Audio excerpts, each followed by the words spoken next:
What's my favourite fashion? For me, I guess it's creating uniforms because they come from within.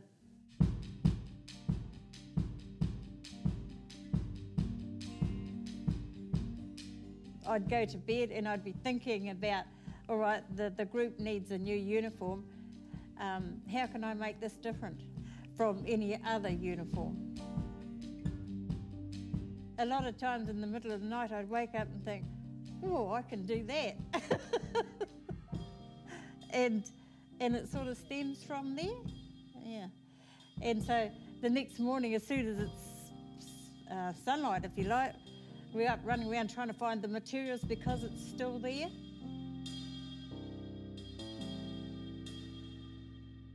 Oh, it's going to be a nice day here, Auntie. Huh?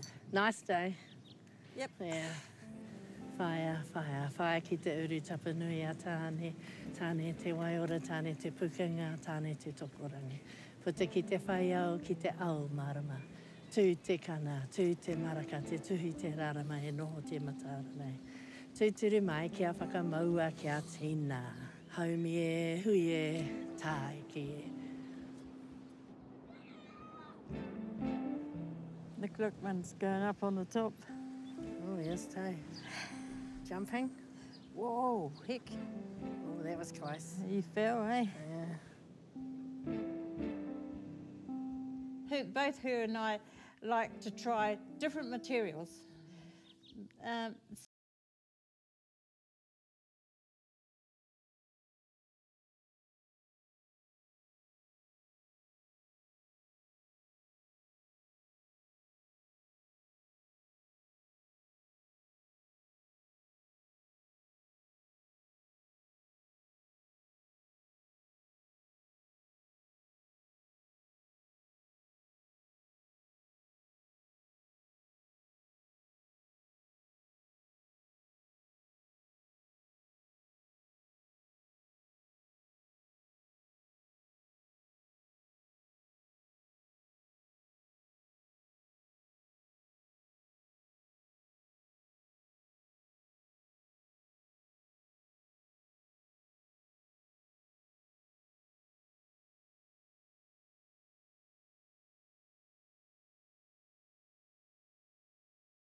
What's my favourite fashion?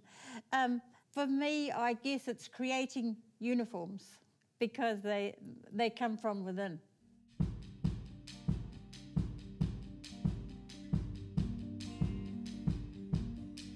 I'd go to bed and I'd be thinking about, all right, the group needs a new uniform. How can I make this different from any other uniform? A lot of times in the middle of the night, I'd wake up and think, oh, I can do that. and it sort of stems from there, yeah. And so the next morning, as soon as it's sunlight, if you like, we're up running around trying to find the materials because it's still there.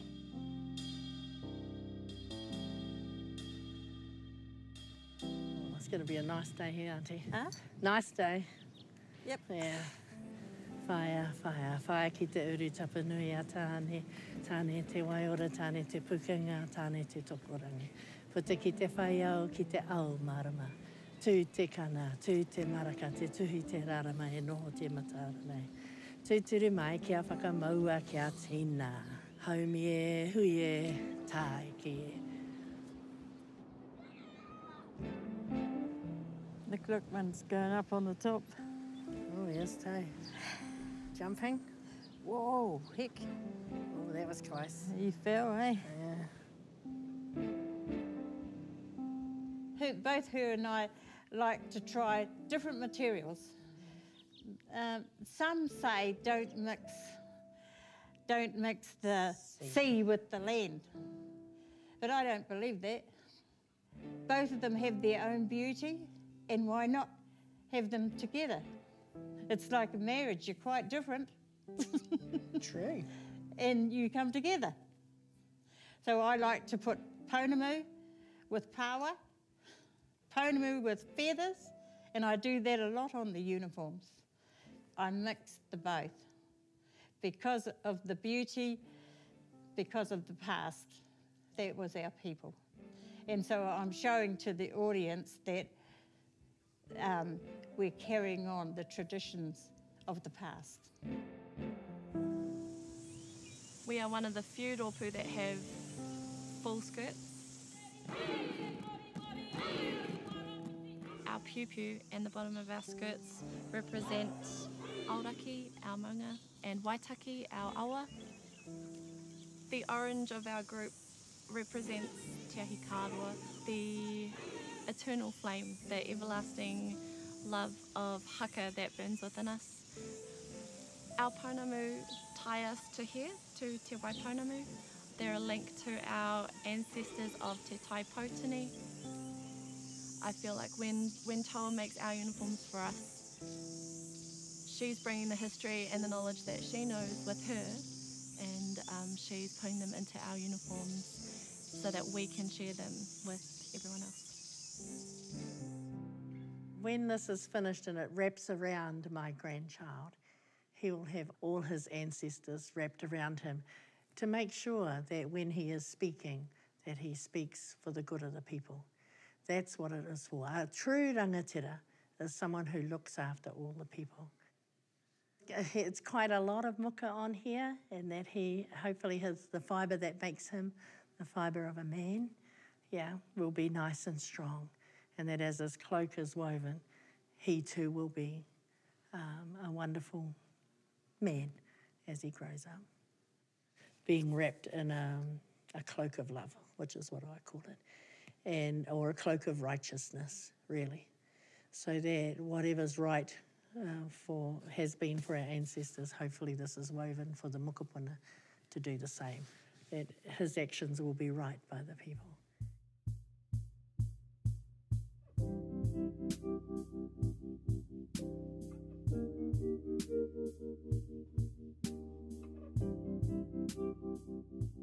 I guess we're trying to say to our younger generation, you can do it.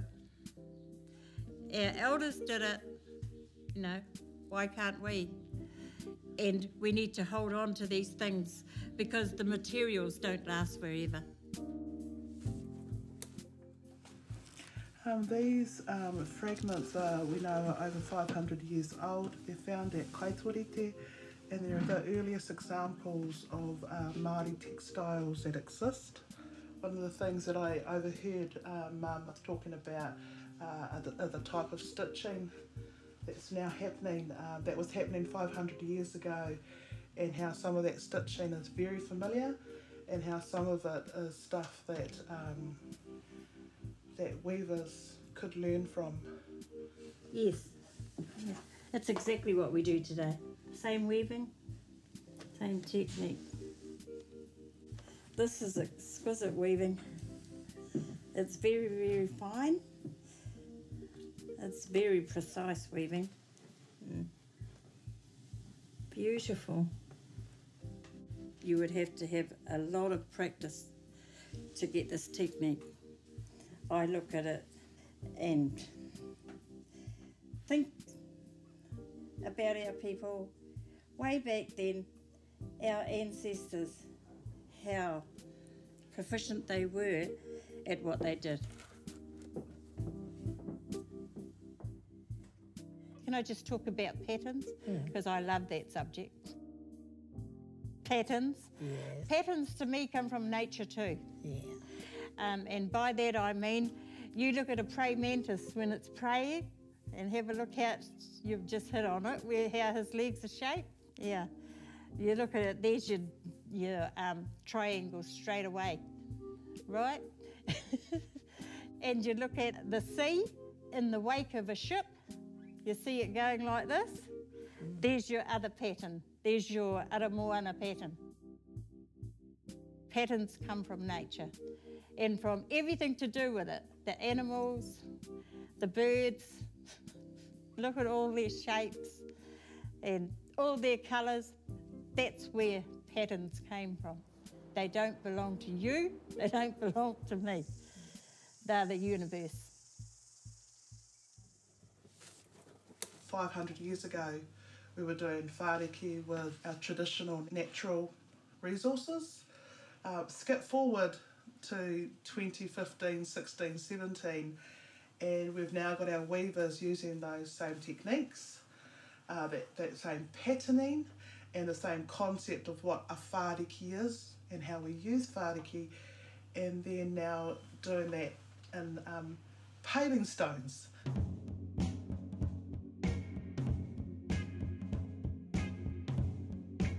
We were asked by our own hapu if we would do the whāriki. Oh, we were. Yeah. That's right, Tuahui. Yeah, totally. It was Tuahui. Yep. Marae that asked, yeah. Yep. They had stated to both Morohu and I that they would like their ratana designs on the pavings. They would like their paris design on the pavings and the Ngaitahu emblem, if you like. So her and I went back and discussed this, and we both felt strongly no. We couldn't put them on the floor, on the No. street, so people can trample all over our mana. No. No. So that's why we didn't do it. Morohu and I sat down and once again tried to figure out new designs. We loved doing the one on the bridge. When we explained about, the design of it, there was lots of people crying in the audience. Yeah, so it's all about, it was so relative to the bridge that people just think it's lovely. We had the lines of those who went to war, and then when they came back, there weren't so many. And then, of course, the poppies. We had the actual flower designed on those oblongs. The general populace of Canterbury now call them the welcoming mats, which they are if they're the pōwhiri process. The tikanga behind it is the pōwhiri. Ngaitahu will be through the city, just in that artwork alone. That's the thing we need to see within our community as well. Yeah, Because we didn't have it before. You never saw hardly, and in fact, they thought there was no Māori in Christchurch. Yes. Well, for me, it's a sense of pride that we're keeping the tradition's alive. We don't want a lot of things going with us to the grave. We don't want our kākahu of kaitaka going to the grave or anything else, any other techniques. And that's what our whole purpose, both of us, our purpose is as weavers, is to pass the knowledge on.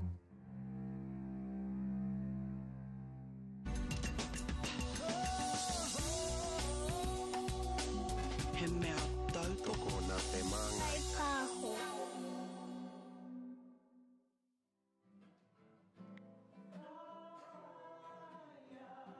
My role on this hikoi is, I guess I'm sort of the second or third in command. I'm sort of the outdoors facilitator, pretty much a guide, and just teaching everyone about whatever I can think of. A lot about our ancestors, bring them out to a lot of different places and talk about a lot of different things, from plants to animals to archaeological sites, geology, yeah, everything. Oh, Kahu's been good, yeah, he's got so much knowledge. Yeah, it's just endless. Yeah, it's mean. He's really funny, really cool guy, and his knowledge just endless. It's amazing. The way I see it is Te Ara Whakatipu is focused on getting our young people out into the bush, leadership, showing them leadership outside of the classroom, and really connecting a lot of our young people together. A lot of the whānau we have on these trips, you know, either aren't really connected or don't really know much about their Māori side, and it's really good to bring them all together. It's more just getting into it, just giving it your all. And the thing is, I thought I'd be judged, or it would be harder, or I'd just be pushed out, but no, everyone's real welcoming. Honestly, this is the only way to learn. Because we do so many activities where you're sort of forced to connect back, and you do mihi, so you learn about that side of things. So yeah, it really gets you back. So it goes anywhere between sort of 7, 8, 9 days, and so we walk in the Hollyford. It's about a 20k walk on the first day, and of course we're stopping and talking about all different things from botany, human history, a lot of that. And then throughout the week we work on sort of Māori pronunciations. We learn our mihi, our whakapapa, we learn a haka song, and then of course everything to go with that, so all of our ancestral things and pretty much whatever we can jam pack into a week and a bit, really. For me, one of my main highlights was making the hinaki, the tuna trap. It was just really cool to sort of get a hands-on sort of experience of what our tipuna used to do. And you're going into the forest and collecting all the resources we need to make that. Oh, it's all a highlight, but like there's some things that stick out, like seeing some of those big old 700-year-old trees and everything. And yeah, going for a dip in the water, yeah, it's pretty nice. So yeah. We made flax basket thingies. We like weaved the flax, and that was real good. Like I thought it was going to be nice and easy, but it actually was quite tricky, and it was a nice challenge. And when we went and saw the penguin, went round to the seal colony or whatever you called it, there was a yellow-crested penguin. Came right up real close to us. I reckon the people are some of the coolest, and also the boating. I love the boating, it's quite cool. I find it pretty fun. It's definitely such a good experience, and you learn a lot from it, so yeah, I would recommend it. Yeah, definitely. Even if you're like not too sure about it like I was, even if you're shy, just go for it, because I've gotten a lot out of it. So I think that you'd regret it if you didn't take it. Pretty special, eh? Like knowing that the track we walked in on Monday was the track that our ancestors walked, and that they were there, that's pretty cool. Yeah.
Everybody used to use kelp bags to cure their birds in those days, but we were told as kids that whoever went to Piko Mamakanui had to put their birds into poha and keep that mahi alive.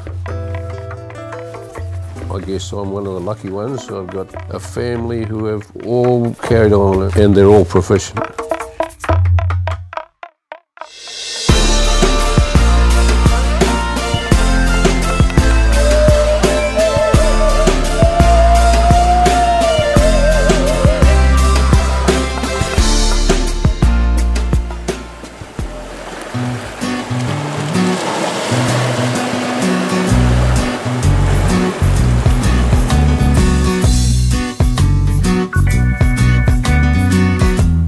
The poha, the main part of it is the kelp bag. There's about 50 different breeds of bull kelp.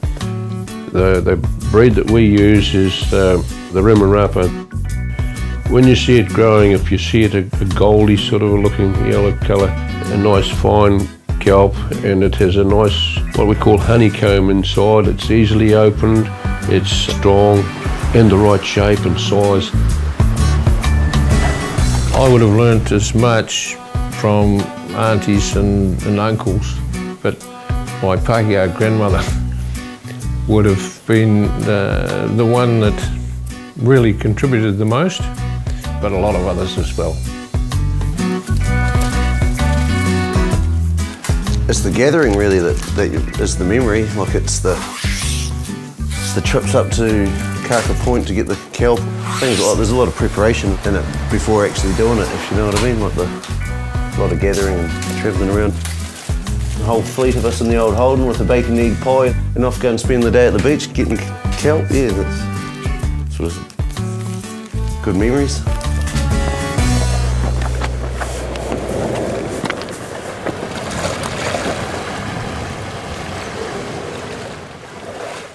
So I'm looking for the honeycomb, nice long bits, all sorts of shapes, skinny bits, fat bits, to fit different sized birds in, of course. So this is the stuff we can't take. It's got a few too many holes in it. So you can see the honeycomb through the middle here, none here on the edges. So we'll take this piece. That's coming with me.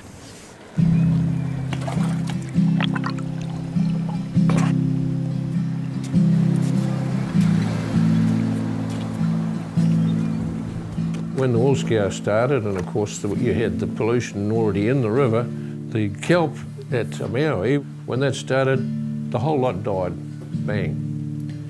And then that pollution kept coming around the coast and we kept just ahead of it. And it came right round here to Bluff and it killed the kelp at Papakaya over the other side of the harbour. You know, now we have to go right down to Kaka Point to get our kelp, and we've even had a problem with pollution there in one place. The good thing is that the wool scour is finished in Invercargill now, and the black kelp, which is a hardy kelp and can stand more pollution than the favourite one of ours, it's come back to a Maui now. So hopefully we're on the right track and things will improve. We got more than I expected, that's real good.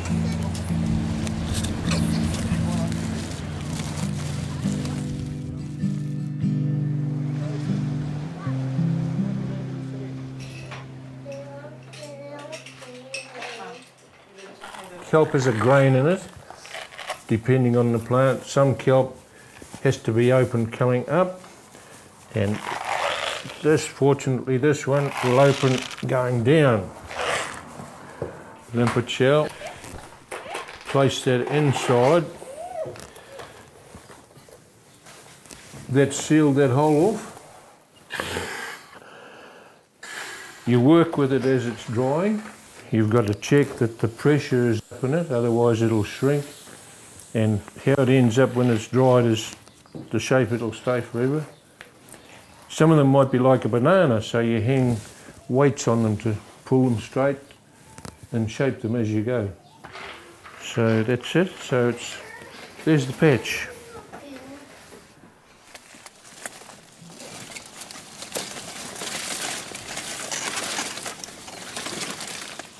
we've got all different sizes. Some years you'll get them all exactly the same and you've got to wait till it's ready. This year, see that? That's the centre one, but it's too big. To do the big kitty that we use on the kelp bags, on the poha, you need a certain amount of wheateau on that to weave together for the base of it. There's two different fibres in flax. There's a coarse fibre here on the outside and a nice fine fibre on the centre of the flax, which is what we're using. Yeah, we'll get some flax here.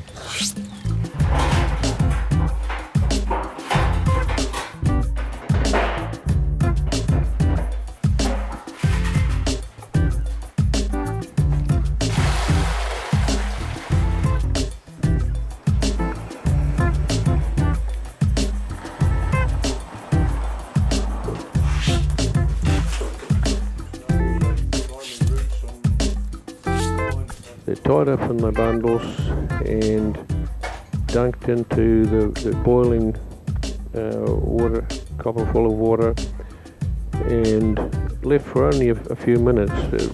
If it's boiled too long, you'll cook it and it's not palatable, so it's not worthwhile cooking. So it's just to get all the gum and impurities off it and soften it so that it's nice and pliable and easily worked to make the kitty later.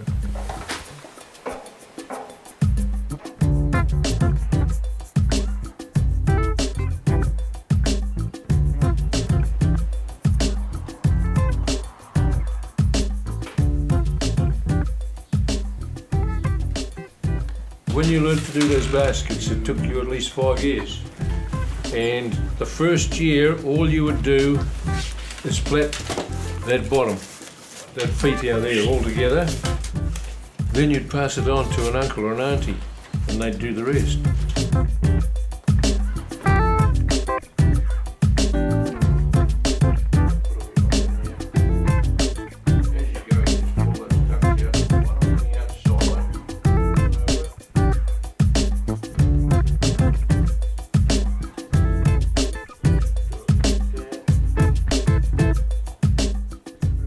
We just stretch it out to get the whole weave tight. Fit the kelp into the kitty. And there we are, all ready for the bark to be placed around it.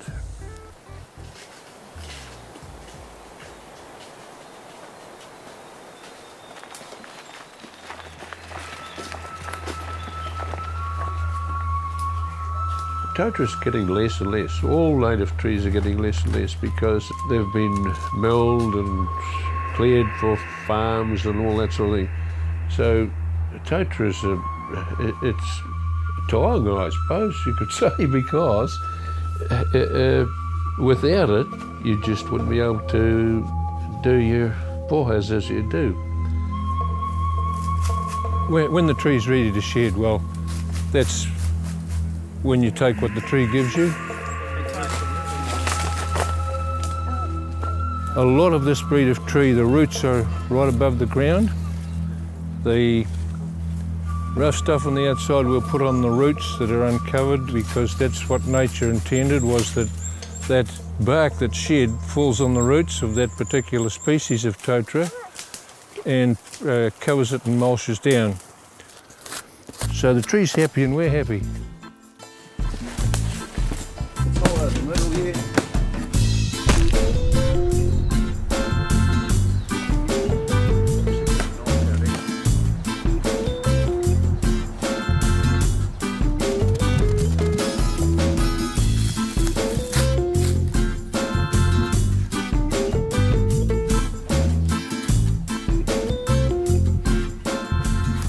The bark that's nearest to the tree goes on the inside because the bark has a natural curve that way. So we don't fight against nature, we just work with it. So these here are just going round and round with no tension on them at all.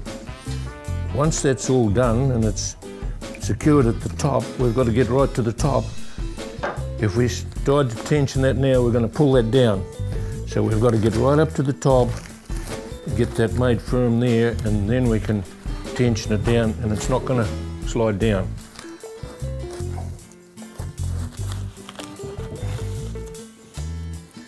You can see it's starting to pull together and hold it secure now.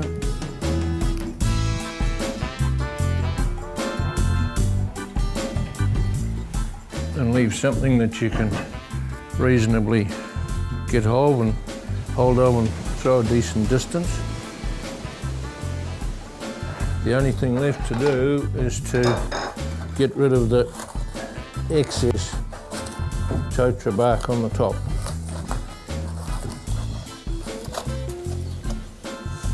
Mission accomplished.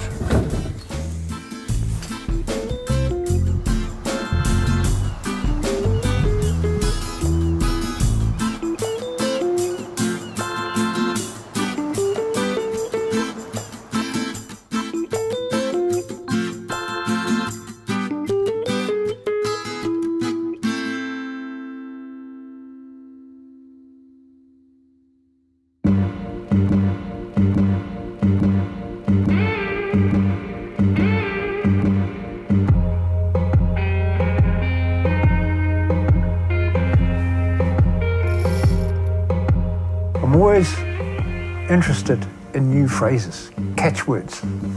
There's a catchword that's been around for a few years now, and that catchword is Ngāi Tahutanga. And I think to myself, what the heck is that? What I think that is about is basically identity. And I think all art and design reflects identity in one way, shape or another.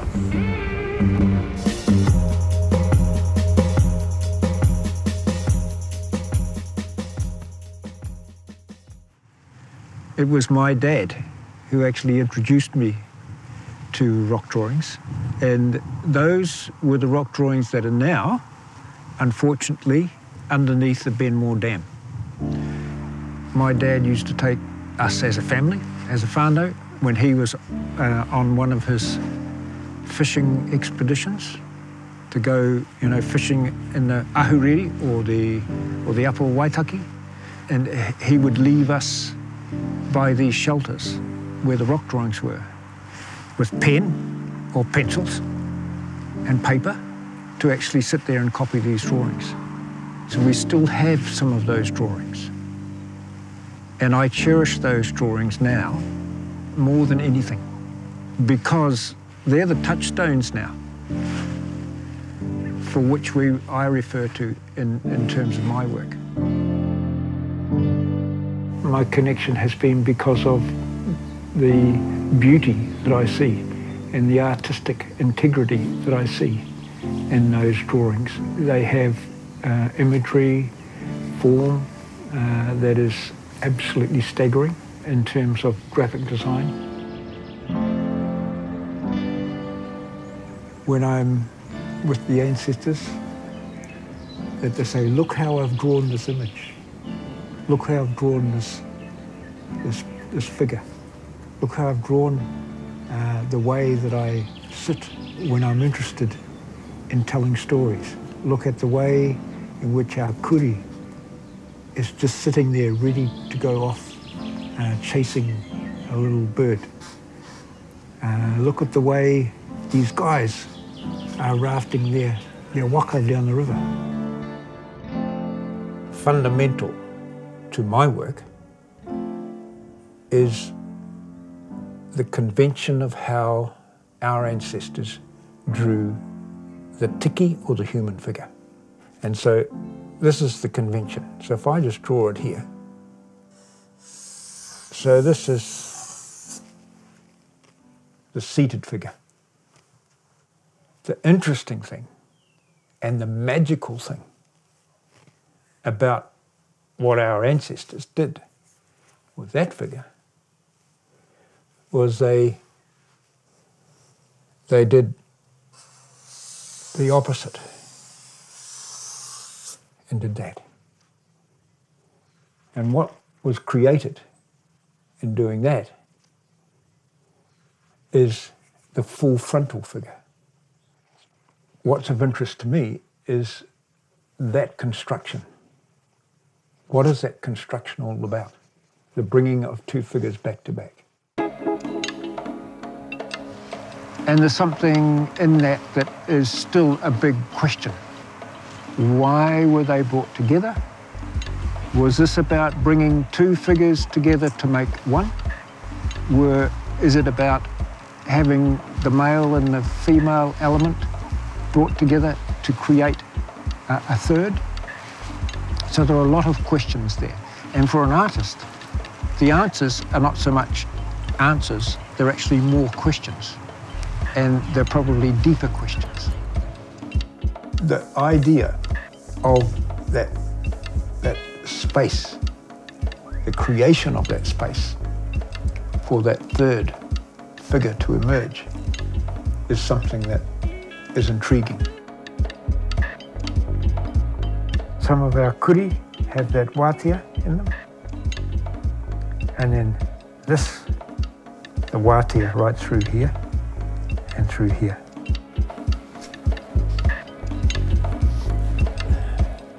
This was my investigation of that whole notion of portraits of those who've passed on. So, and as an artist, I want to do some work around those dearly beloved. So that there is one of them.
It's my husband too, by the way. Oh. I was going to do it. Oh. I'm a Barbie girl. Ka pai. And next coming up on the stage we have Nicole Manawatu Brennan, our project manager for Huia Iwi 2017. Ai, homai te paki paki. Hello, darling. Hello, honey. And our last speaker on the couch today is Rereti. Oh, we've actually got somebody else. Rereti Tau. No mai hara mai e hoa. Our communications queen.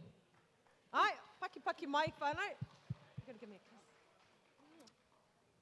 And as we're speaking, somebody's being mic'd up. He's been able to run out from his ute.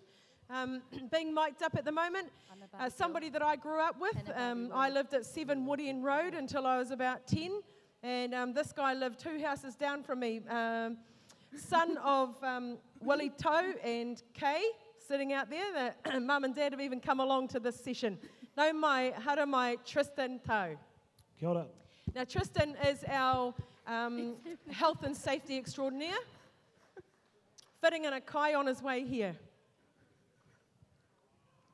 Okay, first things first, whānau, if you just give us your name, a brief introduction about yourself, so we can get a sound check on the mics, and then we can go.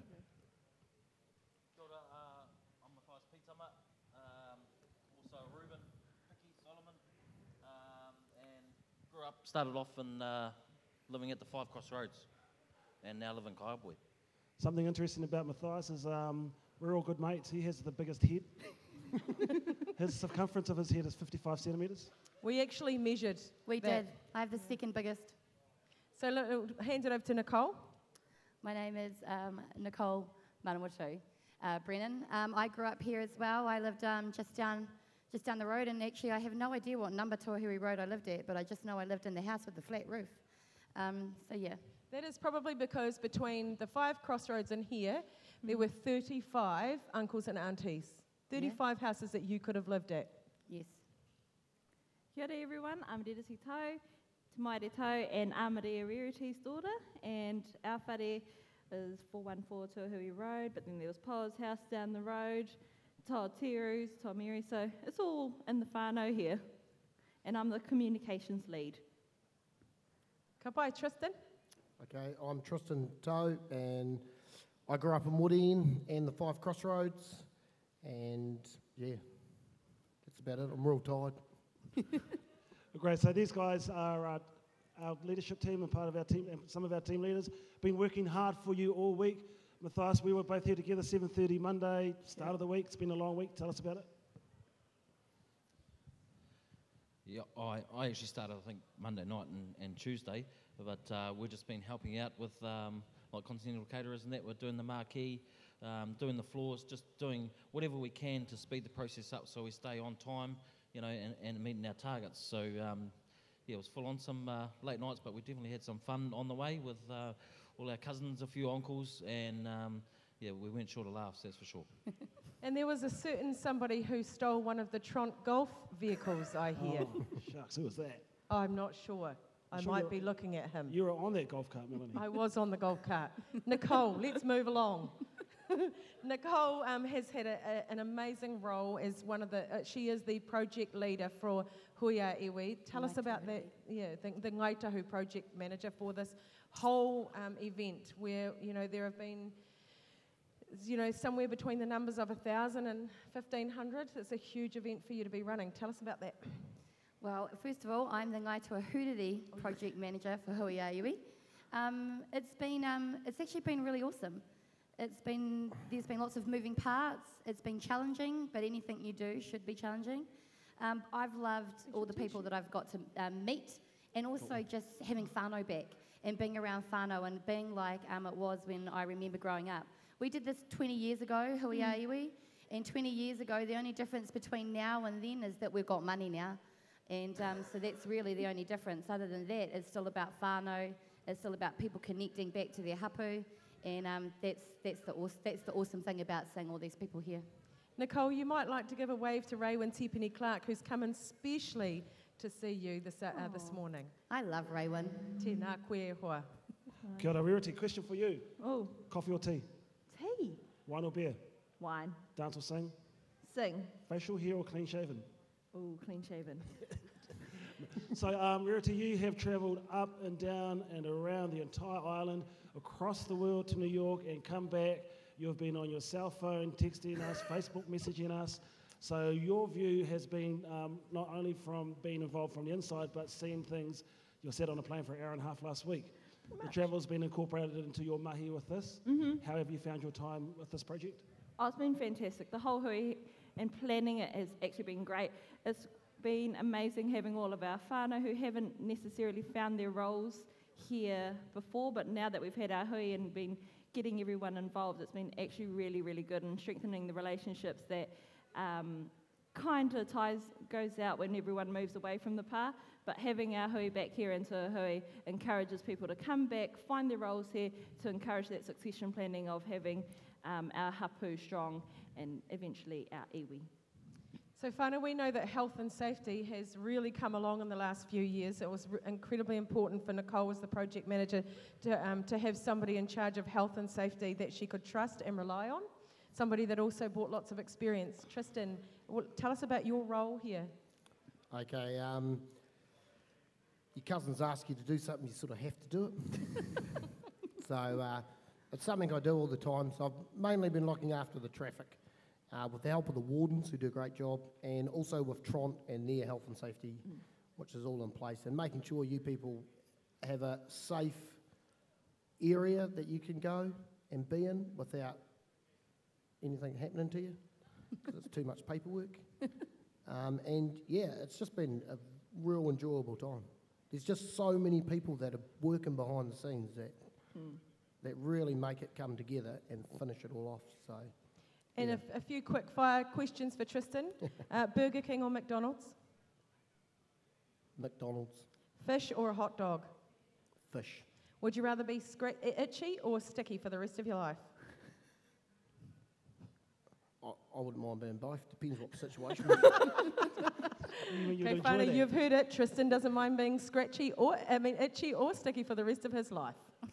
I would rather be none. Darlene, what or who inspires you and why? You really want to see me, eh?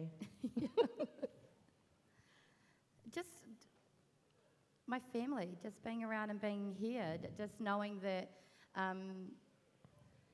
growing up here has been inspiring, because for me, I think it's the point of being Māori is so awesome, because you get this massive family and you get to really be yourself, because a lot of people don't really get to see you when because you're nice to everybody else.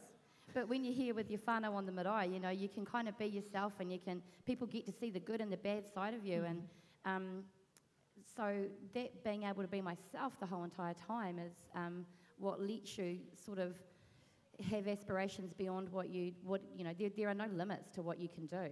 And so being able to have that freedom to do that is really quite cool. There's people in my life that have inspired me as well, but I don't want to leave anyone out. I mean, my family are probably my biggest inspiration. So. And Matthias, where would you go if you're invisible, and why?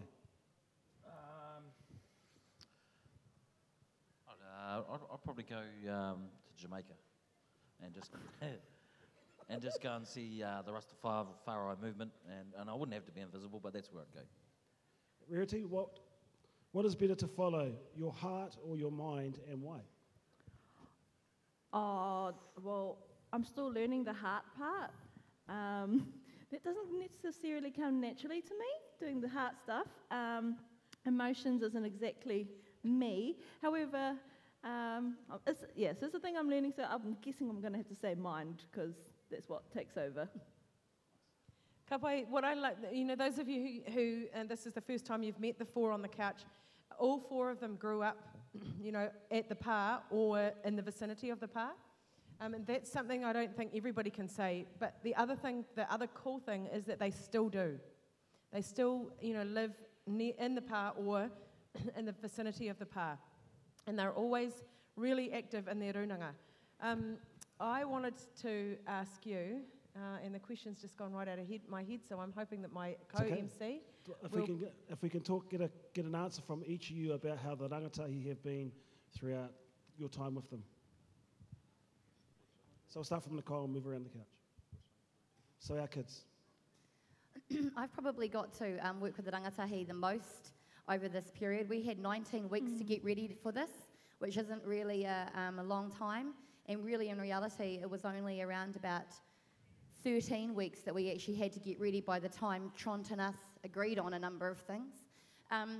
But the rangatahi have been awesome. They've been at my house every week for the last around about 19 weeks. And just watching them grow and be able to make their own decisions and have some autonomy over what they're doing and not being told what to do and pushed because we think we know what's best for them. It's been great to see them come out of their shell, and what this has meant for them now is that they actually want to have their own calendar of events for the next year and do a whole lot of other stuff, and that's cool because we know that our future is in really good hands, and that's what's important. I actually think Nicole answered that question so beautifully that I'm going to jump to the question that I remembered. Whānau on the couch, who was your favourite auntie or uncle? It's kind of easy. Yeah. Really. Oh, my favourite auntie would have been my auntie Kapua, my dad's sister. Right up until my child passed away, my auntie lived with her and looked after her, and they, did everything together pretty much. So anyone that wants to live with their mum for a long period of time, yeah, they need, they deserve it. Yeah. Rarity. You got lots. Yeah. Well, my parents only have brothers, so my favourite uncle, well, that is my uncle Raki here. Sorry if every other uncle that is currently here can hear this, but yeah, it'd be my Uncle Rikia. He is also my godfather, same with Uncle Murray, but Uncle, he's always doted on me, even from a baby. He always called me princess and stuff, so he's a special one. We lived together when I was little, and even right now, that's where I'm staying, so that's my fave. And Tristan, a special auntie or uncle to you? Probably the most fun memories I have would be with my Uncle Rick. Down by the Fife Crossroads. Can't tell you what we talked about. We'll get in trouble. But a few of us nephews will know what I'm talking about. And last, Nicole, a special auntie or uncle to you? For me, same as Tit, Uncle Rick Toe. He's definitely my favourite uncle.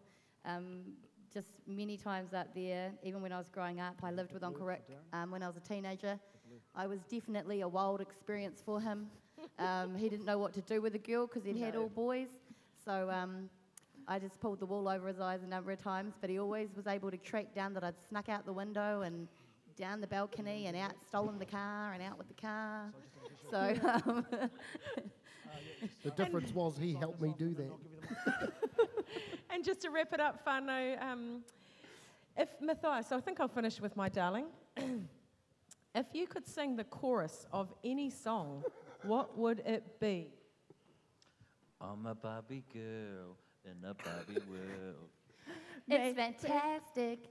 Life is plastic. You can brush my hair, undress me everywhere. Imagination, life is your creation. Come on, Barbie, let's go party. Yeah. Don't you love his backup dancers? Thanks, whānau. Let's give them a big clap because it's not the easiest thing to do. Ngā mihi kia koutou. Okay. Right there. Yep. Kia ora whānau. So moving on to the next, Back to to work, our Ron second team. session, starting at 10:30 today, we are moving into the space of the tribal economies. We just want to introduce you to Te Maire Tau. Going, is it? Radio. Everyone outside at the coffee cart. We're talking.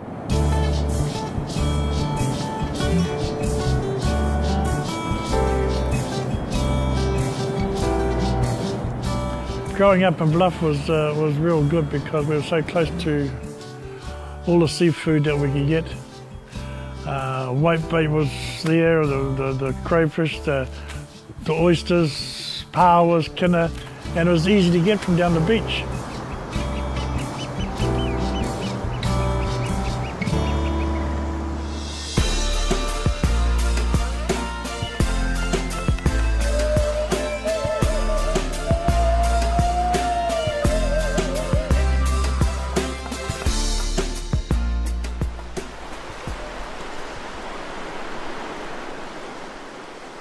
Kia ora mana tātou na mia kia koutou whānau, tēnā koutou katoa.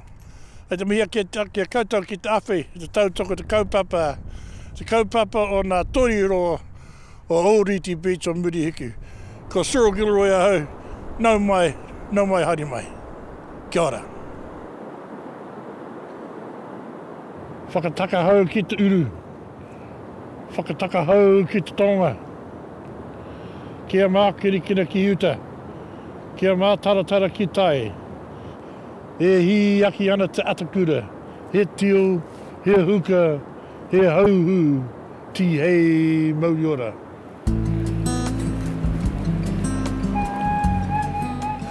When it was plentiful and people could go out there without any restrictions, we'd all go out there and have a net, some flounders, toiros, you know, and sit out there and have a big feed and a fire going and enjoy the day. It was a whānau day.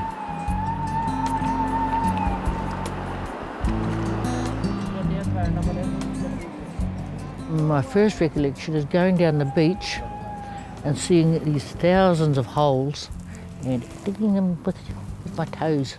We all used to get in the water, just up, we let the wave come in and you see the hole there and you can dig them with your toes and they were just down there and just pick them up like that. They're too far down for me, they're too cold. They are a long way down. Quite often they're just a little indentation in the sand and you go along and you stamp your foot like that and they pop up. Not the tohiros, the hole, and you can see it. And it takes a bit of practice, and you've got to know what you're looking for, really. Oh, no. Oh, holding this for nothing. Just pretend that we put it back. During school holidays as a family we used to come down because Robin's mother and my mother are sisters. So it was quite an adventure to come down on the old express. But they used to love it, that family, the Bolter family, because they grew up with the stuff. I wonder what on earth were they going out digging these things for and so forth, but it was years and years before I actually ate the stuff. Even now I will eat it, but that food, but I'm not a lover of it, how Robin and them all are, because I think the Southland people do love that sort of kai. But I do know how to cook it, so that's the main thing. Oh, I loved them. We used to go down there on our horses and everything and just ride along and just hop off and dig them up and eat them just like that. Oh yeah, raw. Raw is beautiful. Not many. I don't want many people to know that. But yeah, just like that. And I still prefer them raw today. But growing up in those days, and way back in the days, there's plenty of seafood, there's plenty of everything. Plenty of work for everybody, you know, everything was booming until we got to the restrictions on the quota system, and then they put a limit on the toiroas. We're really concerned about the lack of recruitment into that fishery.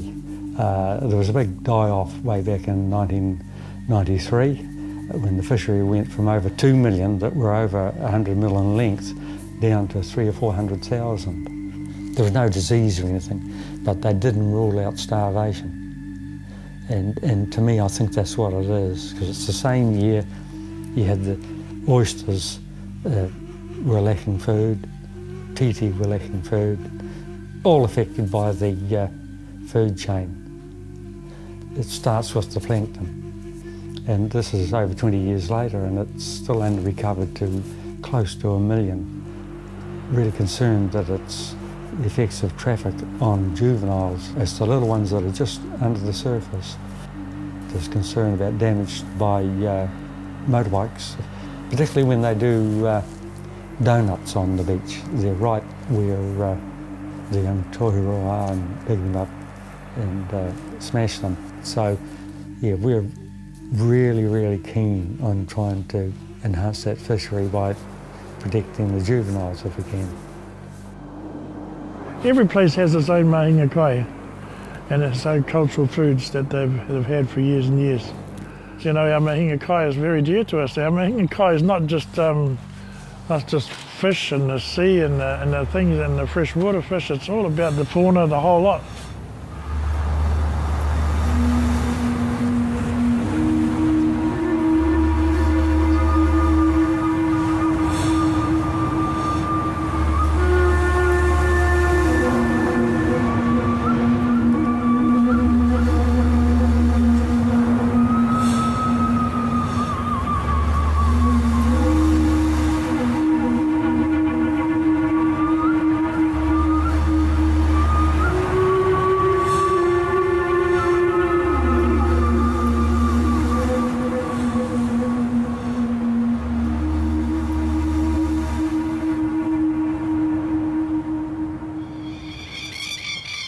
Since '90s, in the '90s, early '90s, the tangatiaki became in place from Naitau. And tangatiaki are like a Ministry of Fisheries, and they're an iwi-related people that administer the fishing quota.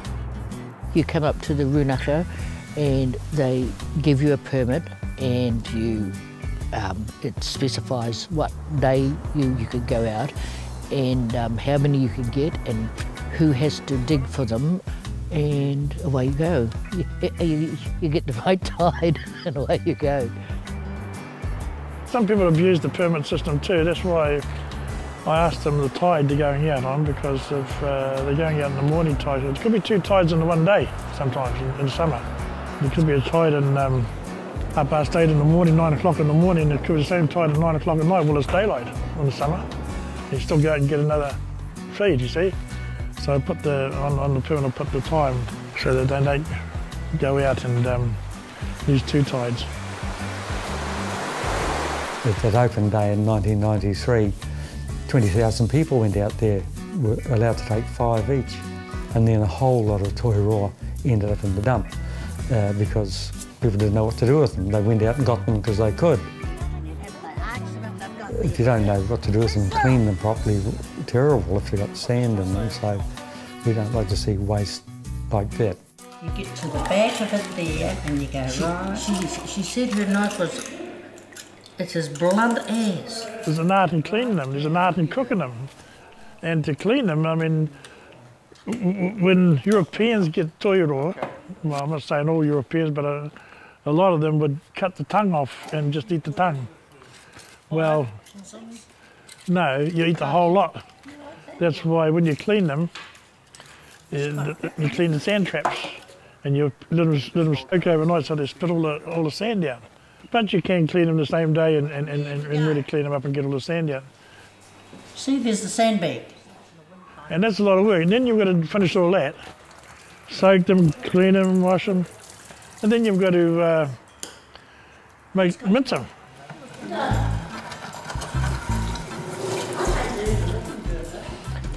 Well, I have only one recipe, just toiroas and onion, egg, flour, that's it. Yeah, a patty, that's it. A lot of people, like Marika will tell you that soup is her favourite, and she makes beautiful soup, but I don't like soup. Yes, I do. I cook the soup. Robin does the patties mostly. Yeah. Then you got to soak them so a little water run out of them so they're not too soaked, not too mushy when you cook them and put them in the batter and all that sort of stuff. So they're nice and firm, you know, dry, and after you mince them. And then you cook them.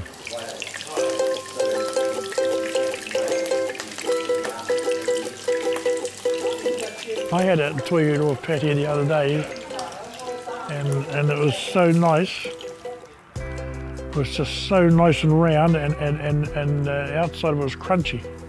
Well, it's probably a little bit like any other shellfish, but it has its own distinct flavour. It's got a taste all of its own. It really is. It's a lovely chowder. It really is, and that's what I refer to it as. Yeah, well, the way I cook toiroa is the only way that I think is the right way. But and it was crispy on the outside and soft and luxurious on the inside. Mouth-watering on the inside. So making you hungry. We say, you know, it's of national importance, this beach. There's only about 4 beaches in the country that are suitable for toiroa.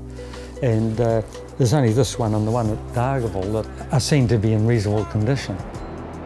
If we just protect their habitat for those juveniles, that fishery can be quite huge.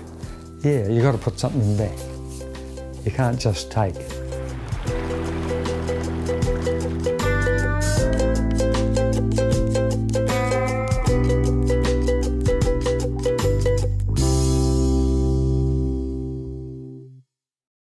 What's my favourite fashion? For me, I guess it's creating uniforms because they come from within.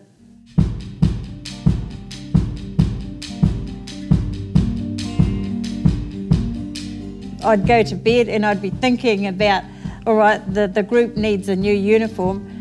How can I make this different from any other uniform? A lot of times in the middle of the night I'd wake up and think, oh, I can do that. and it sort of stems from there, yeah. And so the next morning, as soon as it's sunlight, if you like, we're up running around trying to find the materials because it's still there.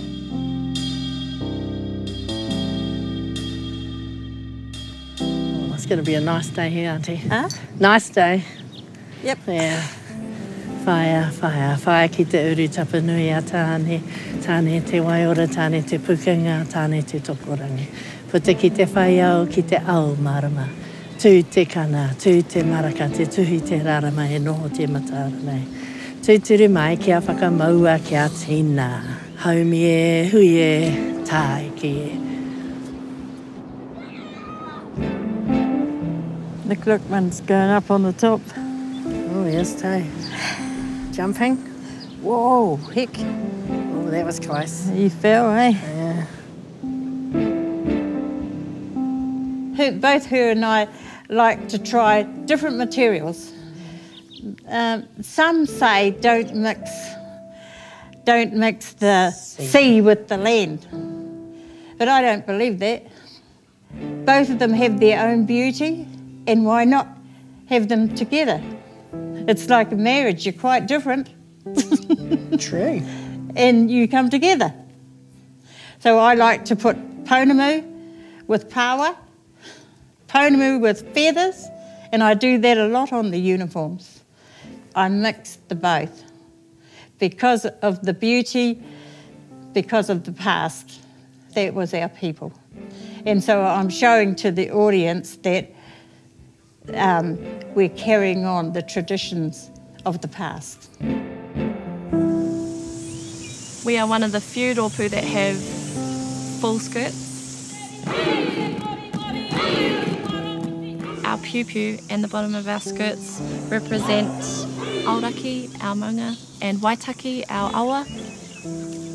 The orange of our group represents Te Ahi Kārua, the eternal flame, the everlasting love of haka that burns within us. Our Pounamu tie us to here, to Te Waipounamu.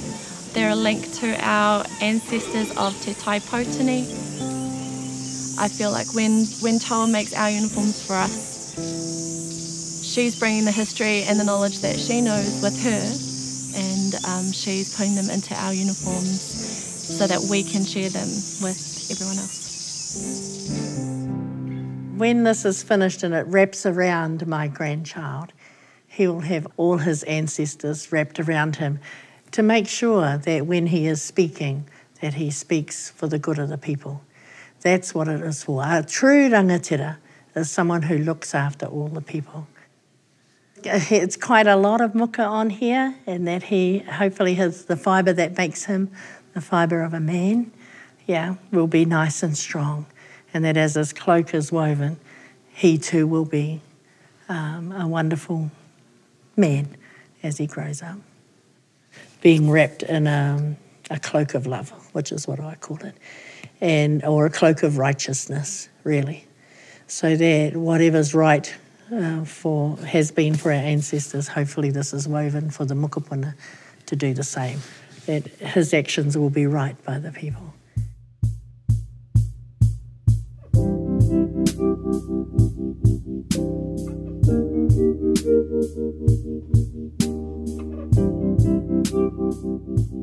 I guess we're trying to say to our younger generation, you can do it. Our elders did it, why can't we? And we need to hold on to these things because the materials don't last forever. These fragments we know are over 500 years old. They're found at Kaitōrete, and they're the earliest examples of Māori textiles that exist.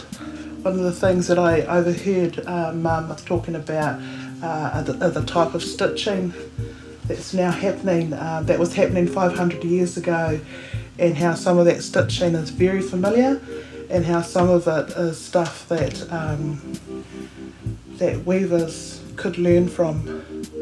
Yes, that's exactly what we do today. Same weaving, same technique. This is exquisite weaving. It's very, very fine. It's very precise weaving.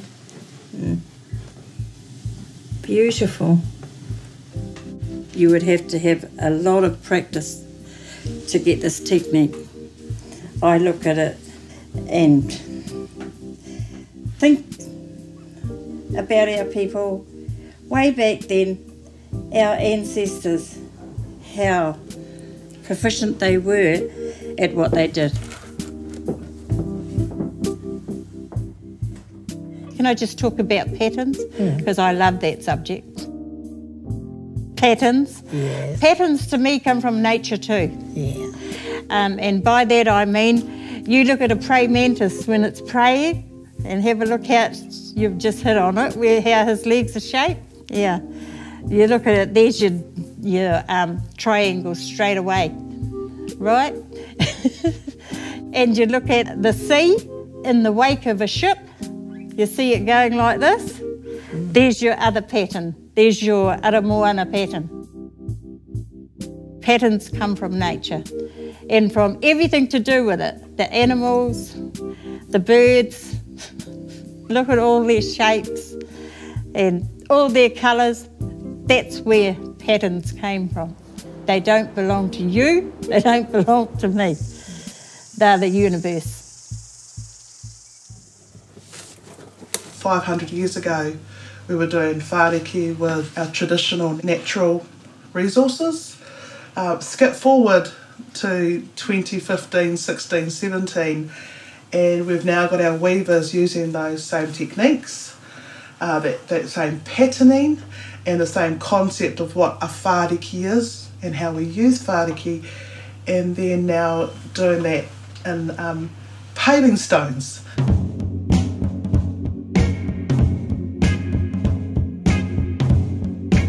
We were asked by our own hapu if we would do the whāriki. Oh, we were. Yeah. That's right, Tuahui. Yeah, Tuahui. It was Tuahui. Yep. Marae that asked, yeah. Yep. They had stated to both Morohu and I that they would like their ratana designs on the pavings. They would like their paris design on the pavings and the Ngaitahu emblem, if you like. So her and I went back and discussed this, and we both felt strongly no. We couldn't put them on the floor, on the street, so people can trample all over our mana. No. So that's why we didn't do it. Morohu and I sat down and once again tried to figure out new designs. We loved doing the one on the bridge. When we explained about, you know, the design of it, there was lots of people crying in the audience. Yeah, so it's all about, it was so relative to the bridge that people just think it's lovely. We had the lines of those who went to war, and then when they came back there weren't so many. And then of course the poppies. We had the actual flower designed on those oblongs. The general populace of Canterbury now call them the welcoming mats, which they are if they're the pōwhiri process. The tikanga behind it is the pōwhiri. Ngaitahu will be through the city, you know, just in that artwork alone. That's the thing we need to see within our community as well. Yeah. Because we didn't have it before. You never saw hardly, and in fact they thought there was no Māori in Christchurch. Yes. Well, for me it's a sense of pride that we're keeping the traditions alive. We don't want a lot of things going with us to the grave. We don't want our kākahu of kaitaka going to the grave or anything else, any other techniques. And that's what our whole purpose, both of us, our purpose is as weavers, is to pass the knowledge on.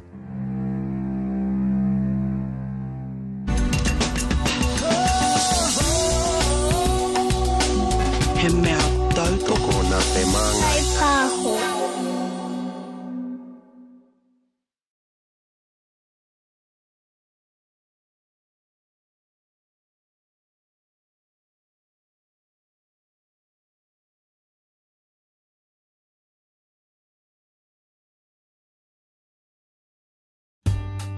It is my view, if we wish to stay a first world nation, the whole nation's got to go to a new level in education. Iwi has a responsibility, not just in tertiary, but in early childhood, right through to our kaumātua.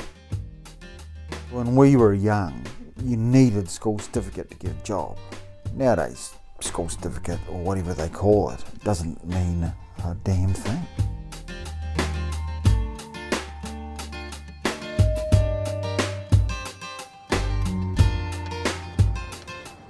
I work for Potini Waiora, so it's a kaupapa Māori health and social service provider, and I'm based out of our Greymouth office, but we have offices across Hokitika, Greymouth and also Westport. I've used Whairawa for my student loan, so I used what I had saved to contribute to paying off my loan. Signing up and getting a loan is pretty scary when you're young and you're signing the dotted line with this huge lump sum, and if you know that you've got some sort of money put away to be able to put towards it, then it does give you, it makes study more accessible. You know, research tells us that the well-being of whānau, there's a better outcome on their well-being, their lifestyles, their home ownership, their assets, their wealth and their health through education. If you start saving for your tertiary education when you're a small child, the conversations are different.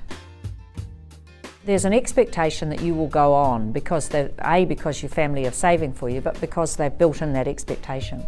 And that's fantastic. You can't beat that. Throughout my Bachelor of Social Work, I was always interested in the kaupapa Māori framework and way of working. Obviously here at Potini Waiora we work from the model of whānau ora. It's a really holistic service. We have social workers, counsellors, whānau ora nurses, kaiarataki, which are health navigators. We provide that holistic wraparound service. I think Whairawa is a really, really good method of saving because it's not like a savings account. You can't just withdraw it when you think you might need it. It has to be for a specific purpose. An impact we can make in one whānau's life in Ngāi Tahu, an impact on their tertiary study, an impact on their housing, their home ownership, or on their retirement, for me is an amazing, successful outcome.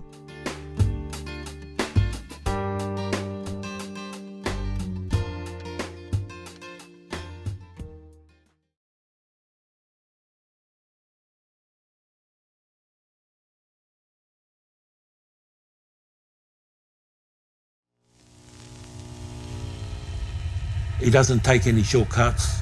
It's an art. I mean, there's a fine line between art and craft. Being a professional, sometimes you have to take on work. So you do it, well, that's a craft. But when you invent something, which, you know, a lot of the times Fane does, that's an art. Some of the stuff he does, you'll never see it anywhere. So that's what makes it special. It's a 3-layered piece. 2 hollow dish forms and a centrepiece. And it's all based on actually the phases of the moon. And what I'd done was I ended up painting a design on the inside of the stone. So you can see there's a bit of kōwhawhai coming through. And this is that whole fascination with light. And just light passing through an empty space. So on one side we have this, and then when you flip it over, it becomes this.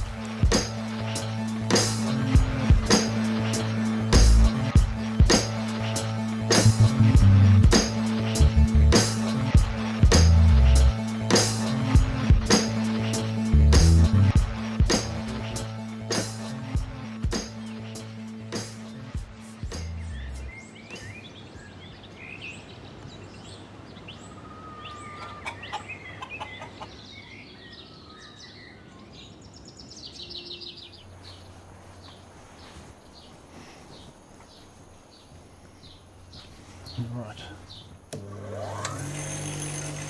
I had a couple of cousins that became chefs. Dad sort of thought a diesel mechanic could be a good option, but cars didn't interest me. Always had a fascination with Māori art. I thought it might be a good hobby to have, and then go and get a real job. I didn't know that I'd be still carving today, but it's a way of life. It's years of just really strict disciplines. A lot of people don't really appreciate the amount of time and effort that actually goes into getting to where we are.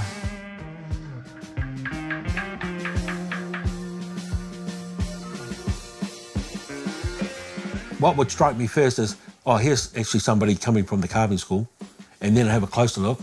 Oh, that's Fane. Only he would do that. We were all taught sort of pretty basic, the generalised patterns many different styles of patterns, you know, tribal styles. But Fane kind of plays with them a bit, mixes them up a bit.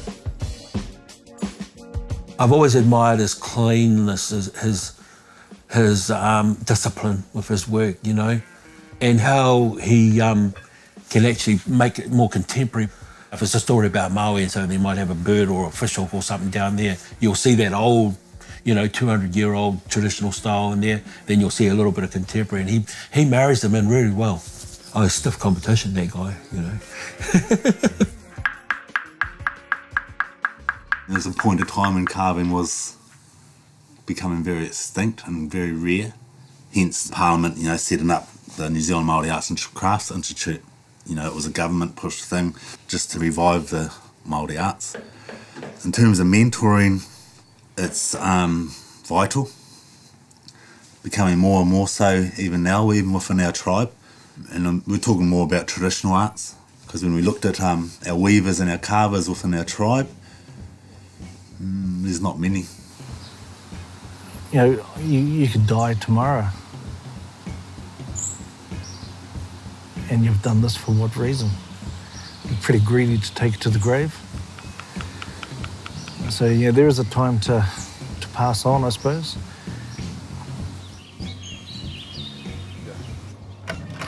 It's a whānau thing. I just do what I can, help out around the place. I really like animals. I'm an animal person, so I don't mind tending to all the animals. Works great for me. Works really well in my favour. Fane has taken the responsibility of nurturing Caleb, and it's his nephew, it's his family. So what he's really doing is he's cementing that tradition in his family, and I don't, you know, that's honourable. It's an honourable thing to do. I think that's what Fane and Caleb have found, that relationship where they're good for each other, and especially when Caleb's so passionate about what he's doing. For me, growing up, Fane was one of my idols. I mean, he's recognised as one of the modern masters. Now to be following in his footsteps, you know, it's kind of, yeah, it's really pleasing to me. And then you grab the vice grips and you hold the wheel and then tighten it from that side. I don't know how easy it would be to, you know, getting bossed around by Fane, but, you know, I hope Caleb realises how precious that is. Is it slow enough? Yeah, you pushing down hard or what? Oh no. What are you trying to make that hurt? Switch my hand. Oh, put your hand back up. Don't move it. He's a very honest critic. And that's good too, because it keeps me honest. He's about the art, and he's about uplifting the art. He's not afraid to hack something up that you've done if he doesn't like it. There's a heartbreaking moment when you've spent a whole week doing a design on something and start again, boy. You know, I know where he's coming from. He's doing it to make me the best artist that I can be.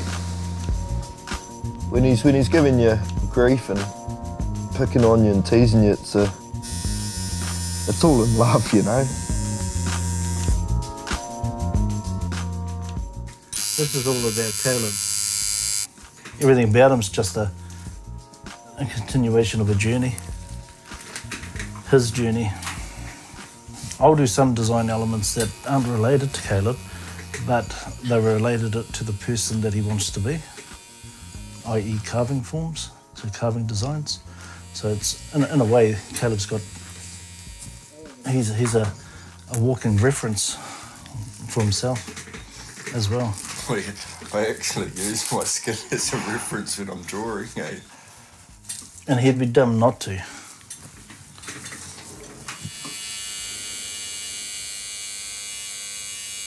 He's a proud South Islander, he's a proud West Coaster, so you can see that in his work. You know, he likes working with Pounamu and wood. Somebody, he put them together. I think I always had a bit of a desire to carve Pounamu. You know, I used to walk up the river with my dad, with my mum, my aunties. That's just what we done. My thing's a lot different to other carvers. I look at a stone and I think, you know, can I get a Meri Pounamu out of it? And then if I can't get a mere pauna movement, I want to do a tiki. The biggest thing for me was understanding form. A lot of people think it's such a simple form to execute, and it's quite the opposite. Yeah, on a bit of a mission, I want to do a series of tiki, make them all different. 150 was the target. I really love the purity of the stone, even when it's unflawed. But to me, something that's got a little bit of character, you know, i.e. a bit of crust coming through, I think it just adds something different to the form. But to me, I think it's the crust I like. Some people learn to carve a tiki and they think that's it. And that's the tiki they carve for the rest of their life. Yeah, they might become good at it, but what are they doing? They're just, that's a craftsman. I suppose that's the difference between a craftsman and trying to be an artist. Although it's not quite finished, is I've inverted the fingers, and one of the reasons is when the light actually goes through, it has a different reveal. The opinion of others is they'll pick up a carved piece, and the first thing you hear out of a lot of their mouths is, oh, what a glorious piece of stone.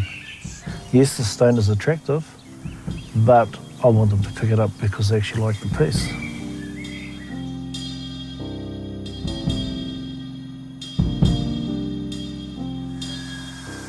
This is your manaya form. So we've got a head, body, there's a leg. This acts as an arm as well. It took me 20 years for everything to click. Was that slow? I think it's quite fast. You know, our influences today aren't so much from the school, but from our environment, from our whakapapa, from the land. When I carve, it's not just me, it's my affiliations. It's the influences around me. The kaupapa that I've chosen. I'm doing Naito, or I'm doing Mamoi, or Ngāti Apa, you know, it's ours. Our whakapapa makes it ours. You can't get any more true to form than that.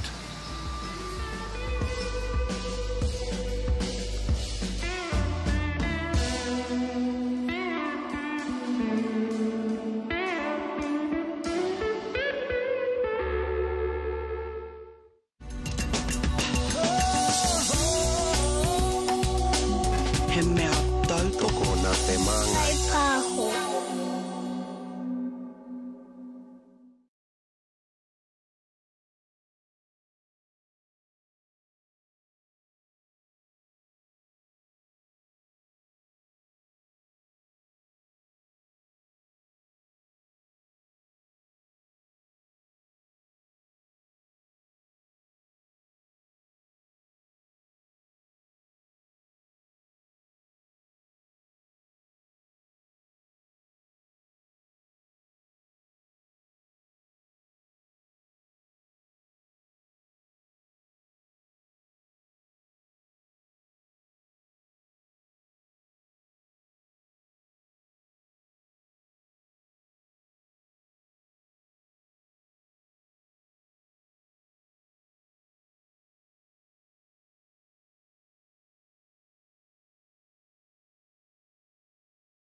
He doesn't take any shortcuts. It's just it's an art. I mean, there's a fine line between art and craft. Being a professional, sometimes you have to take on work. So you do it, well, that's a craft. But when you invent something, which, you know, a lot of the times Fane does, that's an art. Some of the stuff he does, you'll never see it anywhere. So that's what makes it special. It's a 3-layered piece, 2 hollow dish forms and a centrepiece. And it's all based on actually the phases of the moon. And what I'd done was I ended up painting a design on the inside of the stone. So you can see there's a bit of kōwhawhai coming through. And this is that whole fascination with light. And, you know, just light passing through an empty space. So on one side we have this, and then when you flip it over, it becomes this.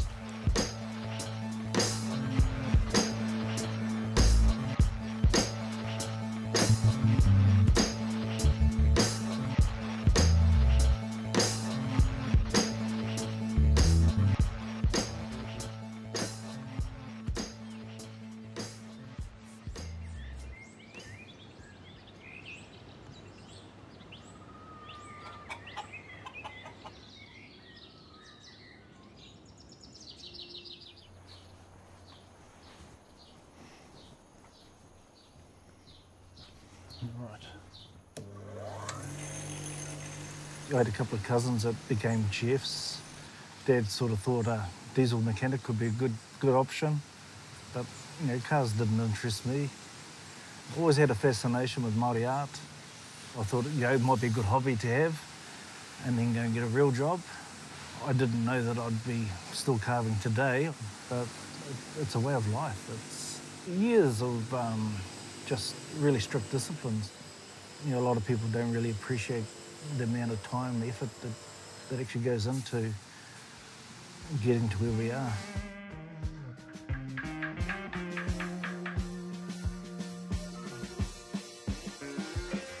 What would strike me first is, oh, here's actually somebody coming from the carving school, and then I have a closer look. Oh, that's Fane. Only he would do that. We were all taught sort of pretty basic, you know, the generalised patterns, many different styles of patterns, you know, tribal styles. But Fane kind of plays with them a bit, mixes them up a bit. I've always admired his cleanness, his discipline with his work, you know, and how he can actually make it more contemporary. If it's a story about Maui and so they might have a bird or a fish or something down there, you'll see that old, you know, 200-year-old traditional style in there, then you'll see a little bit of contemporary, and he marries them in really well. Oh, stiff competition, that guy, you know. There's a point of time when carving was becoming very extinct and very rare, hence Parliament, you know, setting up the New Zealand Māori Arts and Crafts Institute. You know, it was a government-pushed thing just to revive the Māori arts. In terms of mentoring, it's vital, becoming more and more so even now, even within our tribe. And we're talking more about traditional arts, because when we looked at our weavers and our carvers within our tribe, there's not many. You know, you could die tomorrow. And you've done this for what reason? You're pretty greedy to take it to the grave. So, yeah, there is a time to pass on, I suppose.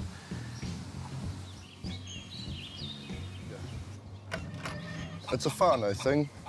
I just do what I can, help out around the place. I really like animals. I'm an animal person, so I don't mind tending to all the animals. Works great for me. Works really well in my favour. Fane has taken the responsibility of nurturing Caleb, and it's his nephew, it's his family. So what he's really doing is he's cementing that tradition in his family, and I don't, you know, that's honourable. It's an honourable thing to do. I think that's what Fane and Caleb have found, that relationship where they're good for each other, and especially when Caleb's so passionate about what he's doing. For me, growing up, Fane was one of my idols. I mean, he's recognised as one of the modern masters. Now to be following in his footsteps, you know, it's kind of Yeah, it's really pleasing to me. And then you grab the vice grips and you hold the wheel and then tighten it from that side.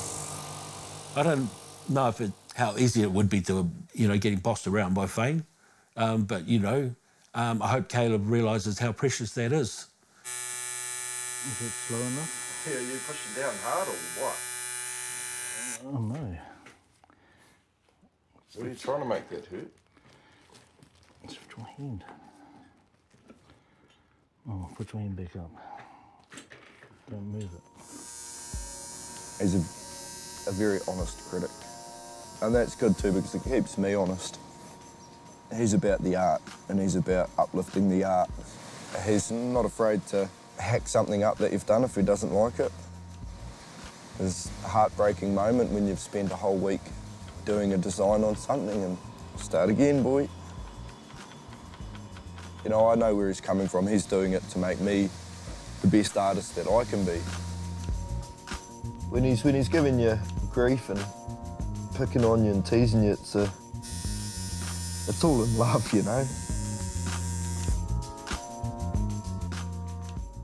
This is all about Caleb. Everything about him's just a continuation of a journey. His journey. I'll do some design elements that aren't related to Caleb, but they're related to the person that he wants to be, i.e. carving forms, so carving designs. So it's, in a way, Caleb's got, he's a walking reference for himself as well. I actually use my skin as a reference when I'm drawing, eh? And he'd be dumb not to.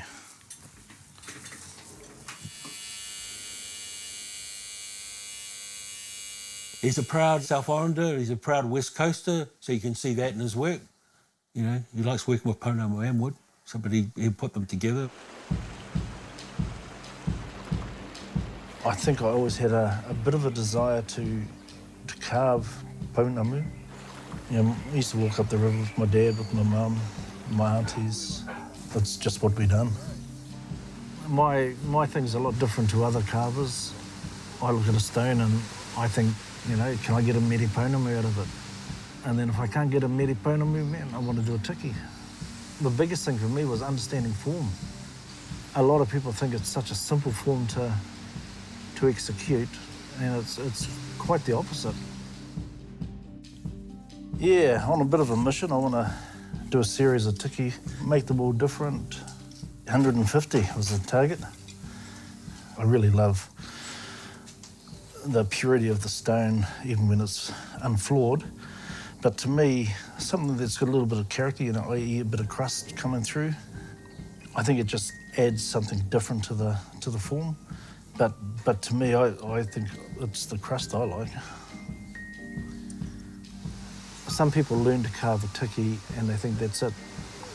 And that's the tiki they carve for the rest of their life. Yeah, they might become good at it, but what are they doing? That's a craftsman. I suppose that's the difference between a craftsman and trying to be an artist. Although it's not quite finished, is I've inverted the fingers.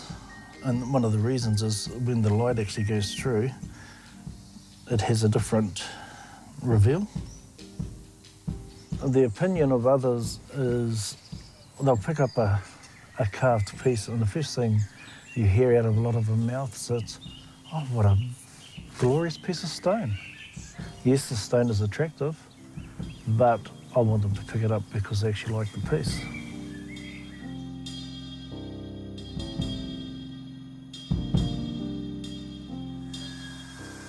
This is your Manaya form. So we've got a head, body, there's a leg. This acts as an arm as well. It took me 20 years for everything to click. Was that slow? I think it's quite fast. Our influences today aren't so much from the school, but from our environment, from our whakapapa, from the land. When I carve, it's not just me, it's my affiliations. It's the influences around me. The kaupapa that I've chosen, I'm doing Naito, or I'm doing Mamoi, or or Ngāti Apa, you know, it's ours. Our whakapapa makes it ours. You can't get any more truer to form than that.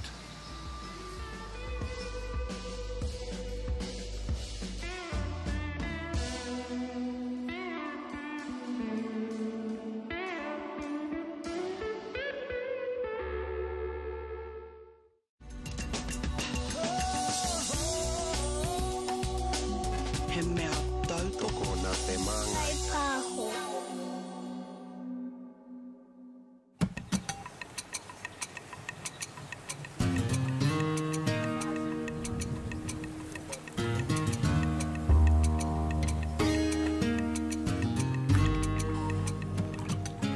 Our people lived off the land. They used the land. They used to see the, you know, they looked at the resources that were there and they utilised them. So it makes sense that when you're travelling across fresh waterways, rivers, lagoons, lakes, that you'll look at, well, what are the natural resources that are available to help do that. Mōkihi or mogi, as we know it as, mogi, M-O-G-I, or mōkihi, it's traditional watercraft. Our tupuna used to make mōkihi or mogi out of raupo or using kōrari, flax stalks. That was, I suppose, seen as an easier way of building a river craft, watercraft, rather than actually have a waka.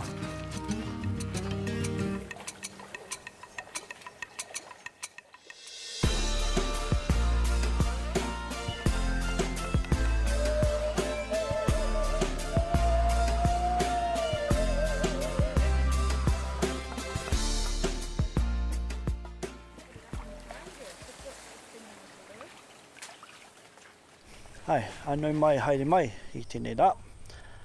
Ko Joe Wakefield, tāku iko, no te waka o Aoraki, ahau. No reira, tēnā koutou, tēnā koutou, tēnā rā tātou katoa.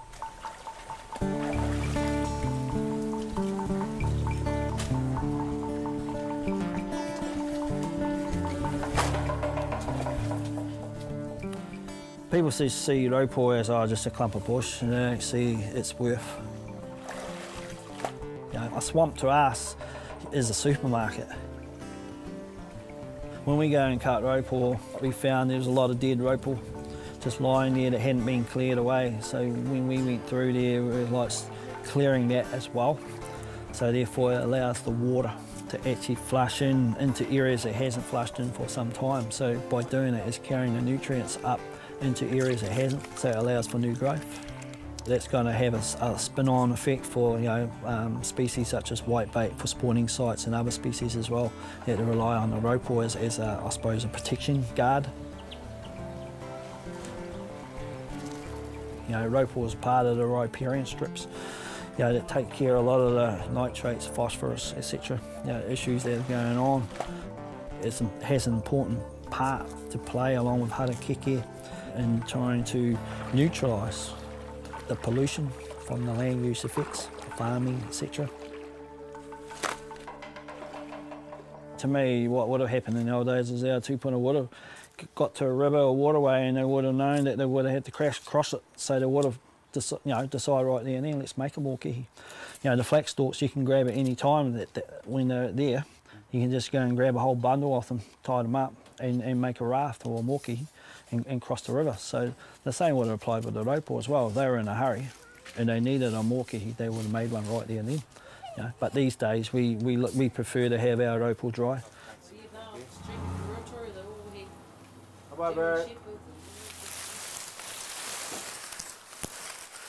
Those can go like that. The main concern is going to be the layouts down below, because that's where all the water's going to drip to. So, you know, on top, the wind and the sun will dry out the top layers quite easily, but it's underneath. So maybe once a week, come in here and just try and turn it over, just to get some air to it. The thing is, when the raupo dries, it shrinks. So we really don't know what it's going to look like until you actually see it dry, and then only then we'll have an idea of what size it will be. But definitely we'll be making one not maybe full but we've got enough here to make one. So we did face a lot of opposition from the academic community and from the other Yeah, hence you got your honeycomb effects. And on the side you got little pockets, see those little pockets there? Pockets of air. So that's what gives it its buoyancy. All the time. Now you're not going to eat that stuff.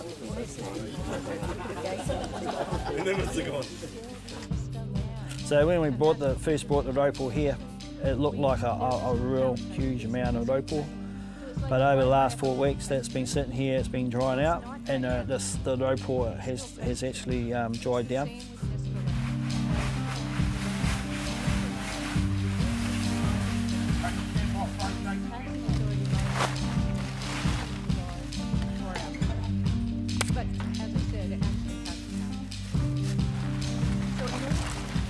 How I've measured the rope in terms of the length that's required for the ropal, lashing the ropal together, is I've pretty much just gone 4 times the length of the ropal that's beside us, and then just cut it.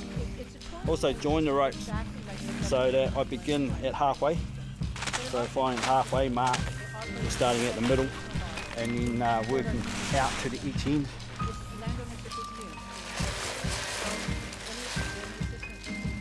You might have an idea in your mind before you start pretty much what you're wanting to achieve, what your expected outcome is, but yeah, it never happens that way.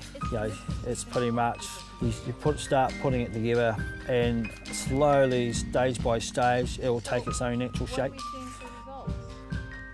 The key is the lashing, because the lashing is actually going to pull the ropal and the karate sticks inside together. When you lash it, you're actually tightening it up and it becomes solid. And the idea too with the tightening is that there's less gaps, so the water won't be able to actually come through in the inside. We've made the 2 sides of the base. So we've aligned each lashing up with each other, starting from the middle and working outwards. Okay, so we've got 3 lashings either side of the middle on both.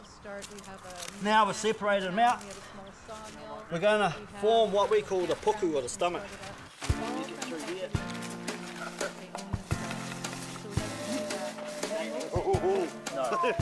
When you're doing the base, that's really your lashing really needs to be nice and tight and holding it together. The sides, a little bit different. The sides are just there really to protect the water from coming over the top. It's not just about making them moki, it's also about the whanokataka that comes about it, that bond, that family bond, that relationship of people coming together, sitting around talking. If somebody comes along and participates in the wānaka or watches us, even just make a moki like we are here today, and they become interested, then kei te pai, I'm happy with it, because I know that somebody else has taken their interest up now and wants to get involved and wants to continue this on. It was the transport for ferrying mahinga kai, pounamu people from one place to another. And it wouldn't take them long to whip one up. Once you got to the other side, you could just leave it there and walk off. Someone else would come along and use it. What's happened in the past I've seen is that people have made mokihi around the different marae, Ngaitahu marae, and then they've put them underneath a stage or they've hung them out for display, but they've never used them, and therefore it hasn't fallen apart, and they forget about it, and it stays there. In the meantime, no one's come back and made another mokihi, so the knowledge is not quite well known anymore how to make mokihi because they haven't made one for quite some time. So for me, that's the key, is that keep passing that knowledge on, sharing it with those people that want to know. If you're able to do that, then you keep that tradition alive.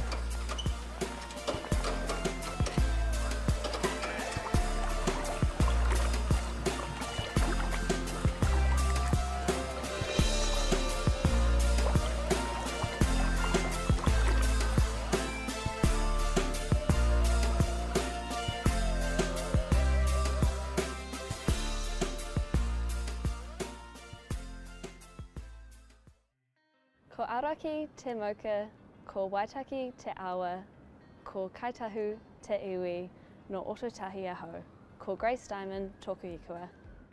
I'm a fourth year student at Otago University studying commerce, majoring in accounting and law. Gaining a scholarship through Ngāi Tahu has really changed the way I think about myself. I grew up quite disconnected to Te Ao Māori and that side of my whakapapa, and through the scholarship it's given me the opportunity to really reconnect and understand who I am as a person and where my culture fits into that. So I've been able to go on quite a few marae stay, and I've also met lots of other Ngāi Tahu people and had the opportunity to stand up in hui and do karakia and my pepeha, which is definitely something I wouldn't have felt comfortable with a couple of years ago. I think it's definitely understandable that you'd be nervous to apply for a scholarship. It's hard to put yourself out there, but I would completely encourage it. It's life-changing and it's definitely worth putting in that little bit of time to do something that can have such a big impact on your life. It's really easy to apply. All you need to do is send through your CV and then write a short cover letter on why you think you'd be a good fit for the scholarship. I was pretty nervous when I started to reconnect with the iwi, but everyone was so welcoming and friendly. We're all very different and unique in our own ways, but we're all on one waka and we're all connected through our whakapapa, and that's pretty special.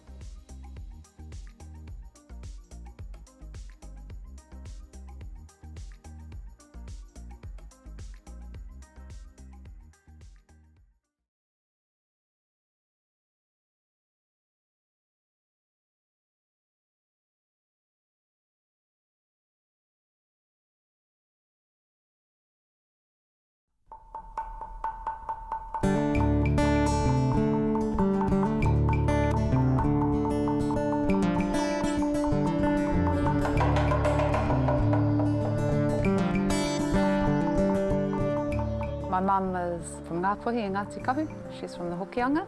I was raised within my extended whānau, big whānau. She has 12 brothers and sisters, and so we were raised in Otautahi.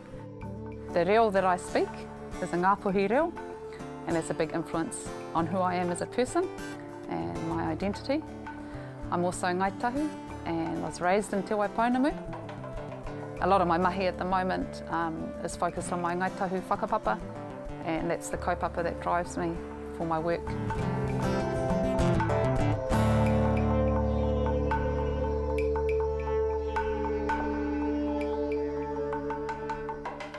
I suppose my role as an artist is that I want to whakanui me pehe tiki. Whakanui I ngā taonga o te moana, ngā ika, ngā kai o te moana, ngā awa. I want to acknowledge and kind of to elevate, you know, whakanui, to honour our kai, our ika, our eels within our waterways.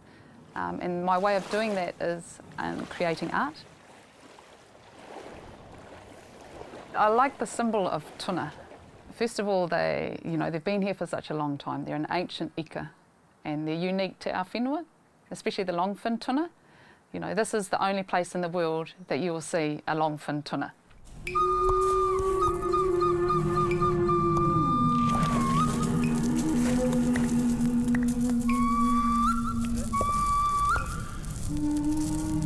I started becoming interested in tuna when we moved to Tahunaroa, Pines Beach, and we started having opportunities to get involved in eeling. It was an exciting time. It was a great way to connect back with our whenua, with being in Te Waipounamu, with being Ngāi Tahu, and I was excited by the opportunities that created for our tamariki, you know, that they could be involved in eeling.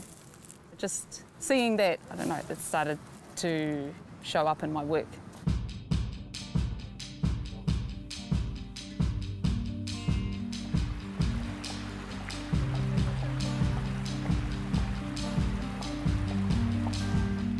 I was asked to create some bronze eels that would be situated below the po created by Fane at Te Hononga. I like it that you can create an artwork that's going to last for generations.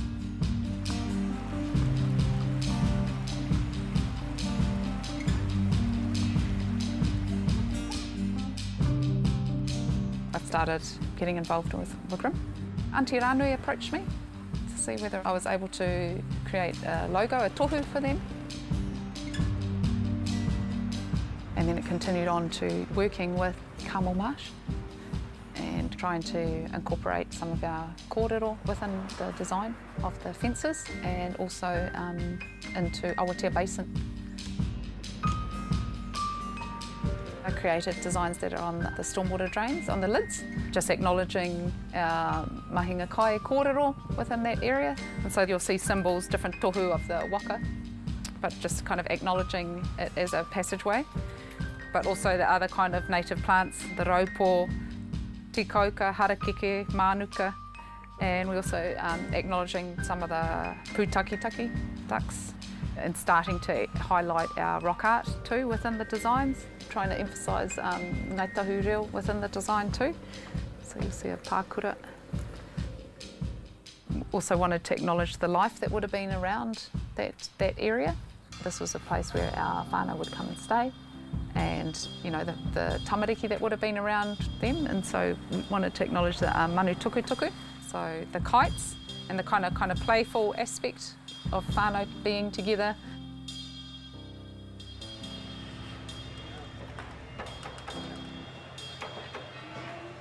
Once again, I was working with Carmel Marsh on for the landing, and this is kind of a place where people will congregate and meet, and a lot of people, it's kind of in the centre of the town. One of the symbols that we came up with was the kuri. So the kuri was brought over with our tupuna. They are a companion, also a good hunter, and a taonga, and so I really, you know, they're quite significant to our people and to be respected. Because of the connection to Wigram skies, so we're looking at birds or association to flight. There's also the kārearea, one of the fastest flying hawks, and so we wanted to have a connection, a symbolism back to aircrafts and of the large Haast eagle. We also wanted to represent the piwaka waka and kind of the playful nature and aspect of the piwai waka. It's important to make sure that our culture is visible, that we are visible, Ngāi Tahu are visible within our spaces and our environment and our new buildings that we're creating within the city. You know, it's a great opportunity to share some of our kōrero, and that's important for our tamariki and our whānau to come. In 2013, I created some designs that got printed onto shade sails that are part of Te Pūtake, which is a Māori garden based at Les Jardins des Fruitiers in Lakonexi in Metz. It was exciting to share our culture with the French culture there and to see our whānau performing under the shade sails. Last year I returned to France and completed a residency at AIR Valoris near Nice in southern France, and continued to create work based on my French and Ngāpuhi whakapapa this time. So we have a French ancestor, and there's many different layers of kōrero about this tupuna, about both my tupuna. I enjoyed creating artwork that reflected those two cultures. It was an eye-opening experience. You know, you're walking past Picasso sculptures on the way to the studio. You walk past the church that he painted, you know. You're walking past 10 other artist studio on, you know, full-time working studios as you're going to your working space. And for a visual artist, it's he hakari, you know, it's a feast. And so you're constantly, you know, restocking and ka whakakia tō kete, filling your kete with different kind of imagery. One of the works I created over there is probably the one that's most reflective of those combinations of all three iwi, the Ngāi Tahu, the Ngāpuhi and the French. I looked at representing our waka traditions, our navigation histories within an artwork. It has references the whakapapa on the French side, which is the French waka, but also acknowledging our Māori whakapapa, and you'll see mōkihi within the design. You'll see our own wakataua, but I'm interested now, I suppose, about looking at how cultures can connect and where cultures collide and maybe cross over, and I think that's a reflection of, yeah, who I am as well. the works that I've created for Wānaka were highly inspired by that experience, by seeing Matisse cutouts and the potential of how you can create artworks with a few cuts. This work started off as a calligraphy drawing. You know, it forces you to be, have a level of accuracy, but to do it quickly and swiftly. And I thought, well, that captures the tuna, movement of the tuna. Then it moved on to cutouts. Yeah, I was quite inspired by, I just love Matisse. So I kind of like, but I was trying to maintain the energy and the movement of the calligraphy. You know, there's a real beauty to them. You know, some people get quite grossed out by tuna, but I think they're quite beautiful. I like the way they move and just that kind of quick movement. That's kind of what I wanted to start capturing in my work. I've kind of learnt a lot about the responsibilities of being a kaitiaki for the tuna. It's important to get people talking about them and thinking about it and kind of going, the reality is that it's going to be the young generation of the tamariki that are going to, will make the difference in what our waterways are going to be like. And we have a responsibility to look after them because this is the place where they reach maturity and then they travel on the tides up to Tonga and that's where they spawn. But they always come back. And that's the kōrero that I try to share with the kids, with our tamariki, is that, like the tuna, we're unique to this whenua, to Te Waipounamu, to Aotearoa.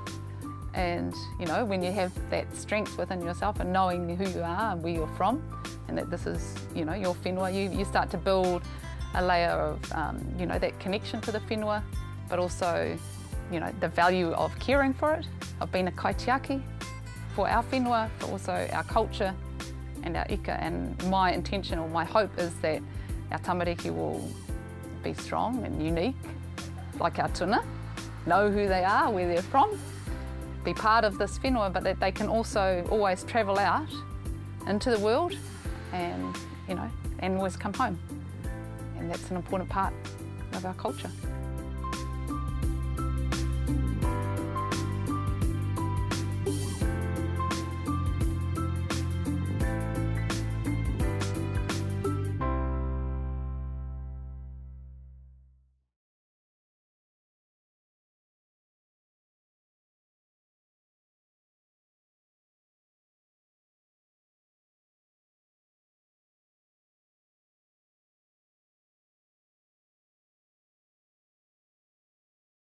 Ready, we've got eskies at the back. Fill your water cup up, fill your own water bottle up. This way we're not wasting the water that we've got and we're not using so much plastic. And there are also eskies around the marae, okay? So we're going to try and fill those up. Just to announce some of the things that are happening outside of Moki, this is the main tent. Over at the school, Tuahiwi School, we have a rangatahi space. Over there you'll see there's a bit of a tech space for tamariki who like to be connected. There's some bouncy castles, an Angry Birds obstacle course. There's some zebras, donkeys and horses to ride over on the courts. There are registrations for Tahu Talent. So if you have rangatahi or tamariki here, they are more than welcome to head over to the Tuahiwi School. Whare toi, if you don't know, we have got all of our Ngāi Tahu artists, they're over at the school as well. There's not many people heading over there. Kapahaka starting soon after the report back. Maybe that's the time for you to head to the Whare toi. We've got our weavers over there waiting to show you some of their stuff, displays, and for you to interact and make stuff. We've also got Fane Robinson. He's doing tāmoko. If you can book a booking in there, please go and see our artists. They're waiting to see you. We also have a kaumātua lounge. In the wharekai, there is a kaumātua lounge. There are midi-midi taking place in the office area. You need to book in for that at the midi-midi door. There's some nail art and a high tea. We've already had high tea number 1 at 3 to 3:45 this afternoon. There is the second high tea. So go and enjoy yourself over there. Pānui for you about lunch. We're feeding you all weekend, okay? If you didn't have enough hangi yesterday, don't worry because you'll get more hangi today.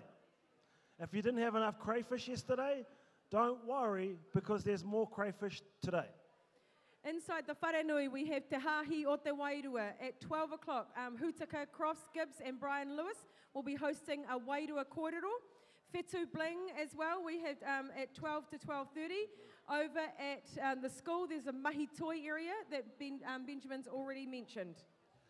And around lunch, the time for lunch is 12:30, as well as hangi and crayfish and eel and all the delicacies of our people. We're going to be having a barbecue. So you'll have the best sausage sizzle and the best cooked steaks in Tuahiwi today. That's starting from 12:30, and lunch is rolling until 2:30. The guys are on, there's 8 barbecues around the corner. The guys are on the barbecues for 2 hours. You can literally have a big feed of steak, come back to your seat for a moi, and then go back and have a sausage sizzle. We really want to support all the whānau that have come out this afternoon and today in terms of the whānau stalls. So you'll see there's 2 big marquees to our right. The one marquee, the biggest marquee, that's got lots of our ngaitahu tourism, he mahi ki te rika, ngaitahu farming, if you want to find out about those sorts of things. Just behind the wharenui, there's another marquee. That marquee has our whānau stalls. So you can buy things from pounamu to earrings. Ladies, there's some of Arahia's dresses over there as well. So help yourself, whānau. Everybody make their way to those 2 stalls as well. Toilets, the toilets in the Marae complex, paper towels have been taken away. The children have blocked up the sinks with the paper towels. But we have the hand dry things, so please don't be disturbed if you go to the toilet. And we haven't taken away the toilet paper, just the handy towels. Use the hand dryers if you need to. That's enough pānui for now. Whānau, you can see there are seats set up behind us. The next part of the program is Report Back and Iwi Forum. This is an opportunity for Te Rūranga to report back to Iwi members on what's been happening, our progress as a tribe and plans for the future. Facilitating this kōrero, we have the great Ngāpuhi warrior, Julian Wilcox. He is the Chief Operating Officer, talking far too much right now, so he has no idea that I'm announcing him. He's getting However, debriefed. He's getting debriefed and gearing up for the next hour kōrero about the Report Back and Iwi Forum. E te whānau, tēnā koutou.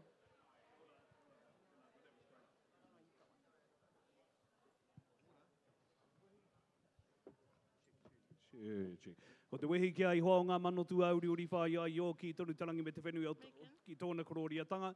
Ngā mihi ki te hunga nā rātou te whakamoimiti te ata nei. Ngai tahu whānui, ngai tuahuriri tēnā koutou.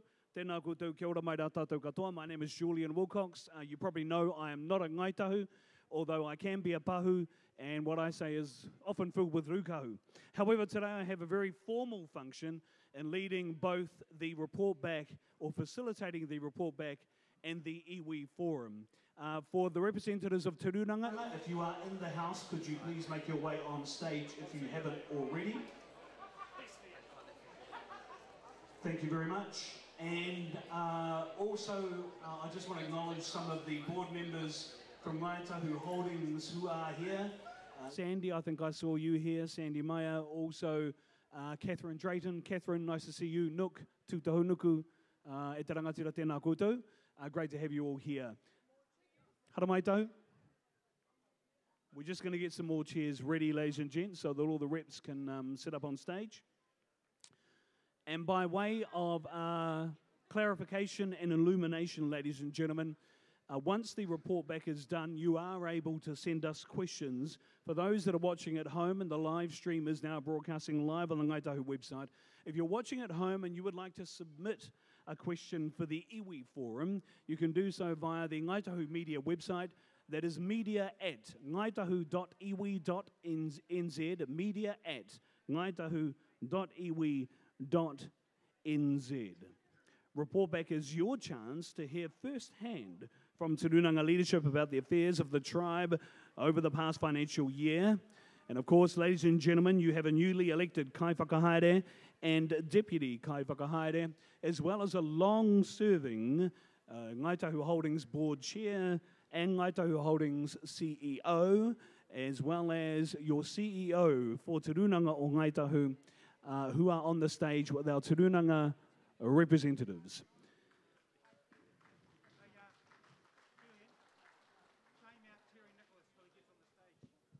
Apparently there's a representative not on stage who is in the whare from Hokonui.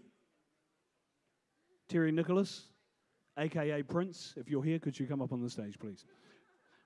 Whānau, you have been able to pre-register your questions by email. We will read those questions once the report back is done. Ladies and gentlemen, you will be hearing from the chair of Ngāi Tahu Holdings, who will be presenting the Ngāi Tahu Holdings presentation, and also the newly elected Kai Whakahaere and Deputy Kai Whakahaere. It is my privilege to introduce you to the newly elected Kai Whakahaere of Te Rūranga Ngāi Tahu and the Deputy Kai Whakahaere of Te Rūranga Ngāi Tahu, Lisa Tumahai and Matapura Allison. Homai te pakipaki nui whakaharahara.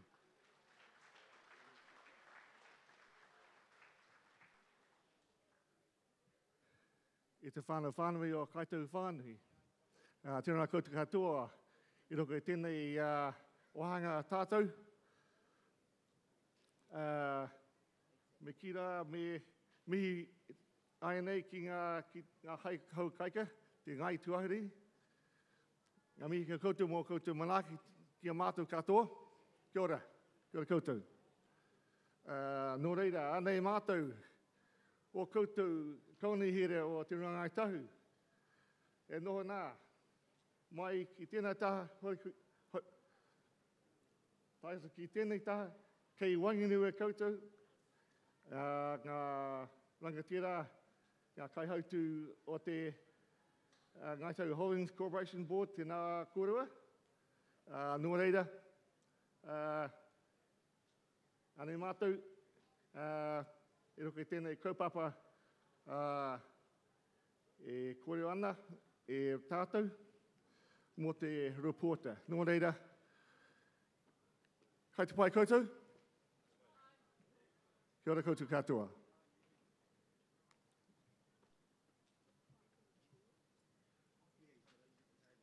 Kia koe, Lisa. Kia ora koutou.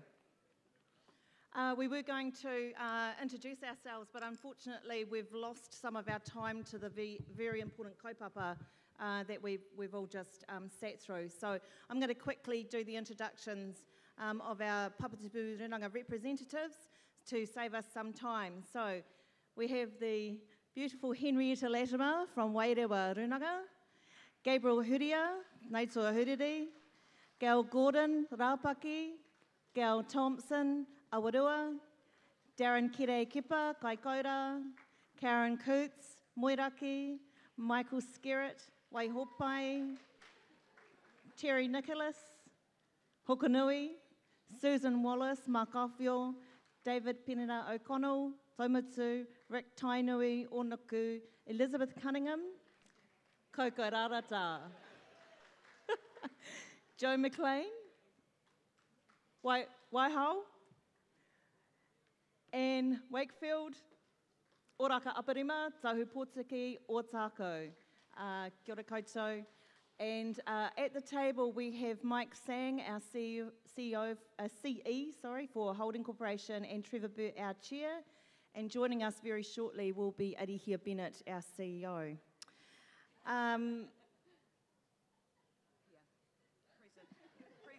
Tuahi, we have a thing about shuffling chairs, I note, so she's already sat in the wrong place. But anyway, look, there were two important sessions this morning. The water session, I just want to make a quick note to these. The water session, there's been a book that has been written by Te Maire Tau that challenges our thinking around water rights for Ngāi Tahu. And I hope that this is available somewhere throughout the hui today for whānau to pick up a copy of Te Maire. If not, we'll try and get it onto our website really quickly so whānau can get a copy of this puka puka and start to think about the challenges within it. And in the water section, we had some wonderful young rangatai, one a bit younger, and he came on stage all casual and you know, for us it's like, yeah, this young man, handsome young man, but it's about thinking about what's relevant to our young people. How do they portray themselves? How do they bring forward their kōrero and what their thoughts are? And I loved it. I thought he was very dynamic. And one of the things I picked up, he said it's not okay to smell like cow tūtai when you've been fishing inanga. It's not okay to smell like that. And that's a really sad indictment of the condition of our waterways. And then we had an amazing older rangatahi who said he thinks Māori, he speaks English, And then he translates policy. And for me, it identified the amazing young talent we have coming through the iwi that are going to be strong leaders for us going forward when you hear that kind of kōrero coming from these young people.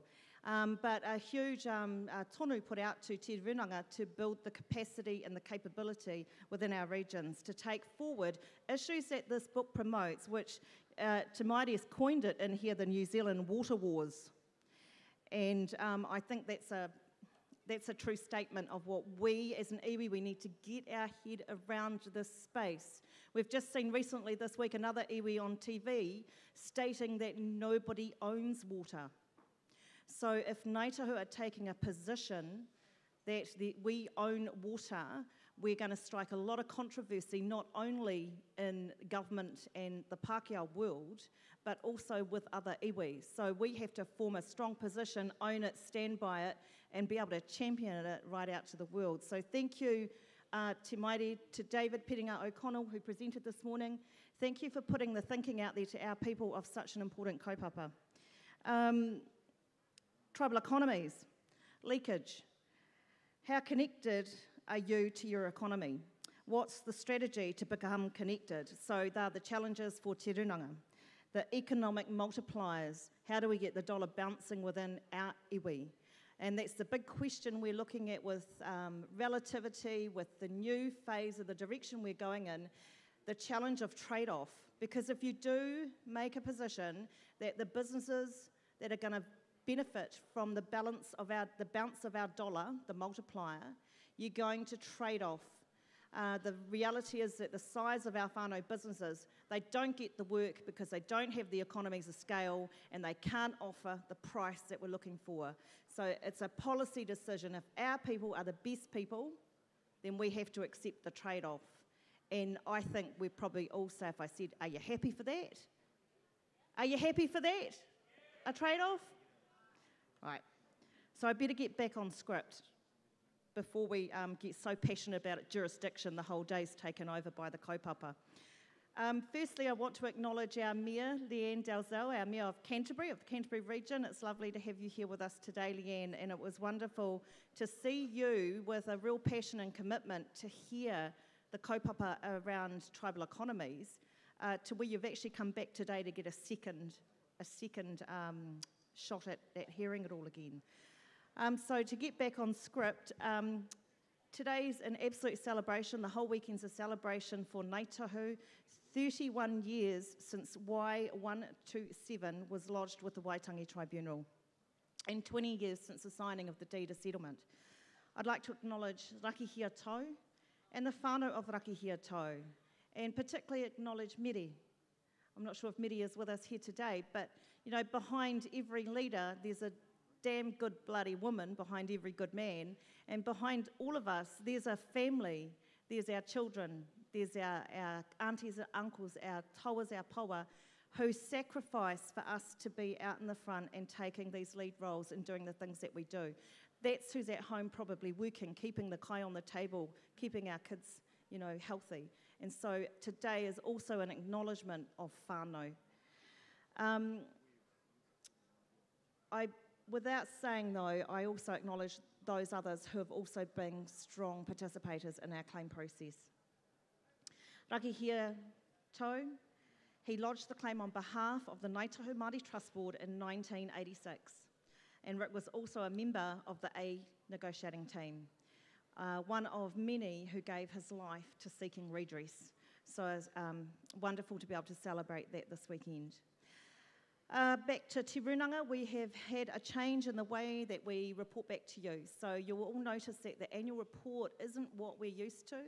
We've created what's called the Manawa Kaitahu values-based reporting mechanism, so it ensures that what we do is sustainable to our whānau, what we do is, our decision-making is infused with our Ngāi Tahu values, and then we can report back against that. So we have KPI that identify that we're upholding our kaitiaki responsibilities and all the other responsibilities that you entrust in us.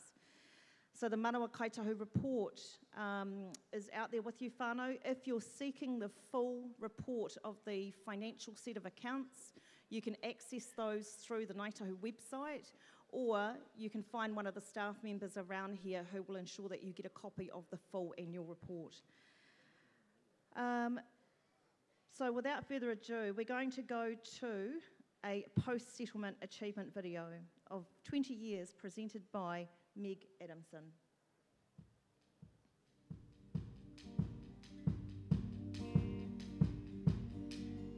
Ko Aoraki toku maunga, ko Waitaki toku awa, ko Takitimi toku waka, ko Otako toku marae, ko Ngāi Tahu toku iwi, ko Meg Adamson toku ingoa. Hi, my name is Meg and I was born in 1997, the same year the Ngāi Tahu deed of settlement was signed at Takahanga Marae, bringing years of grievance to a close as we turn to the next stage in our tribal journey. 20 years on, our Strength in Numbers has grown from 4,000 registered members in 1997 to over 57,000 in 2017. Fisheries Settlements and the Pounamu Vesting Act recognised our rangatiratanga over the resources within our takiwa. Our commercial portfolio has grown to over $1.3 billion, with careful stewardship of assets ranging from shares in Ryman Healthcare, ownership of several iconic tourism businesses, diversified farming operations, property development and investment, and premium seafood products. Our businesses enable us to share our values and stories with the world and ensure our resources keep growing so we can fulfil our responsibilities to future generations. Te Runanga o Ngāi Tahu offers a range of programs to support our whānau throughout their lives and provide opportunities for them to thrive. Pepe packs are provided to all Ngāi Tahu pepe, connecting them to the iwi from birth. Iwi members are supported in their education by Te Tapawai o Rehua, a partnership program with education providers throughout Te Waipounamu. Ka Putea grants give students like me support while at university. And Whairawa, our iwi saving scheme, enables whānau to save for their tertiary education, first home or retirement. Our Ngāi Tahutanga is strengthened by programs such as Ngāi Tahu Funds, the Marae Development Fund, and Aoraki Bound, which allow our whānau to better understand and assert their cultural identity. Ko Tahi Mano Kaika has led the reinvigoration of te reo Māori in our homes, across Aotearoa and overseas. In 2015, we showcased our Ngāi Tahutanga by hosting Te Matatini, the national kapahaka competition in Ōtautahi. We also celebrated the successful hatching of the 1500th Kiwi chick at Rainbow Springs in Rotorua. All of this has happened in my lifetime. We have much to be proud of and much to look forward to. I am at the beginning of my journey, and my vision is being part of an iwi that continues to raise the horizon of opportunity for our whānau, helping us to achieve the culturally rich and bountiful future our tūpuna dreamed of.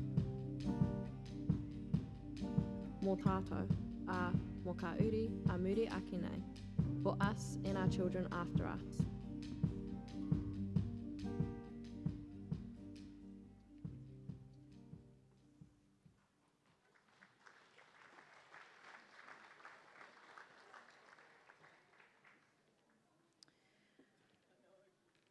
On behalf of Te Runanga o Ngāi Tahu, I'd like to thank Holding Corporation for another strong year. The financial performance in the distribution has been strong, with a $49.6 million distribution to Te Runanga, and that allows us to develop further and ensure we continue on the pathway that we're going with our tribal vision. What we're going to do is we're going to talk to each of the po that are identified in Manawa Kaitahu and report against those. So the first one is tohungatanga. Attracting and retaining the best people is a key vision of Te Runanga.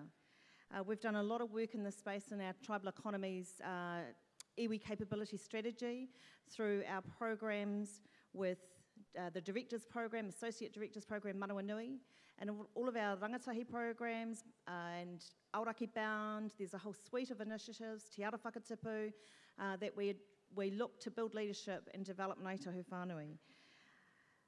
Protecting and caring for our tribal properties is also one of the key initiatives in Tohutanga, and we have done a lot of work around evaluating, understanding the status quo of our tribal properties, particularly understanding what our responsibility is under the new health and safety legislation. So there's been a significant piece of work done internally around tribal economies. We've also developed programs that provide opportunities for Ngāi Tahu whānau to work within the iwi, either as employees or as directors, as mentioned. And this year we've had a range of cadets across the organisation, Ngāi Tahu cadets who are experiencing what it's like to work for the iwi, but then assisting them going out into the bigger world, into wonderful jobs that we can assist to help them move into. Te Pōkai Ao is a program which is about growing our future leaders. It's a collective project with Te Tapuai, NZQA and Callaghan Innovation. So this year we had the privilege of sending 10 Year 9 and 10 students to attend Silicon Valley for a STEM boot camp. STEM is science, technology, engineering and maths. I'm going to play a wee bit of a video so that you can see these rangatahi for yourselves.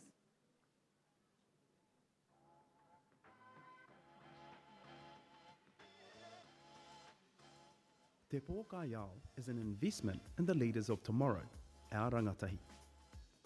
Te Pōkai Ao supports rangatahi to engage and explore STEM subjects, science, technology, engineering and maths, in the world's innovation hub, Silicon Valley, California.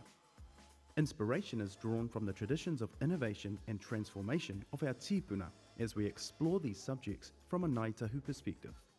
This initiative will support, nurture and develop our rangatahi, mō tātou ā mō ka uri ā muri ake nei. So one of the things that we're looking at, not only in terms of developing our rangatahi, but actually developing leadership. Leadership across the table, leadership across the tribe. What is the role that our paipai out in the regions play in tribal affairs into the future? So myself and Matapura are going to take a very different approach in terms of leadership at Te Rūnanga, and it's very much a joint team, a team taking us forward, and so we're sharing today's report back. So Matapura is going to come in and take us through the next sections. Kia ora.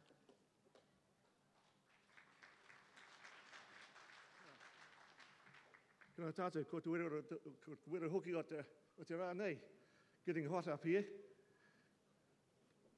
At least these are hot seats. Kia ora koutou. Well, I want to talk to whānau about whānau engagement, of course, and engagement with whānau and enabling participation in tribal activities is one of the key things Tūranga Ngāi Tahu is looking at. We put more resources into our whānau engagement this year than we had before, and we've had more roadshows, which are just one way to connect, but they do continue to gather momentum each year, and they are now becoming quite successful in growing our outreach and connections to Ngāi Tahu whānau wherever they might be. This year we've had 4 roadshows in Australia and 7 in the North Island, and that's a reflection of the fact that 23,000 Ngāi Tahu live within the takiwā, but 60% actually live outside the takiwā.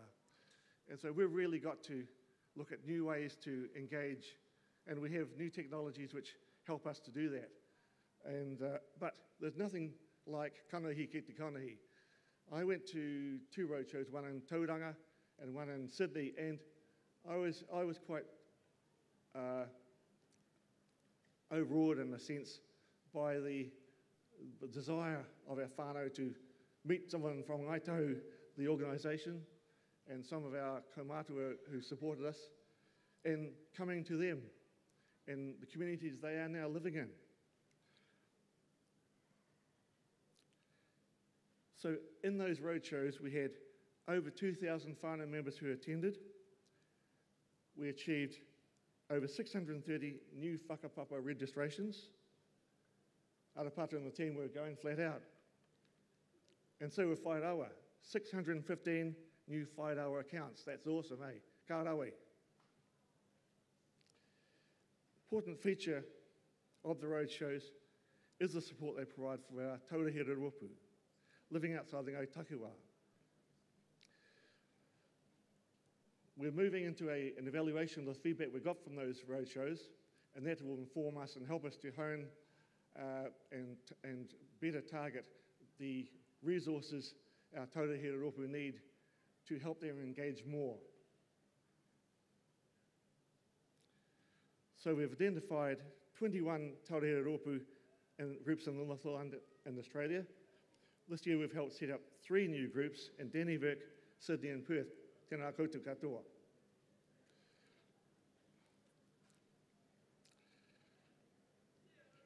In terms of manaakitanga, we've had some recent big natural disasters, and our manaaki has been brought to the fore, ensuring the safety and well-being of whānau and communities in need. And the Kaikoura earthquake response is one of the most recent of those. Tēnā koutou ngā Kāti Kuri, me o koutou nohoanga I reira I Kaikoura, tākou taitoko o Kaikoura. It was a real example of how Ngaitahutanga in action, as staff and whānau gave tirelessly to provide that manaakitanga, to give voice to that manaakitanga, as shown in this short video coming up, I think. When a massive magnitude 7.8 earthquake struck just after midnight on November the 14th, 2016, the Kaikoura region was thrown into disarray. In typical Ngaitahu fashion, Takahanga Marae opened its doors to distraught locals and visitors with characteristic manaaki. It promptly set itself up as a welfare centre for the community. In 1 week, the marae served over 10,000 meals and provided accommodation for those in need. Te Runanga o Ngaitahu also sent out more than 50 helicopters with supplies and volunteers, and evacuated people desperate to leave. It's just awesome. As highlighted in that video, it was heartening to see our subsidiaries kick into action. Seafood provided, kaimoana, tourism provided helicopters to get people in and out. Hilton Haulage got people and resources to where they needed to be. Our staff connected, cooked and informed whānau and the community. A point of manaakitanga I tēnei wā. The very fact that Te Ngai Tuahuriri offered to help our whānau of Kairikuri and Turunga Kaikoura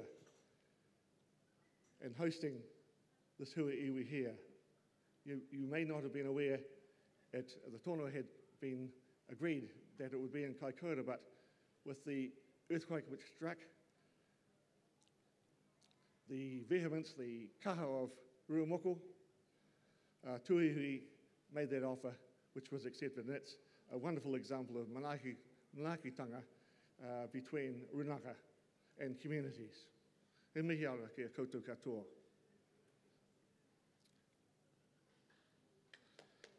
Kia ora. A very good point. An example of manaakitanga between whanaukā, between communities. There have been other events as well in terms of emergency response preparedness. We had the Hurinui Kaikoura earthquake, the Port Hills fires, the Idjkin floods, the Te Waiponui floods in July, and some of our own people were displaced by those. We now want to work with Papa Te Pūrunga to assist them with being emergency ready, getting tuned into how to respond to a disaster when it occurs. And we can't say these things won't happen again. So have our marae maha, our runaka, get up, ready to respond, ready to get into action, is something I think is very sensible. It's been pretty obvious that our runaka and marae have been pretty pivotal in providing that first place people can go to, that first place where they can shelter. So that's a tono for our Papati Pūnaga. We're talking about affordable housing for whānau. With home ownership, you all know home ownership has become a big national issue. And it's a big issue for us as well within Tūrangai Tahu. 495K for your average house in Christchurch, I'm told recently. That's big money.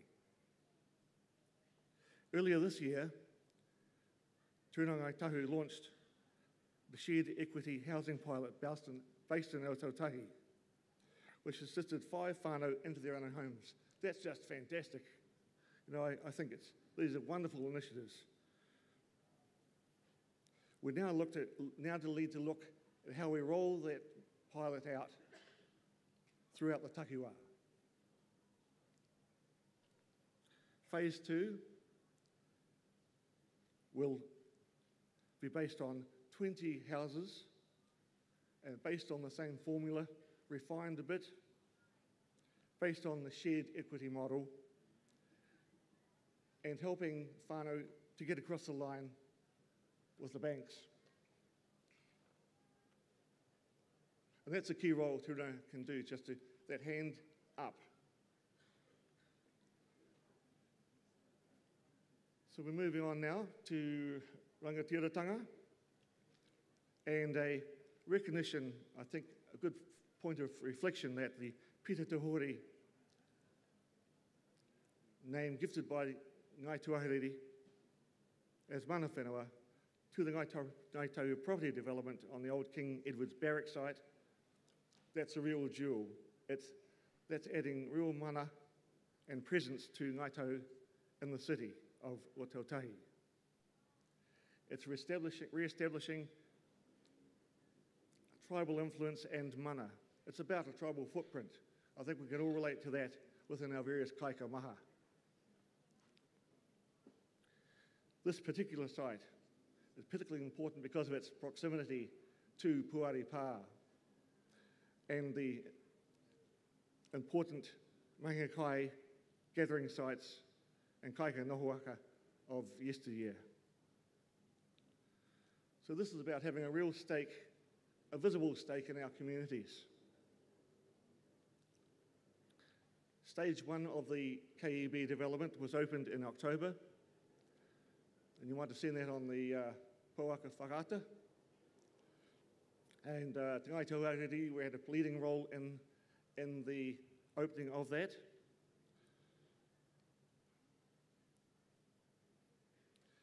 And other projects, Omeka, the recently opened Justice and Emergency Services Precinct. There are others, the Bus Exchange, and the Te Papa or Tākaro Avon River project, which are ongoing. These are all going to see an increased footprint, Ngai Tahu footprint on the landscape. When you're driving past with your mokopuna, I think it's pretty cool to say, oh yes, we've got that, we've got an interest there. You've got an interest there. Engagement with government. We continue to work hard at maintaining our leadership position and key strategic partnerships to ensure we're looking after the rights and interests of the iwi, your rights and interests. Some of the examples of this were our engagement with government and other key stakeholders and the rebuilding of State Highway 1 coastal route and the Kaikoura Harbour. Now, I think that was opened, that was opened last week as well, or I think I saw it on the TV. Is that right, Kaikoura? Ka pai. These partnerships are pivotal to improving and sustaining our relationships. We all like to talk about DOC from time to time, and an example of our initiative in this area is our internal assessment of how we're doing, what we actually want from those relationships. And Rick and his team within Strategy and Influence have, for example, recently held a hui on taonga species So the more of these wānaka hui as we move on, just reassessing and reaffirming what we really want from those relationships. We have the Marine and Coastal Area Taukatai Moana Act 2011. Again, Rick's team, Ronnie and Chris Brankin, kia ora, are responsible for setting up processes for Māori to apply for recognition of customary rights and interests for coastal areas. In April, it may have taken you by surprise perhaps, but we, Te Rena Ngaitahu, made a blanket application to the Crown on behalf of Ngaitahu whānau to ensure their rights are protected. Now, with the lead up to the horizon, the window on making applications, it became clear that a number of whānau hapu groups, runanga, weren't really sure whether they should or could put an application in. So Strategy and Implements are helping whānau to get applications together and get them into the process. This action, this unilateral action, helped to protect your right to put an application in. Mahi is ongoing. So we're working with Papa Te Pūranga and other groups excuse me, to secure the network of coastal areas around the takiwā where our customary rights are formally recognised and the local Papa Te Pūranga and whānau are involved in planning and management decisions in these areas. That's real empowerment. Kia ora, Lisa. Kia koe. Kia ora matapura.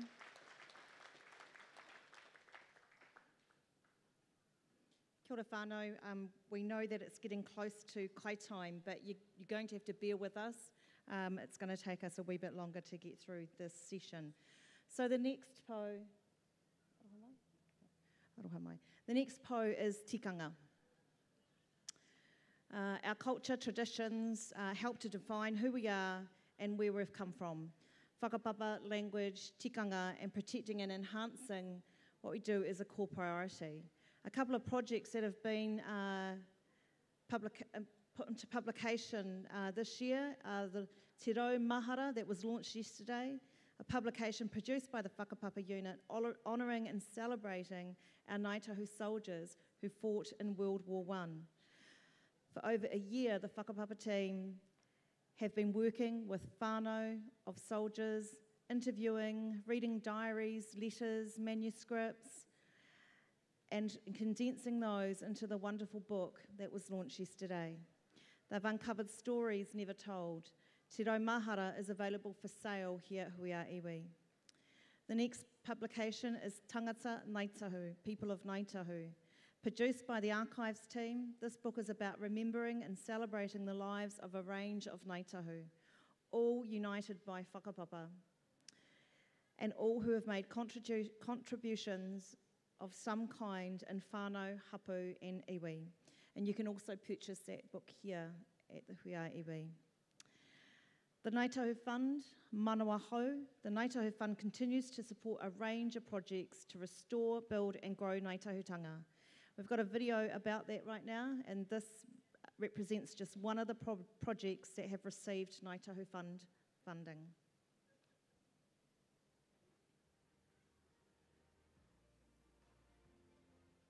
Whenua Hou, an island northwest of Rakiura, was an important stopping point for mutton birders travelling to the TT Islands. Today, the island is used as a nature reserve for endangered species, and thanks to efforts from the Department of Conservation and the Whenua Hou Committee, the island is pest-free. 3 tōtara po have been erected on the island to symbolise the importance of Whenua Hou to Ngaitahu and their ongoing commitment to preserve it for generations to come.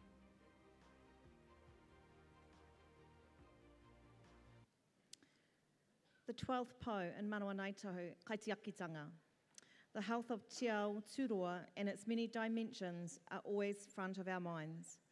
The state of our waterways, sustainability of our fisheries, etc. are a significant challenge.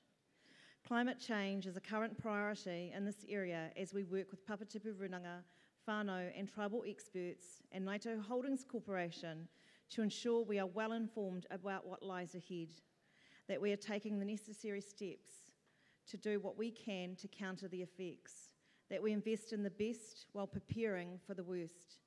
This is a great piece of work and some good progress has been made. In our role as environmental kaitiaki, one important project we are currently involved in with the Te Runanga o Moeraki, DOC and the Penguin Rescue Trust is to restore the Kaitiki Historic Reserve in Moeraki. This has seen a part-time ranger funded by Kaitahu ki Ōtākau, contracted to prepare a Reserves Act 1977 management plan for the area. Pūtea, it's been another year of growth and profit and wealth for Te Runanga o Ngāi Tahu. The net worth is now sitting at 1.36 billion. God, got it wrong again. If you heard me on the radio the other day, I said we were sitting at 1.6 billion. But as Leanne said, what's a few million either way?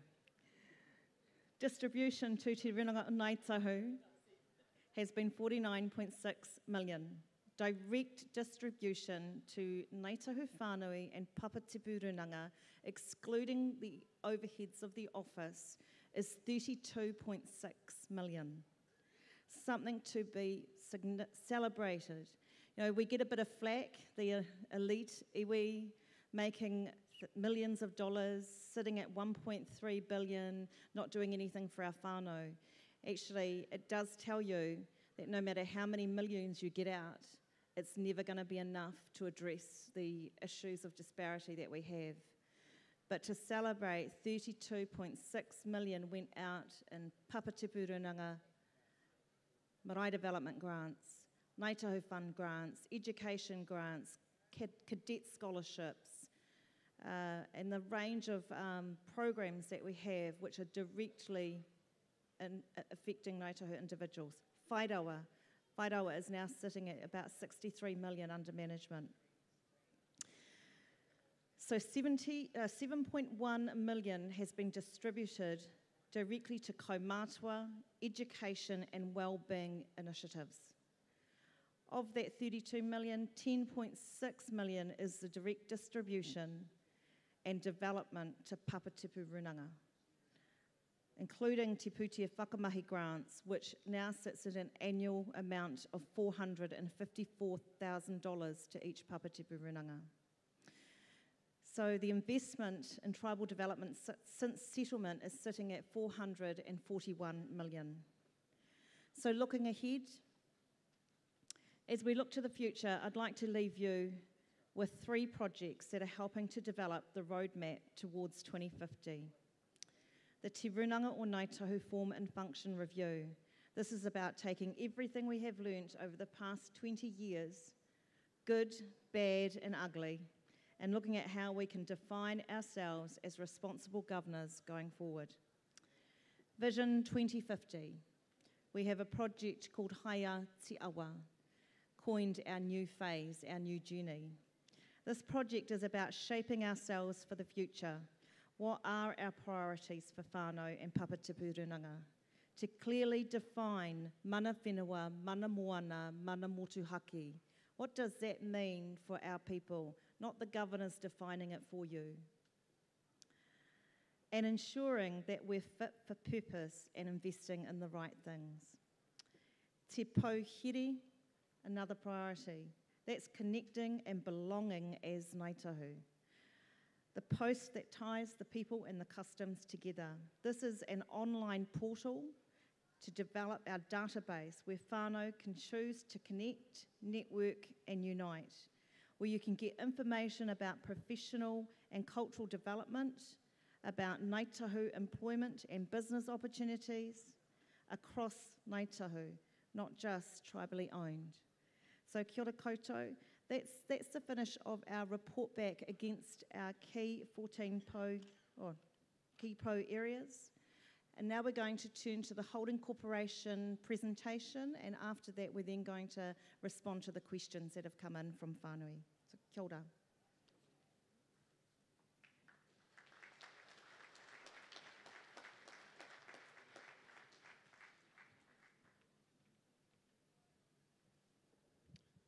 Tēnā koutou, tēnā koutou, tēnā koutou katoa.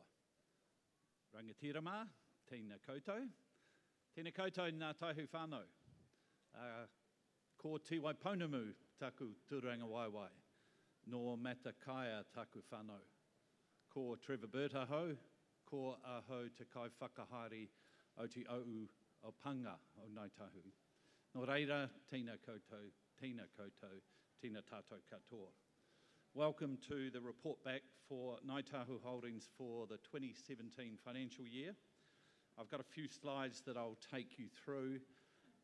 It's really in three sections. I call it the what, the how and the who.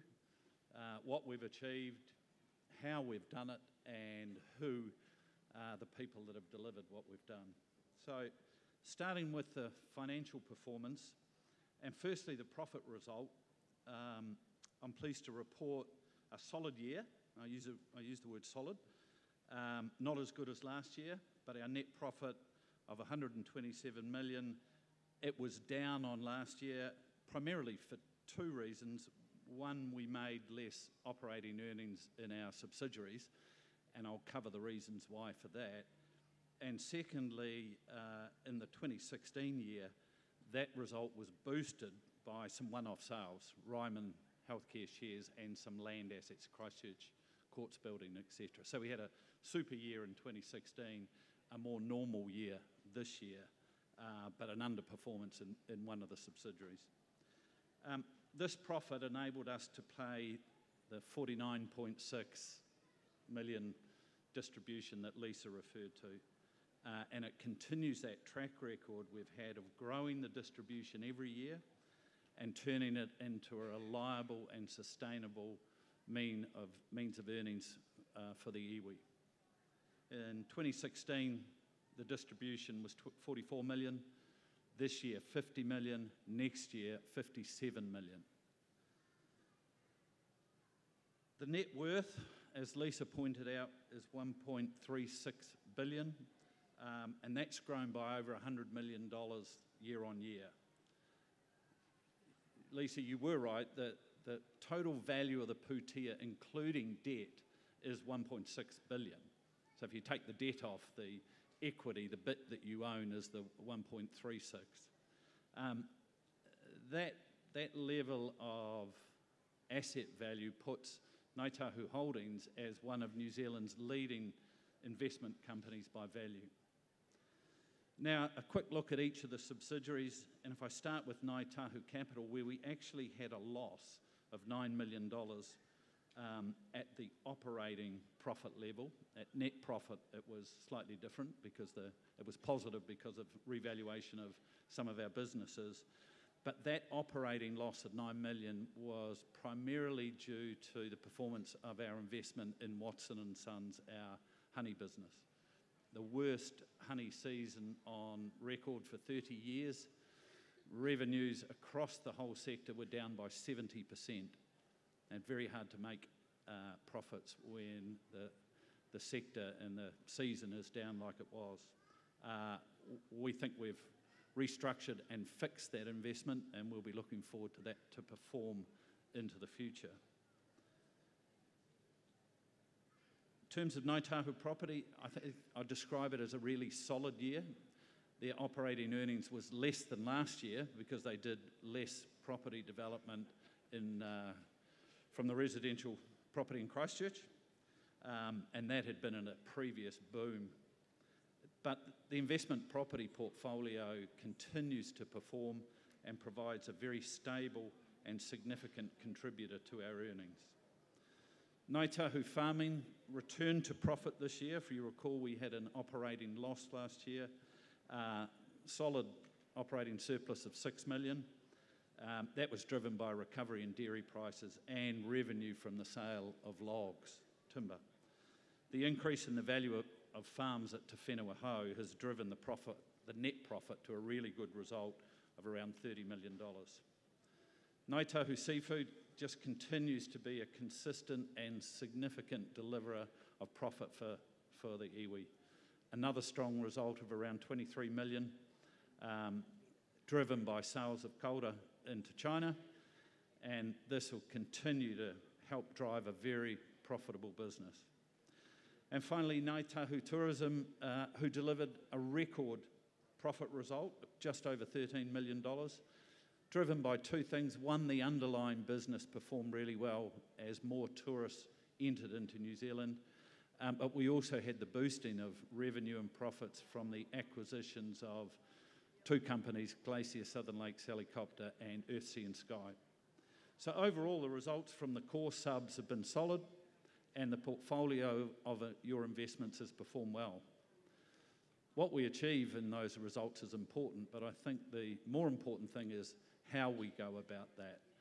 How do our businesses that we own and operate in a way that reflects Ngāi Tahu's values, and how do we support the aspirations of Ngāi Tahu? So for us, this is incorporated into our Manawa Kai Tahu framework, and we've developed a values and action strategy at each subsidiary. We've got those in place. They help deliver on the commitments we have around values. Each one of our subsidiaries has got a plan. Each of them's got different challenges. Each of them's probably starting from slightly different bases, but each of them has a commitment to go forward. We've invested in resources and capability to deliver those strategies. It's a journey. It will take some time. I don't think we'll be able to do it overnight, but the key is having the plan and the commitment to deliver on that plan. Some specific examples I could give you very quickly. If you look at Ngāi Tahu Holdings as a group, our carbon emissions are actually at carbon zero. That's given the interest we've got in forestry, which is great to see. Ngāi Tahu Farming last year planted over 90,000 native trees, and that's part of a 30-year plan around native regeneration. Ngāi Tahu Tourism won the recent He Kei Aku Ringa Award, and Ngāi Tahu Seafood is embarking on a project on breeding blue cod to improve sustainability of stocks. They're just some of the examples of values and actions under the Manawa Kai Tahu framework and our values and action strategies.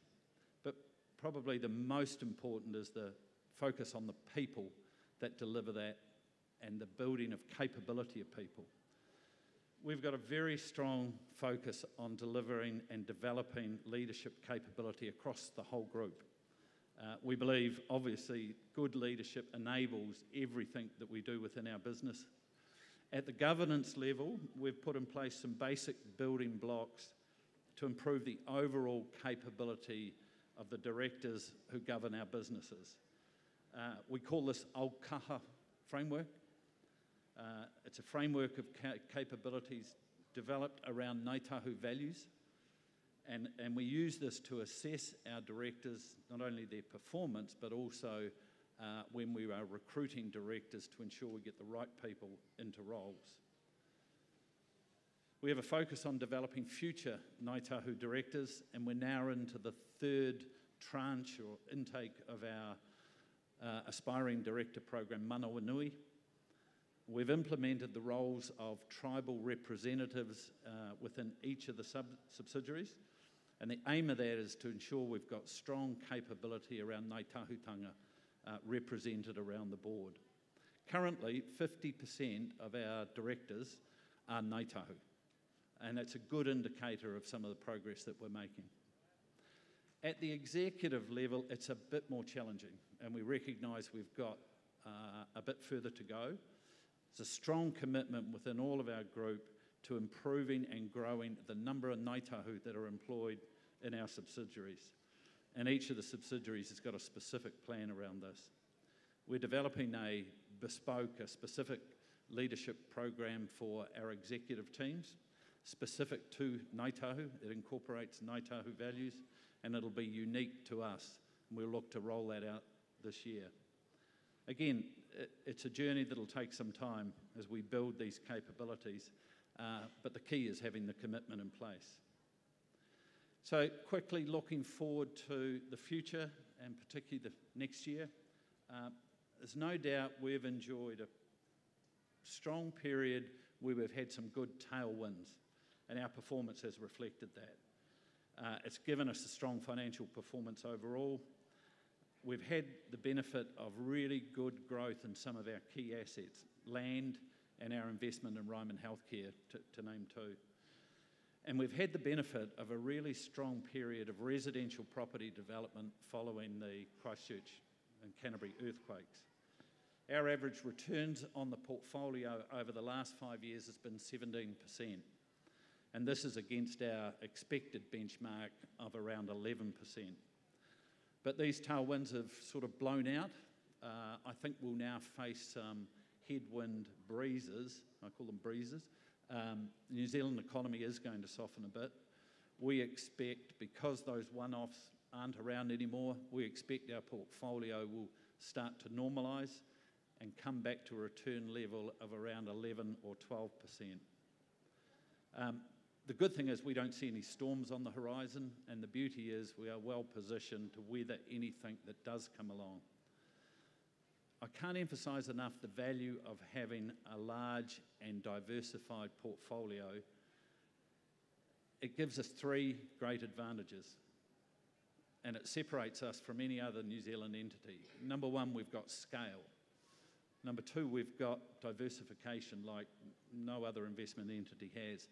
And number three, we've got a perspective that looks intergenerationally. It looks hundreds of years. That positions us uniquely for anything that goes forward. Finally, I just want to finish, as this is going to be my last report back that I'll deliver to you. I step down from this role in July next year, and I just wanted to take the opportunity while I'm here to say to you just how much of a privilege it has been to work for you as a people, and how proud I've always been to be associated with Ngāi Tahu.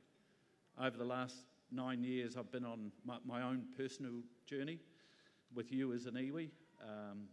You've helped me grow my understanding of an iwi and Ngāi Tahu in particular, and your values and reflecting those values in my own family has become key with us. So I thank you for that. I got a great deal of satisfaction when I look at my time here and what we've achieved. And if you think about the growth in the portfolio, there's been over $1 billion of wealth added to your portfolio, and I reflect on that with a lot of pride. But I don't take any personal credit for it. I give that credit to the people that your people that we have engaged over the years have been fantastic contributors all throughout the Ngāi Tahu Holdings Group. So I just want to thank them on your behalf for all the efforts and the work that they do for you. Nō reira, tēnā koutou katoa.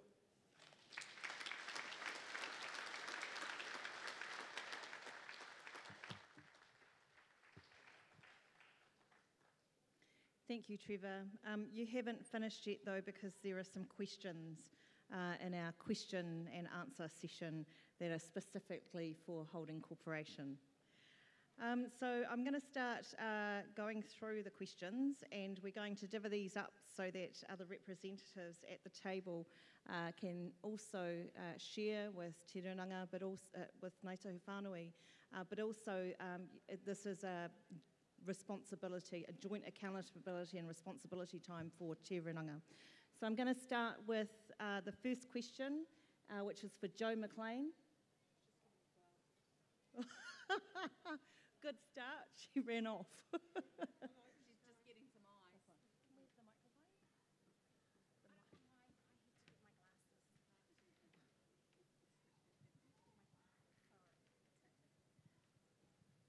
Hello. Kia ora. Jo, the question for you is from Justin Tipper. When will Tront develop a specific plan to prioritise Ngāi Tahu succession within our subsidiaries? Kia ora, sorry, I had to get my eyes so that I could see. So we are already doing some of that now through, and Trevor's alluded to that, through the Manawa Nui program that we've got. We also have Manawa Titi, which is a program that is run once a year. We have about 25 participants in that, and that is very Papatipu based. It's also important to note that 55% of directors on Ngāi Tahu Holdings and its subsidiaries are of Ngāi Tahu descent. So we're looking very closely at the numbers that are coming through, and we continue to push to ensure that our people are reaching those sort of levels. We've just launched Te Pouhere also, our tribal database. So that is a database where people can access that in order to share their qualifications, knowledge and experience, so that when we do have positions coming up, we have something that we can go to internally as well, as opposed to looking externally. And we are also looking at executive development programs across the group. Kia ora. You take that with you. Kia ora, Joe. The next question is going to be responded to by David Perina O'Connell.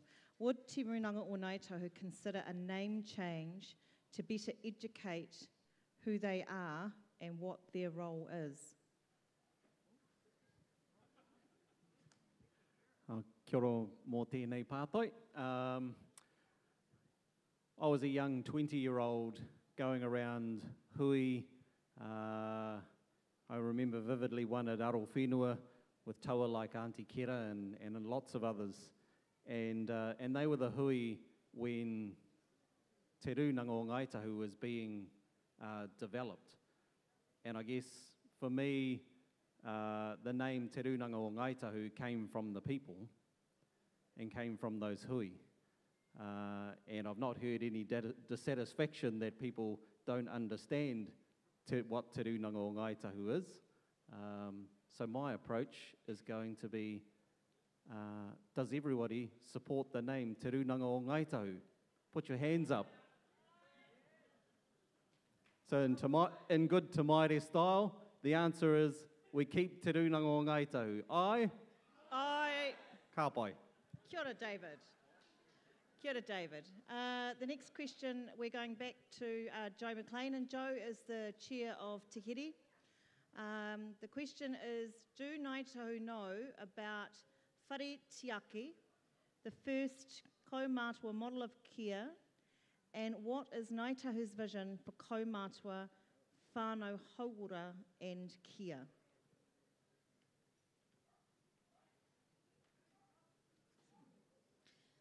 Oh, do I need this?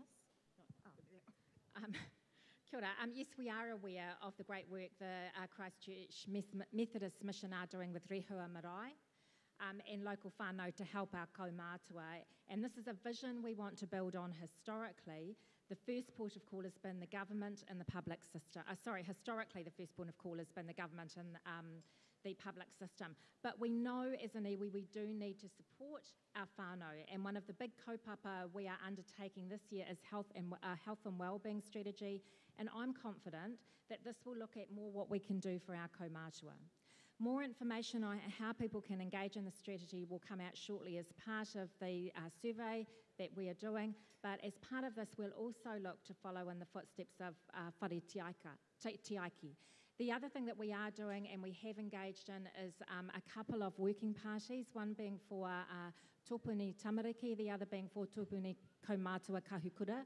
And there has been a lot of work done in that space that has been pulled together by specific people in those working parties.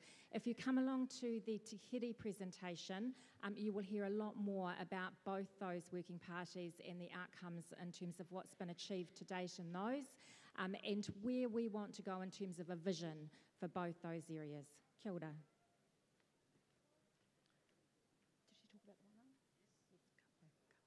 Kia ora, Joe. The next question is for Arihia. Te Runanga,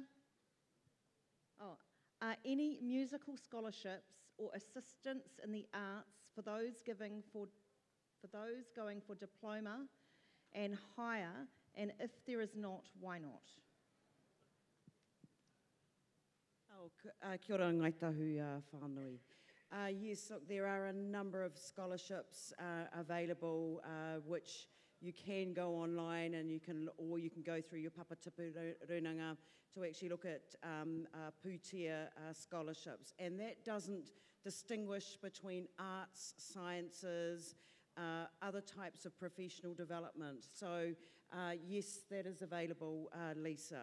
And if you're having trouble being able to distinguish what those scholarships look like, please come and talk to me, talk to one of our staff members. We've got mātauranga who are in the tent, and they'll be more than welcome, more than happy to help you have a look at the myriad of different scholarships that are available. Our journey and our vision is actually about developing mātauranga, and it's actually about developing tribal capability. So we must be able to broaden and actually look right across that whole scope and enable you that opportunity to access those funds. Kia ora. Kia ora arihia. Okay, the next question is for Mike Sang. I am concerned about suitably qualified people who are not getting hired for positions in Ngāi Tahu farming. I know of someone who went through Ngāi Tahu funded programs to learn about farming and then missed out on a job which went to a relative of a hiring manager, which sounds like nepotism. Kia ora koutou. I don't know that particular case, but I can just maybe make some general comments. And I know Andrew Priest is around here somewhere, so you feel free to catch up with our Chief Executive of Farming on that. To be honest, running a business requires good people. Every business should be motivated to get the best possible people into place. But we also only have a limited number of roles. So if there's no vacancies available, then it's difficult for us to fill them. And, you know, in principle, the development programs will often produce a lot more people than we're able to hire ourselves, because we're only a small part of the economy in the sector. So that is going to happen from time to time, and unfortunately we can't always hire everyone that comes out of the development programs. The other aspect, though, is all our businesses have got HR support. They've all got employment processes and practices that we review. And they've all got boards over them that have expertise in this area to make sure that those processes are as good and transparent as possible. But at the end of the day, every employment process requires a judgment of the people employing, and we won't always agree with everyone else. And I haven't always got every job I applied for, and they were very poor decisions. But it happens. But I do believe that we've got our hearts in the right place, and we try and do this as well as possible. Kia ora. Oh, you got a clap. Also for Mike Sang. What assurance can you give about the integrity of the hiring processes? What monitoring is there of the subsidiary organisation's staff process to make sure that people are treated fairly? Does Te Runanga have a role to play in this? Yeah, look, I'll give you a slightly contradictory two comments. One is we have all our HR people across the group work together, talk about how they do things, share ideas, and so we have a kind of cross-function group that includes people in performance in the office, because we want these people to learn from each other and to be the best they can be. On top of that, we obviously got our boards and management teams reviewing it, so I think that there is a natural process in the organisation that continually tries to make that better. Saying that, I'd hate we ever got to where our middle managers have been reviewed, because it's just start to get to the point where it's almost, it's not a police state, but you're getting reviewers, and then you need reviewers that are reviewers. And I think what happens when you do that is you stifle individual accountability, and you stop people taking responsibility for their own processes. So it's important we have a way of learning, working together, reviewing that works, but we certainly don't, like I wouldn't go in and review what one of our subsidiaries is doing at a minimum management level. It's about getting the balance right. Kia ora. Kia ora. This one's for Trevor Burt. Last year, Tront scored an A for making money, but a C for how we got there. A C's still a pass, isn't it, Te Mairu?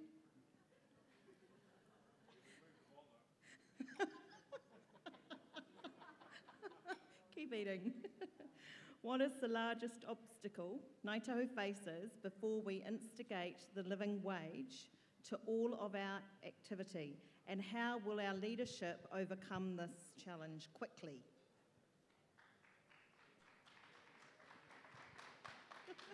Kia ora. I like the applause before I've even started.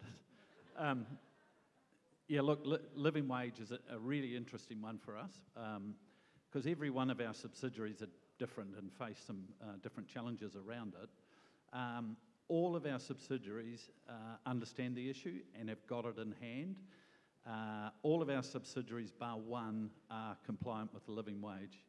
The challenge we have is in Ngāi Tahu tourism, where the nature of that business sees a lot of transient people, a lot of part-time people, and a lot of overseas people who come and work. Their challenge on how they manage the implementation of living wage is one that they're grappling with. They're committed to doing it. So I think the obstacle, if you said what is the barrier is time. We just need some time for these guys to get their head around it and manage the implication and impact of it. I think the other area where we have a challenge is in businesses that we don't own 100%, but we have a shareholding in or an influence on. And you know, frankly, if living wage is part of our core values, then it should be a core part of our decision to be involved in a business or an investment in a business. And if it's not been achieved, then we should look to, you know, take the appropriate action because it is a core part of what our values are. If we truly act as a values-based organisation, and we'll look to implement that as we go. Kia ora, Trevor. Here, I think it's important if you can let whānau know what we've done across the office side in terms of the living wage. Kia ora. Just to let you know that when this discussion started to come to the fore, probably a couple of years ago now, through one of our representatives here, the office moved very quickly, and it's because we're able to work internally right across our teams to actually look at the impact of actually how much change was going to need to take place. And surprisingly, we acknowledged that we were either working at the living wage or above the living wage. So we've been able to actually make that transition quite easily. So you do have your office staff within Te Runanga who are above the living wage. Ka pai. That must be an A. Oh, he's gone. This last question is for Tahu Pōtiki. Can Ngāi Tahu artists be confident that the cultural IP of public artworks in Ōtautahi and all of Te Waipounamu will be protected by the iwi from misuse?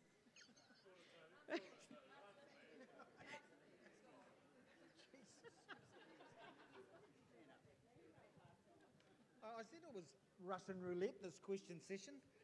Says I got the loaded chamber. I don't know the answer to that. I do think that it's an important question. I did have a discussion about this 2 days ago with some of the artists at the Coca Gallery, and I do think that we have an obligation when somebody has operated on our behalf and with our name behind them, that the rights of those artists that have acted on our behalf are protected. There are some very tricky areas in terms of intellectual property and public art, and in fact my understanding is that the image, once it's out in the public as an acknowledged piece of public art, is no longer able to be protected.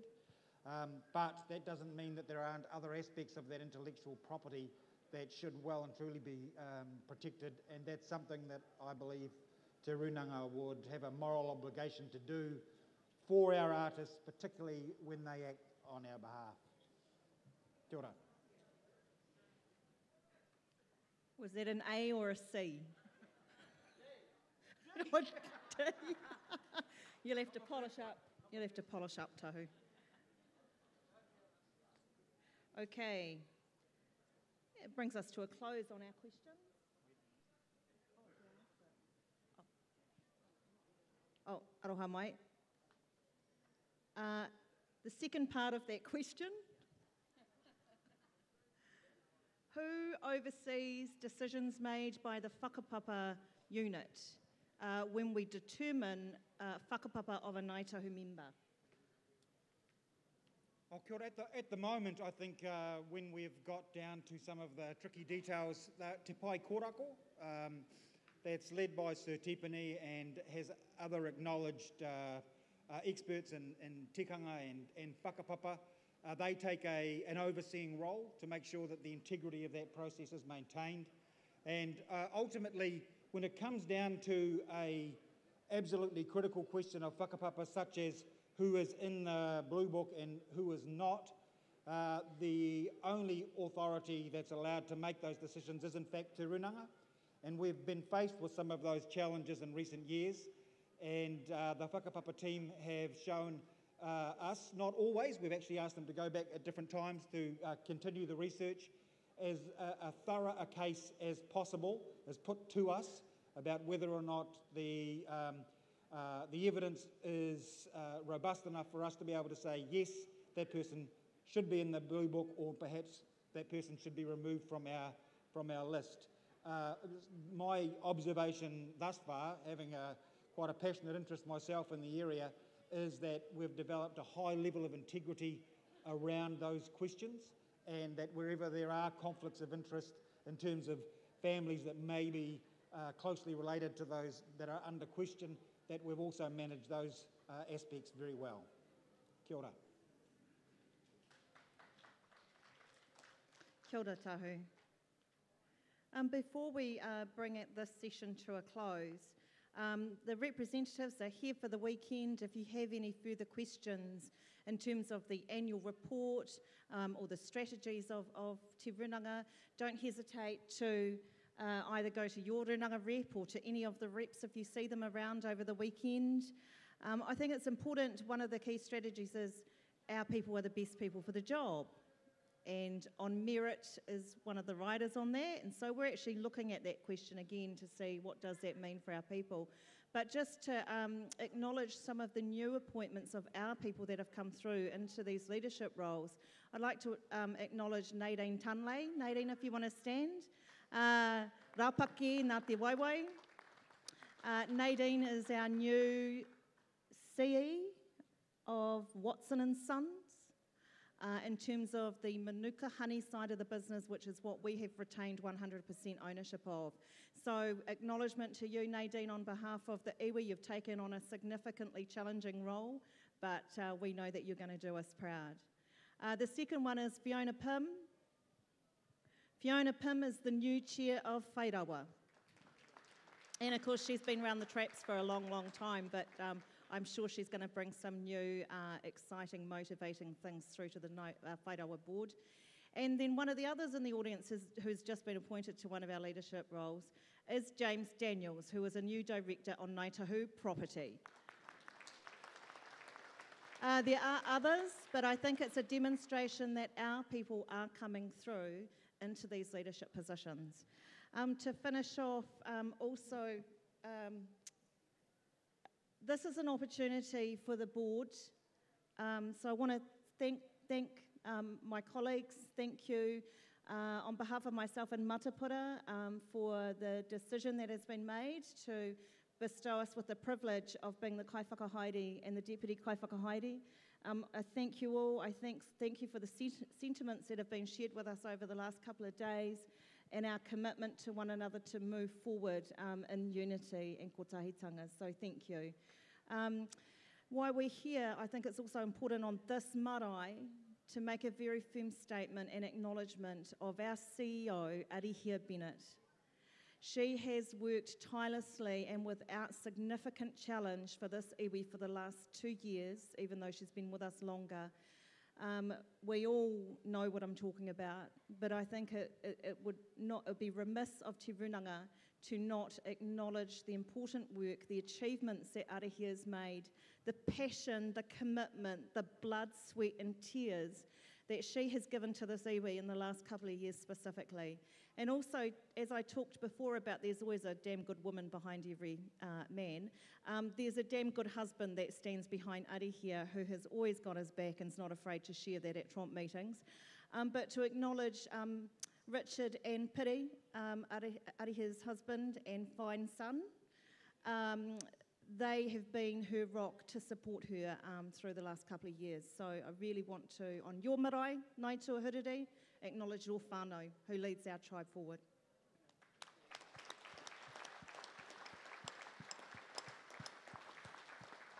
So comms are going to know that I'm one for going completely off script all the time. But the last point I want to make is get a copy of this book, Water Rights for Ngāi Tahu, a discussion paper.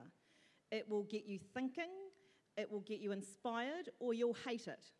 But we want to hear all three, A, B, C, or D, or E. So you can send your feedback through to Rakihia Tau. No, people might think that's a bit of bias going on. Maybe send your feedback to Rebecca Clements, who's in the S&I team, who's managing this space and water. Stand up, Rebecca. So you can tell Rebecca whether it rates an A or an E, and whether you like what it says or dislike, or you have other thoughts.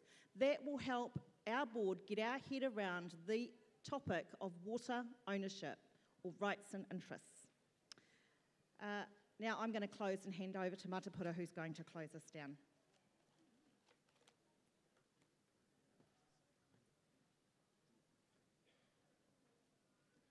Kia ora anō koe, Lisa. I te whanau koti, tēnei tātou wanga kōrero mō te reporter mō te tēnei tau. Kua honore tātou mātou e o koutou mahi tāringa ki te whakarongo, kia kōrero mai ngā pātai kaha, kia mātou, tātou katoa, I tēnei taumata. Nō reira, kua ako nei, me haere mātou ki te manaakitanga o te Ngāi Tuahuriri. Kua mohio, kua hia kai koutou. Engari, e mihi anō kia koe Trevor, mō tō mahi papai ke tautagana te kaupapa, te waka, mō tātou, mō te pūtia, mai tō timatatanga I wainua tātou. So Trevor, I just want to again acknowledge the legacy you will leave with us. When you retire next year. It's been an important phase in our growth, extremely important phase in our growth. And you came in at a time when we needed sound hands, and you gave that to us. And also in the appointment of your chief executive, who I might say is proven very able. Nō reira, ngā mihi ki ana koe a kōrua. Nō reira, e te whānau. Kia ora.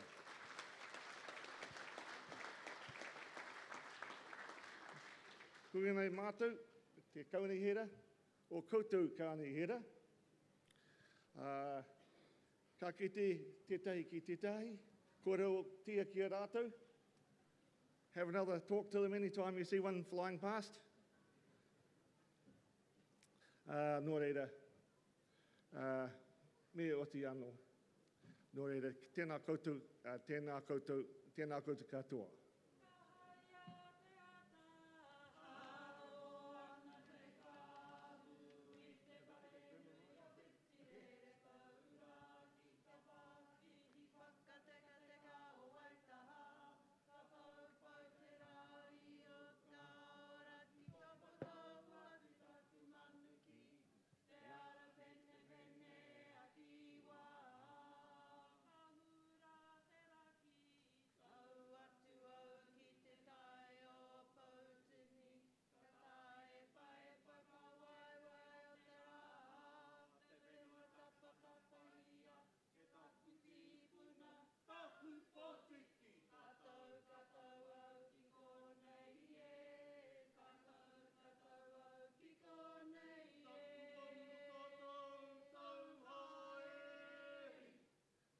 Peter, Roda Katira mea koutou, ngā tau whānui. Koutou me tā mātou rangatira o te taone kia koe, Leanne, ngā mihi anō kia koe. Mea oti, mea haere ki te kai. Tēnā tātou katoa.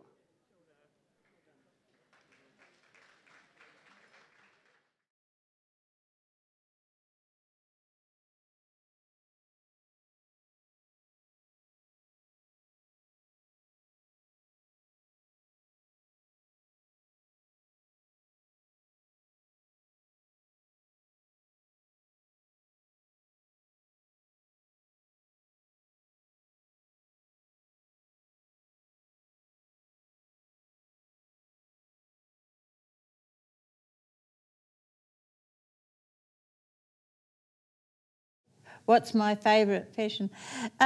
For me, I guess it's creating uniforms because they come from within.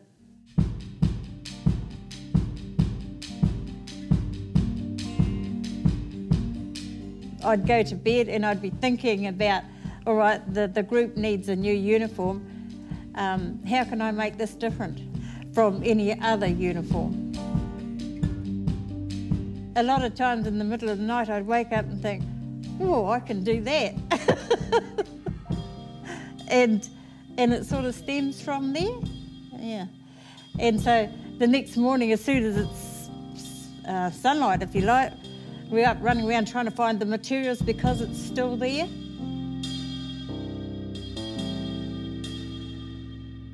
Oh, it's going to be a nice day here, Auntie. Huh? Nice day.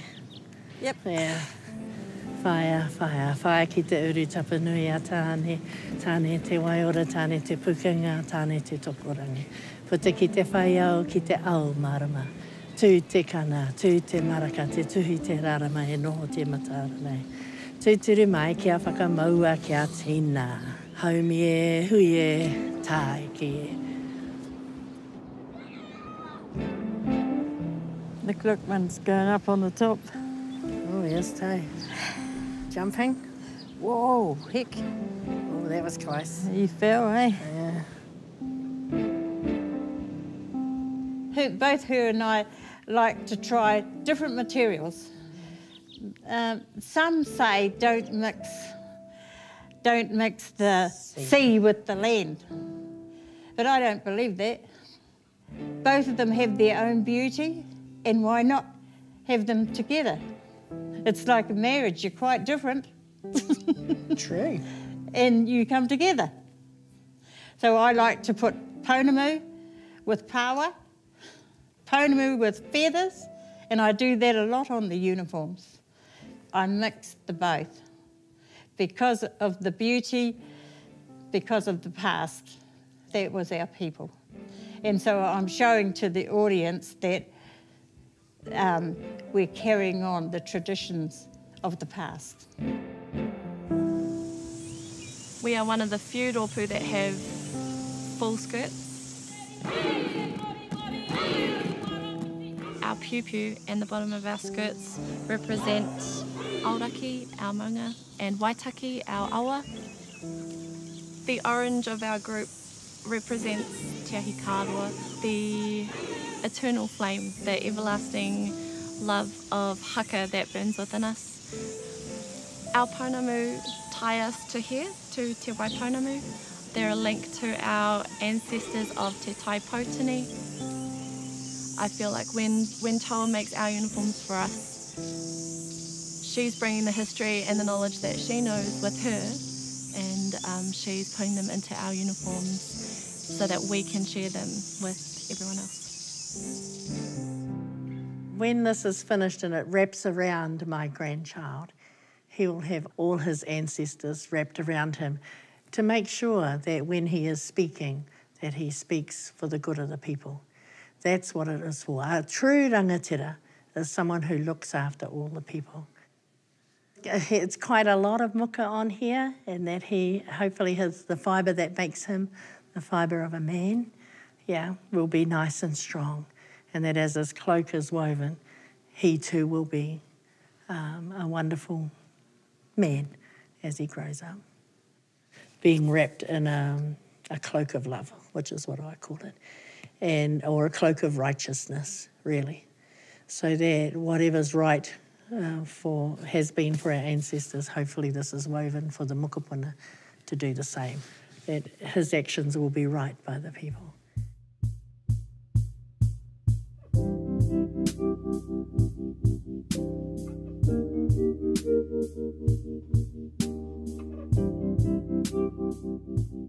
I guess we're trying to say to our younger generation, you can do it.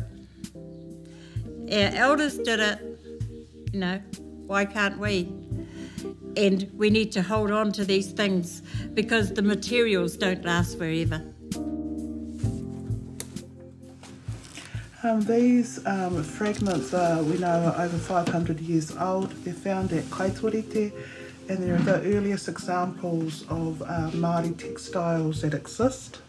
One of the things that I overheard Mum talking about are the type of stitching that's now happening, that was happening 500 years ago, and how some of that stitching is very familiar, and how some of it is stuff that that weavers could learn from. Yes, that's exactly what we do today. Same weaving, same technique. This is exquisite weaving. It's very, very fine. It's very precise weaving. Beautiful. You would have to have a lot of practice to get this technique. I look at it and think about our people way back then, our ancestors, how proficient they were at what they did.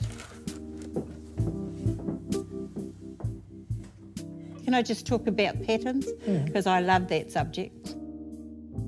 Patterns. Yes. Patterns to me come from nature too. Yeah. And by that I mean, you look at a praying mantis when it's praying and have a look how you've just hit on it, how his legs are shaped. Yeah. You look at it, there's your triangle straight away, right? And you look at the sea in the wake of a ship, you see it going like this. There's your other pattern. There's your Aramoana pattern. Patterns come from nature and from everything to do with it. The animals, the birds, look at all their shapes and all their colours. That's where patterns came from. They don't belong to you, they don't belong to me. They're the universe. 500 years ago, we were doing whāriki with our traditional natural resources.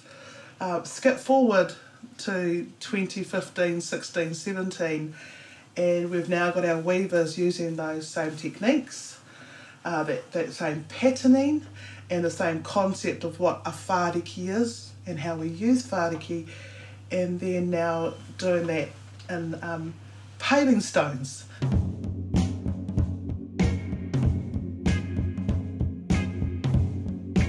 We were asked by our own hapu if we would do the whāriki. Oh, we were. Yeah. That's right, Tuahui. Yeah, Tuahui. It was Tuahui. Yep. Marae that asked, yeah. Yep. They had stated to both Morohu and I that they would like their ratana designs on the pavings. They would like their paris design on the pavings and the Ngaitahu emblem, if you like. So her and I went back and discussed this, and we both felt strongly no. We couldn't put them on the floor, on the street, so people can trample all over our mana. No. So that's why we didn't do it. Morohu and I sat down and once again tried to figure out new designs. We loved doing the one on the bridge. When we explained about, you know, the design of it, there was lots of people crying in the audience. Yeah, so it's all about, it was so relative to the bridge that people just think it's lovely. We had the lines of those who went to war And then when they came back, there weren't so many. And then, of course, the poppies. We had the actual flower designed on those oblongs. The general populace of Canterbury now call them the welcoming mats, which they are if they're the pōwhiri process. The tikanga behind it is the pōwhiri. Ngāi Tahu will be through the city, you know, just in that artwork alone. That's the thing we need to see within our community as well. Yeah. Because we didn't have it before. You never saw hardly, and in fact, they thought there was no Māori in Christchurch. Yes. Well, for me, it's a sense of pride that we're keeping the traditions alive. We don't want a lot of things going with us to the grave. We don't want our kākahu of kaitaka going to the grave or anything else, any other techniques. And that's what our whole purpose, both of us, our purpose is as weavers, is to pass the knowledge on.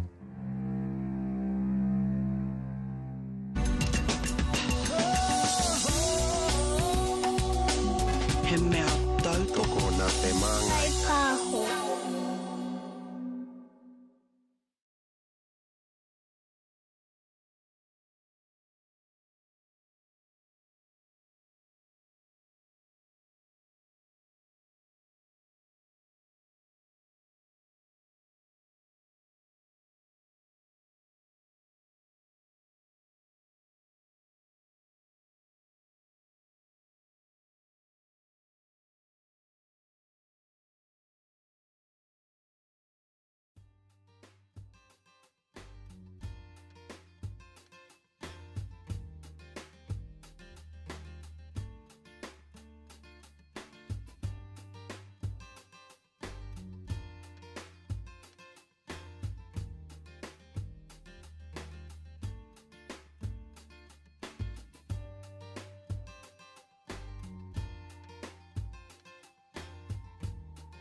Everybody used to use kelp bags to cure their birds in those days, but we were told as kids that whoever went to Piko Mamakanui had to put their birds into poha and keep that mahi alive. I guess I'm one of the lucky ones. I've got a family who have all carried on and they're all proficient.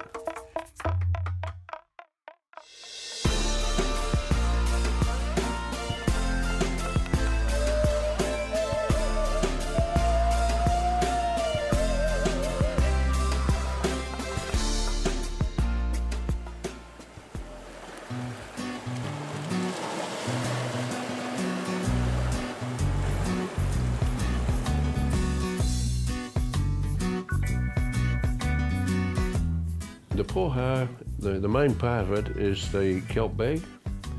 There's about 50 different breeds of bull kelp. The breed that we use is the Remarapa. When you see it growing, if you see it a goldy sort of looking yellow colour, a nice fine kelp, and it has a nice, what we call honeycomb inside. It's easily opened, it's strong, and the right shape and size.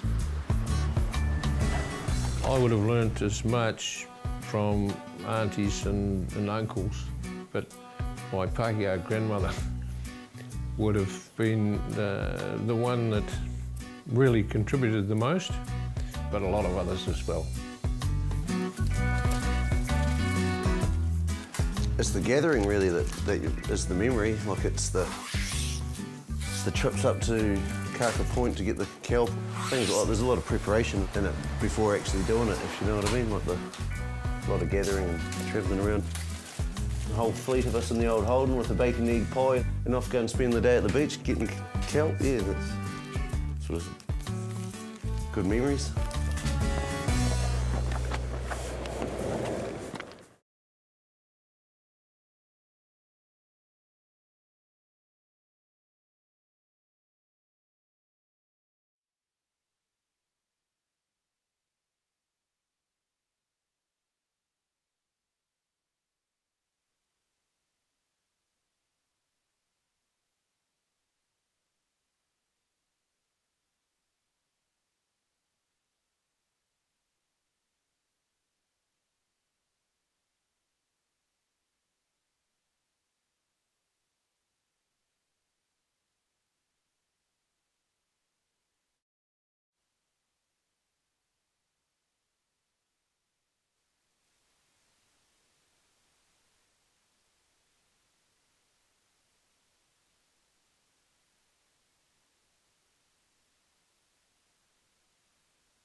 Well, I've got 2 daughters.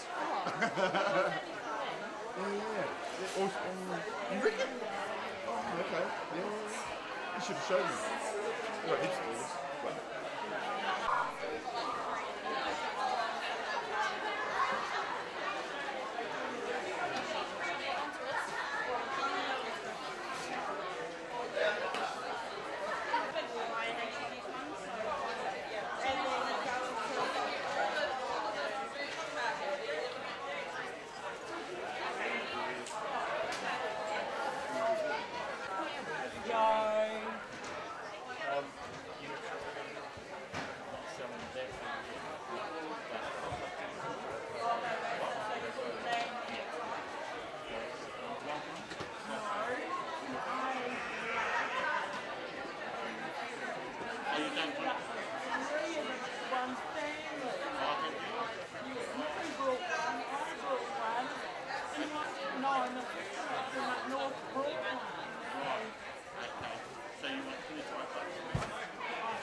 whānau emergency plan and were well prepared. Did you? Yes. You did? So my immediate concern post-quake is making sure that my own whānau was safe. Our neighbourhood supported one another after the earthquake. Our neighbourhood continues to support one another.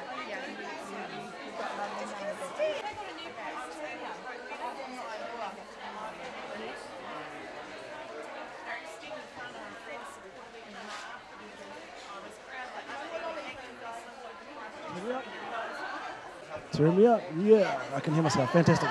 Kia ora everyone, welcome back to the main stage. We're about to intro Te Atakura. But before that, a few more pānui to remind you that we have the Whare Toi area down at the Tuahiwi School. So please wander down there. I've been down there myself earlier. There's so much going on down there. Remember that there's the rangatahi area, but it is not a place for you to drop your kids off. So if you have a child aged between 0 and 7 or 9, please don't leave your kids there with the young ones that are running that area because they're busy working. It's not a drop-off. Stay down there anyway because it's nice and cool down there in the school grounds. Pardon? Okay. Okay. Auntie Sue's going down the back. I'm too loud. Ngaitahu Farms shortly have a tour leaving from the front gate. So if you want to jump on a bus, pardon? Te Atakura. Ngaitahu Farms have a tour leaving shortly. It may have already left. So go jump on a bus, go and see what they're doing. We have activities happening in the main whare, although it's lunchtime at the moment. If you haven't had lunch, just wait till the line goes down because it's a rolling lunch. Okay.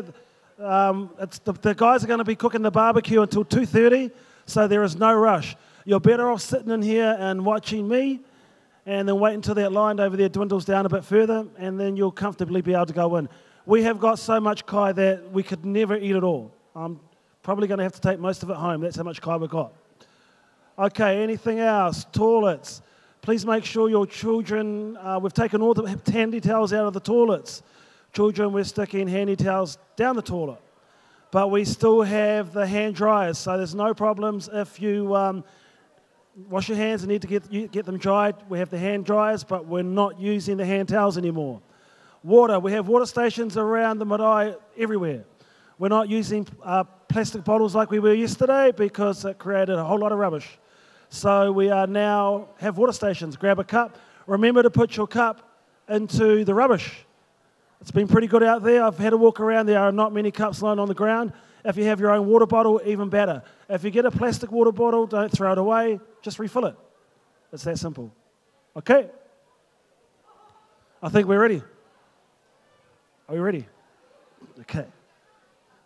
And now, all the way from Tuahiwi, from Rapaki, from everywhere, let me announce to you our MCs for Te Atakura, my nephew and my niece, Po and Kaharoa. Give them a big one.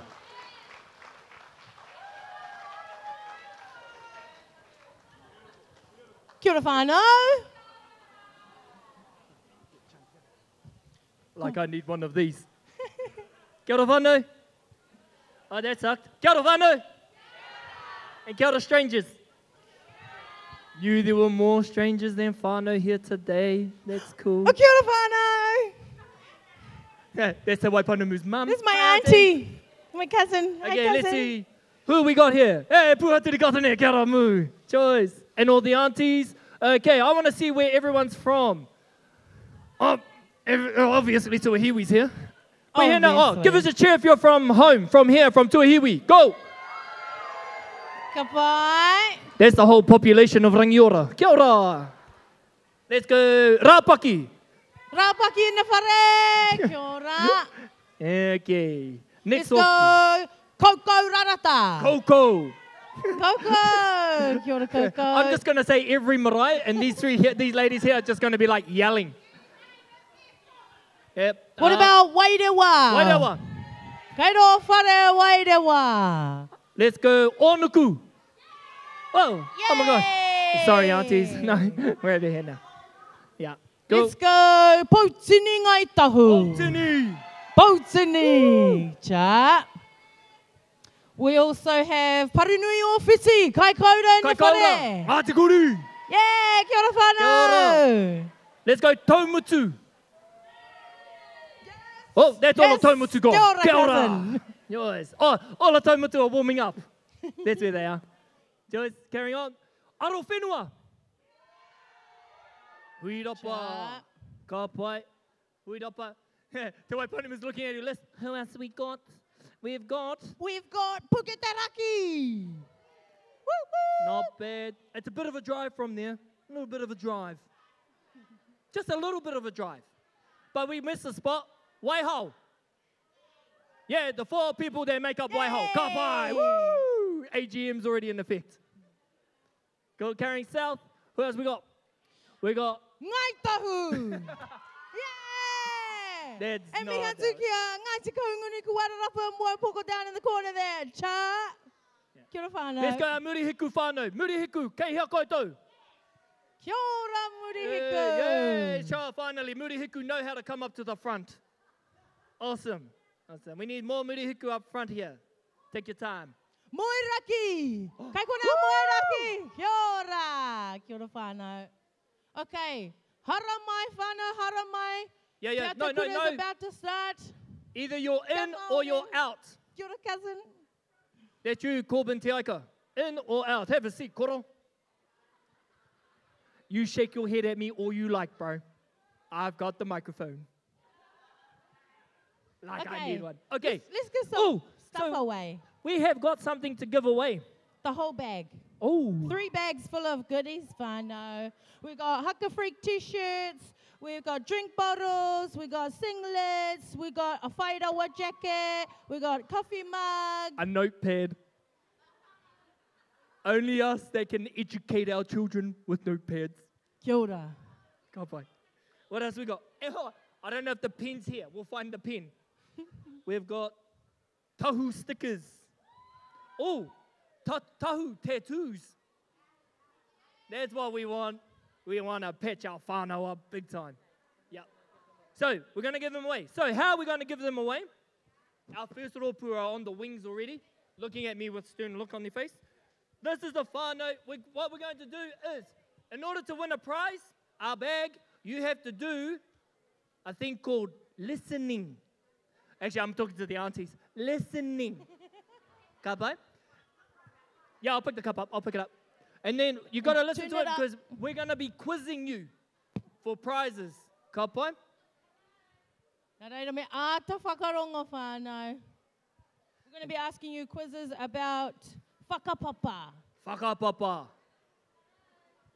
Okay, so we all ready? Our rōpū haka is ready to come on. You're ready to get your phones out? Because that's what we do. Phones out. Come on, whānau. Get your phones out. You want to record the haka groups. Going to introduce our first haka group. Of course, we have to go first, because that's what Tuahiwi does. Yeah. So we're going to introduce our whānau. The whānau have been going on for 1 or 2 decades. We've actually started this. If you notice the haka uniforms at the back, we're going to be, for those whānau who don't know what they are, we'll introduce these 3 wonderful people afterwards. They're going to come on and they've got their little medleys, their little waiata. And so these are our tamariki from the kura. If you haven't been to the kura yet, it's just up the road. So I need to know if everyone's in. I need to hear your loud voices cheering these kids on. Go.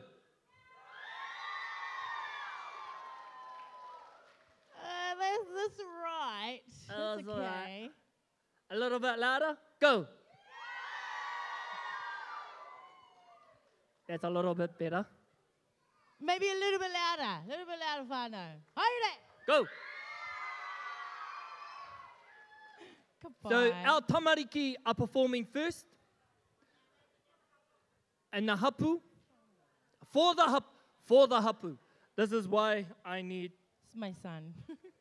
I need. Oh. Kia ora. Whānau, this is my son. Aoraki, mihi atu ki te whānau. Kia ora. Raspberry. Kia ora. Okay, without further ado, we're going to introduce our whānau, our tamariki from the kura of Tuahiwi, representing Te Hapu o Ngai Tuahuriri, listening out for the prizes, listening out for those prizes, Auntie. You can't just get one because you're beautiful. Okay, you get two. Okay, now, kōriri. Koutou, big, massive, homai te piki paki paki for Waipounamu. Kia ora. And Aoraki. And ladies and gentlemen, massive, massive, bring the roof down for our first rōpū, Te Hapu o Ngai Tuahuriri, our tamariki from Te Kura o Tuahiwi, pretty much your whānau. Go!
Can you hear me? Oh, here we go.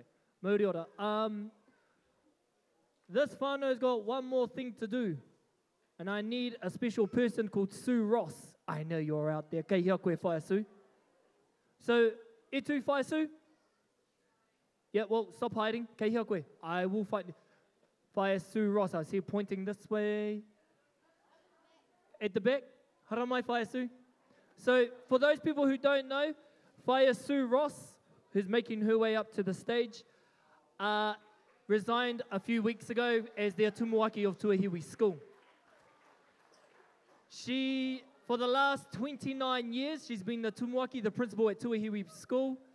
Many of the children have their children under her guidance, and also I hear a rumour going, a mokopuna of one of her students is currently there. So, make your, haramai. These are called stairs. So she made the decision earlier this year after, here we go, turn around. This is Sue.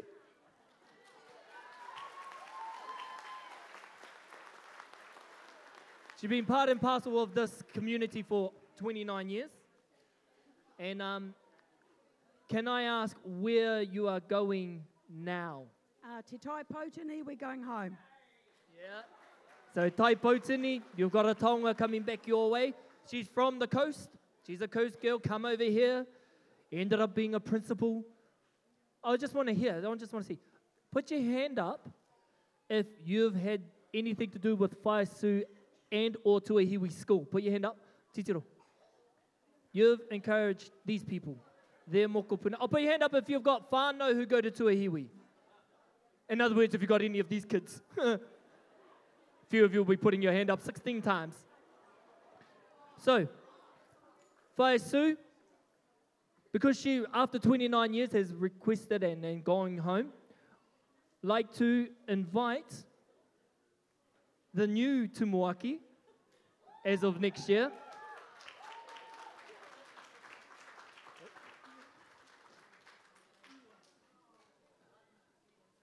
Yes, she does. Mel goes, do you want to say anything, Sue? Sue goes, no. Yes, she does. Kia ora koutou, he mihi manahu kia koutou katoa. As you have just heard, we are returning home. We are both from the coast, and we've been here since we were late teenage years, really, apart from a short journey back to my husband's little town, where I was first principal. And then we came to Tuahiwi, and we love Christchurch and North Canterbury, especially Tuahiwi. And we never really planned to go back, but things change when you get older. And we've still got really special whānau this side of the maunga, but we've always been torn between both sides of the maunga. And this time at our age, we've decided we're going back. And we're actually going to be in Blaketown, Greymouth, in a big town. We haven't lived in a big town for a long time. So it's going to be great to be near my mum and sisters, and we've got a brand new baby born over there, so I'm a great aunt again, and we're just looking forward to, we need to spend time with our whānau, and at the same time we'll never forget the Tuahiwi whānau. Kia ora koutou. Okay. I got told by my mama Liz back there that Mal is going to say a few words. But before I hand this to her, anyone that's had anything to do with Whaia Sue Tuahiwi, can you please make your way up to the stage that way now? And we're going to be singing a song, I don't know if anyone knows it, it's called Kakitea. So if you do know it, sing it from there. Whānau fra Tuahiwi, yes, I see you, Whaia. Haramai, those ones who have had Sue as their boss, haramai. And I'm going to hand the microphone to Mel to say a few words on behalf of the whānau. E te iwi e rere nei na te hao mihi ki rungi e tātou katoa o tira kia koe Sue, te pautoko manua o te kura o te hāpuri hoki. Ie kāri te puna aruha e mimiti haere ki a koe hoi tō whakapaukaha. He nui taku aruha mō hau e hoa. Huri noa kia koutou, koutou kua ika pahi mairaru I tēnei o ngā tuanui. Hari kua kapa tū te ngākau, kua hoki mai au ki te Te hapori o Tuahiwi. I'm so excited to come back home after 10 years of being in lots of different places in a career. Coming back to Tuahiwi, I'm incredibly excited, but I've got massive shoes to fill because Sue for 9 years was somebody I walked alongside and have huge amount of respect for and love for. So I only hope to emulate some of the things that Sue has put in place at Tuahiwi and help to grow it to its next phase. Nā reira whānau, don't want to hear from me. Let's hear from our whānau ki Tuahiwi. Tēnā tātou. Okay. And because this moment's for Sue, she's taking front seat. No, for Sue. No. You come over here. Haramai. Come down this way. Because you're sitting down right here. We're going to make you front and center. Right there. No. There you go. No. Front and center. There's a reason why it's center. Taiwa. Kapai. Yep. She just says, principals don't listen, we give orders. Not with kaharoa. Hey, woo, kia ora whānau. Shall we crack it? Let's go.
Ngā mihi, kia ora rā whānau.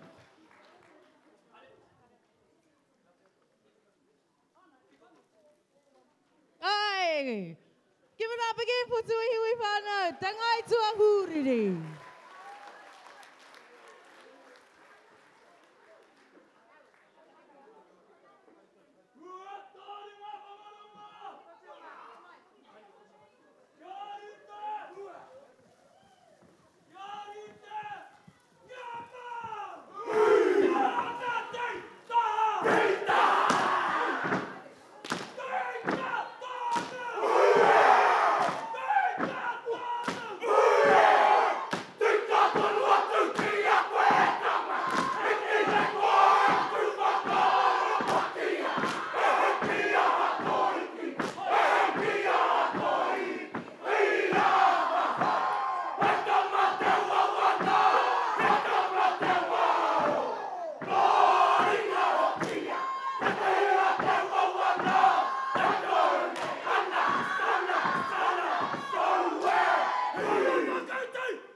Koina?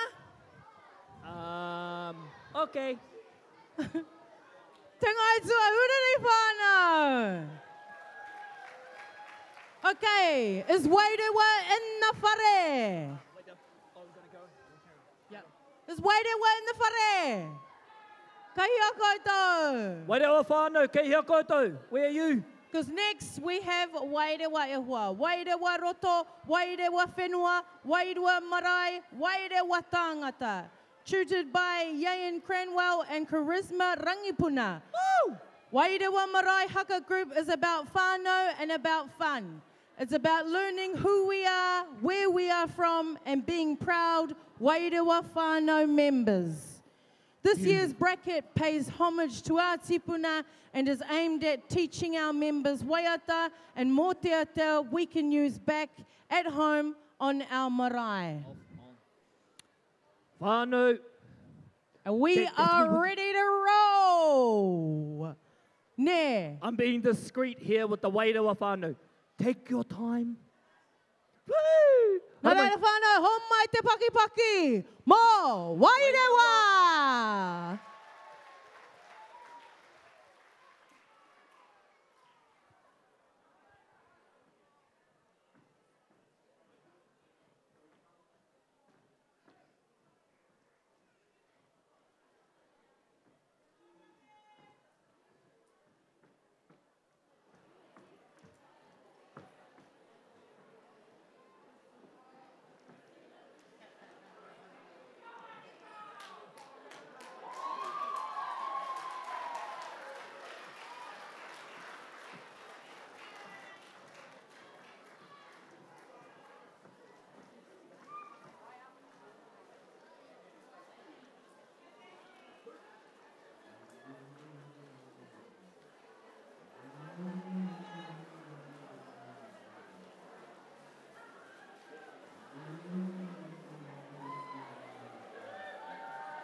Kumihi tuatai ki te atua ki runga rawa.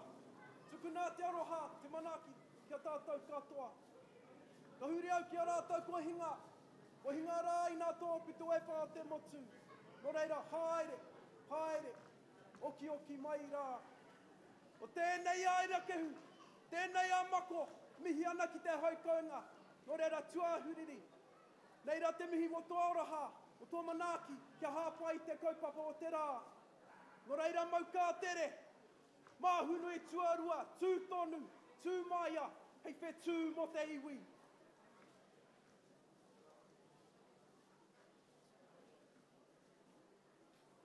Nō reira tēnā koutou, tēnā no tātou katoa. Kia ui maira, kei te ani hei tawa wana, i tāku tina na mahaku tēne. He hai tō waka i a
Mauri ora. Kia ora. Oh. Man, you see, so another round of applause, whānau, the whānau, wairau up. So, nei rā no ngā mihi kia koutou ngā tīmako. Hey, I thought I had to wait Pounamu behind me. Kai iho koe. Okay, so, the first two groups we've had, hi there. Oh, here she is. Round of applause for Miss Lateness. Kia ora. We got some prizes. So, here we go. I need 3 or 4 volunteers. Take your time. Yep, come up here, bro. Yep, red shirt. Yep, Spider-Man shirt. Oh, no, you First 3 people up to stage. Yeah, 2, 3, go. 1, 2, 3. While they're doing that, just to let everyone know, please stop hogging the doors. We all like fresh air. Either come in and have a seat or go over there. Okay? It's a bit hot in here. I've just got told by backstage, that was all. One of my aunties says, kaharoa, make sure the whānau do not stand at the doors. And I went, sure, auntie. I'm not going to name her because I get enough evils as it is. Okay, here we go. Names, please. Matakaya. Fitu Marama. Kia ora Fitu Marama. Mahine Rangi. Mahina Rangi. Kia ora. She's a ringing. Okay, so we had 2 performances, 2 groups. We've got some questions to ask you guys. What we're going to do is spread out, spread out. Not tick, spread out in a bunch. Go. Okay, we need buzzers. What's your buzzer? Hello. That's a buzzer. What's your buzzer? Moo. Joyce. And what's your buzzer? Hi. Hello, moo, and hi. Okay. First one, spread out. Not together. Okay. You guys stand over beside Te Waiponamu. You come over here. In case they actually ask each other for the answer. Waiponamu's got some questions to ask. First one to give us our buzzer will answer first. If it's incorrect, you got to do 20 burpees. We'll hand it to someone else.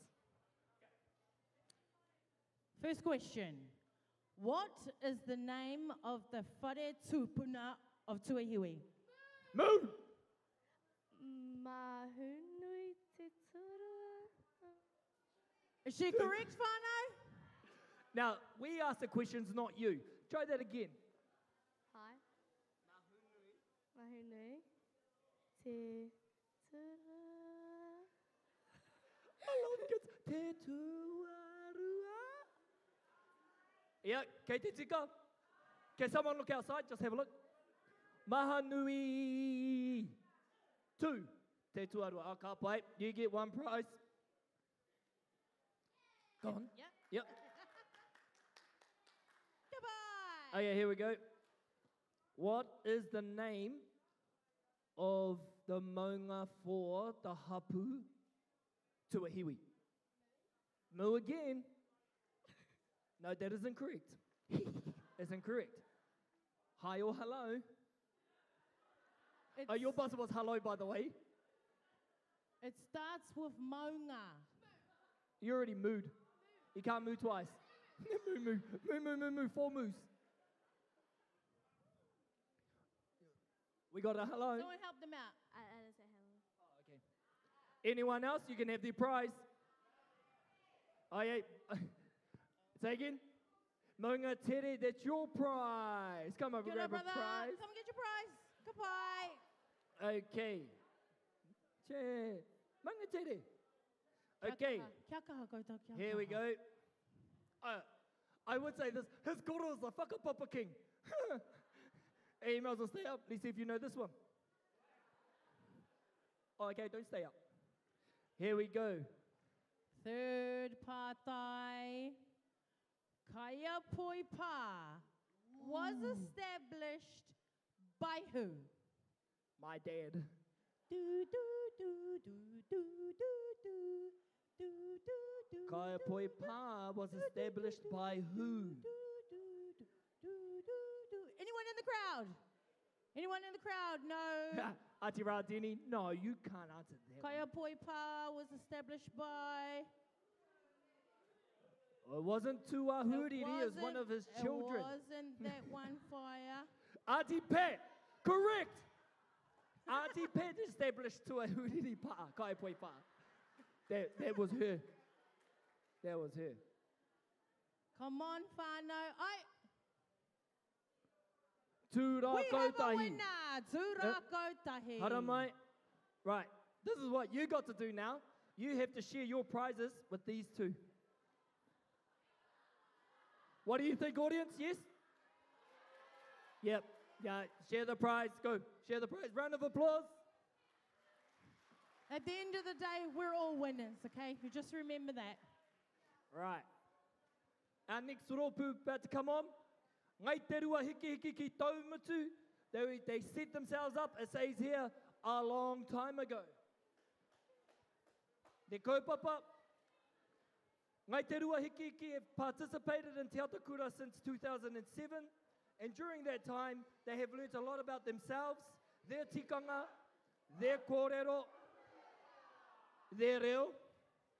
And today, they're here to celebrate their journey as a whānau by bringing back some of their hapu anthems with a new twist. Nice.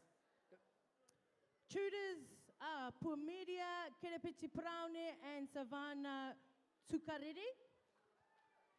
And, Who might Pakis? yeah. It's a big job. It's And not today, easy. they've got 3 generations standing on the stage today. Ka tuku ngā mihi ki te hau kainga, a ngai tuahuriri. Wash us on. Ko te rua hiki hiki e nganguru nei I. Yeah. Ho mai te paki paki, ngai te rua hiki hiki ki tai mutu. Woo woo!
tangata, ki o tātene tini kaurangi, ka rere atu rā ki te puere, ki te pōtako, e mamai aroha tēnei. Ka tira me hoki mai rā ke tātou, tātou hira tangata ki te whai au ki te ao mārama, tātou ki te pare a te rā ka tū ati hei mairora. Mihi ake rā ki a tātou, ki te kaupapa e whakahora nei, me tana kāranga, ki ngā huruhuru o tēnei o tātenei korowai, ka tātenei rangatira a tohu Wotiki, nei rā te mihi, nei rā te mihi, nei rā te mihi, nei rā te tunu i ngā mihi, ki ngā mātāwaka, koutou rā koe ke mai rā, whakanui e whakamana, whakarangatira tēnei o tātenei kaupapa rongonui e whakahora nei, tēnā no koutou, tēnā no tātou, e mihi ana, e mihi ana, e mihi ana. Nei rā mātou, te kitika rā kai hautu. Nei rā mātou, Rangaru Poke, o ta tātenei maraia, Kāti Muki, te kai ana te karanga, e whakahoro nei. Nō reira, e mihi nei, e tangi nei, e tūwhaka iti nei. O tira, koe ke mai rā tātou, whakanui ai, tēnei tau rongonui, rua te kau, te tuhi rangatira tātou, te hokinga mai rā, nā hua e rā, nā momo taonga kia tātou. Nō reira, kaore aroa i nā kōrero o te mutunga. E te kōrero o te sushi ki te beef. Wasabi, e? E nā hau. Nui te kōrero, nui hoki te katakata. Nō reira, ko te runga heke ki inururi nei, i au, tupai atu. Katu te titi, taulahi le au huri e te i a kawania, e ua ai te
Give it up for Ngai Te Rua Hiki Hiki Taumata!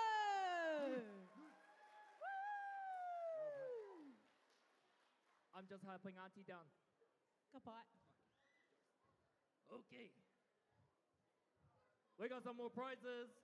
Who wants the prizes? Let's go with someone from the older generation. Those ones from the older generators. Older generators, come up, older generators. Oh, shall we go down? Here. Yes, Let's try. you can go down, I can go cousin. down, okay. So.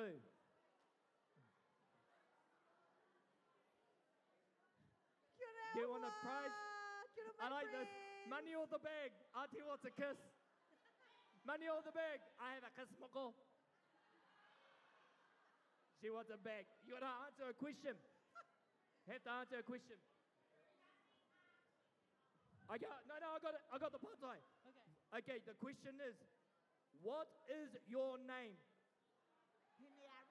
Akapai. Congratulations, round of applause. Okay. Let's look for someone down the back now. The back. The back, Auntie Ra. Right there in front of you, Kaharua, the boy with the hat there. Older generations, bro. Older generations. Let's try to my Burn. right. Oh. Got a hot stuff. That lady up there's got a question for you. Here, okay, Po, what's your partai? My partai is, what is the name of the whare tūpuna at Wairewa? Matua goes, where's Wairewa? Okay, he needs a bit of a help here. You got a 50-50 or a phone a friend. What would you like? 50-50. 50-50. Waiponamu, can you give us two answers? Well, hopefully one of them's Okay, correct. I'll give you two answers. Yep. Option one, Ngeru. Ngeru. Option one. Option two, Option two. Mako. Mako. So option one, Ngeru. Option two, Mako. Mako, goodbye. Okay, let's try one more. I gotta run back and grab the prize. Okay, here we go. Show your hands if you want a prize. Kaharua may or may not make his way to you. Yeah, no lollies for you, Auntie. That's why you got diabetes. Boom! Drop mic. Okay, let's try someone else. Let's try. I like it all these young people are doing the whole, I'm not old, Kaharua. I'm not old. It's like big day. Yeah. Oh, Matua Piripi. Hi, Matua Piripi. So this guy here, ladies, it too. I just wanted to embarrass him. Oh, okay, I need to look for someone older than me. Oh, Anya. Here we go. Anya Wistrit. Question, please. Te Waiponamu. What is the name of the wharekai? Wait, one moment. She needs to turn her hearing aid up. Or down. Ask again. Go. What is the name of the wharekai at Wairewa? What is the name of the wharekai at Wairewa? Don't ask me. It's not the right answer. You got a choice. 50-50. Oh, no. 50-50 is done. You got a choice of phone a friend or phone a friend. Kaharo. No, Kaharo's not the answer. Oh, you want to ring me? Okay, here we go. Henrietta Latimer, can you please provide an answer? What is the name of the wharekai? At Wairewa. At Wairewa. Te ropuake. Correct! Kapai. Te ropuake. Oh, there you go, Anya. You can, look, no, they don't want each other's prizes. Oh my gosh. All the young generation are like, give it to me, give it to me. Okay. Oh, we got one more. Te taonga whakamutuna. Oh, okay. Let's check what's in this one, people. Here. Here you go. You got a lolly. Here you go. Lolly. Okay. Okay, one more. Let's try over here. Oh, Are you, okay, come on, Auntie Nena. One more question. Go. Oh, wait there. What is your name? Nicola. That wasn't the question for the prize, but kia ora. Spell the word tuahiwi. Tuahiwi. She asks, I? Correct! Yay! Come Oh, you already got a on! bit. Homai te pake. Hey, Greg. Oh, that baby's awesome. Okay. So. Okay, whānau. Is there anyone here in support of Kati Huirapa ki Puke Te Raki? Yes! Also, I was told by one of the aunties that if anyone wants to come up and join Puke Te Raki, you are most welcome to come and join them, whānau. Open invitation to anyone. Mana kore. It's the opportunity. Good. So, Kati Huirapa ki Puke Te Raki, they started their performances back in 2014. And ko ngā kaupapa o tēnei kapa, ko te whānau, me te ako I te reo, me ona tikanga. Te kaiako. Waiariki Parata Taiapa. Good. That's a cool name. Did we get any volunteers? Oh, by the way, this is live stream throughout the world of Tuahiwi. Auntie's down the road. Cool, we got some more people coming up. Cool. Puke te raki, hara mai ki runga, hara mai ki runga. Che ane te whānau, puke te raki, Kati Huirapa. Ko hikaroro te mauka, ko waikaua I ti te awa, ko puke te raki te marae, ko ururau, uru ao, ko arai te uru, ko tāki timu kā waka, ko Kati Huirapa, ko Kati Hawea, ko kai te rua hiki hiki kā hapu. E te ti, e te tā, homai te paki mō.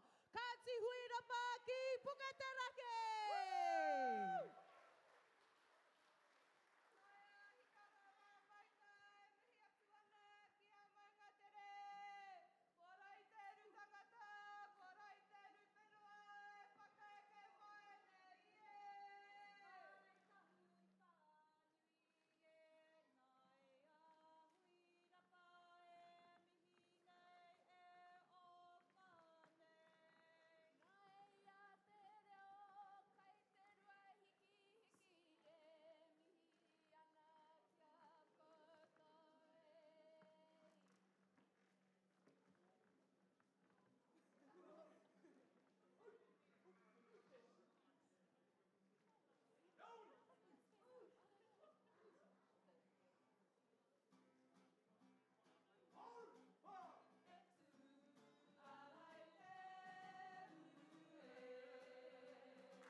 nei prakatihi o Puketeraki. Tēnā koutou ko tai mai. Hoena, me mihi ka tika ki a ngai tuahiriri, koutou, te mana, tēnā koutou e whakahaeretia nei, te iwi, tō rahi, tō iti, ki runga i tō marae. Nō reira, e kore o tinoa, ngā mihi kia koutou katoa. Hoeno, mātakitaki mai, whakarongo mai ki tō mātene, hapu o Kāti Huirapu ki Puketeraki, ki te tai o Warai Tūru, ko mātou tēnei, nō reira, tēnā koutou, kia ora hui hui tātino. Mawe, hui, ki mai rā. Tēnā koutou, hau, mā.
Hika ma heke raua te wera.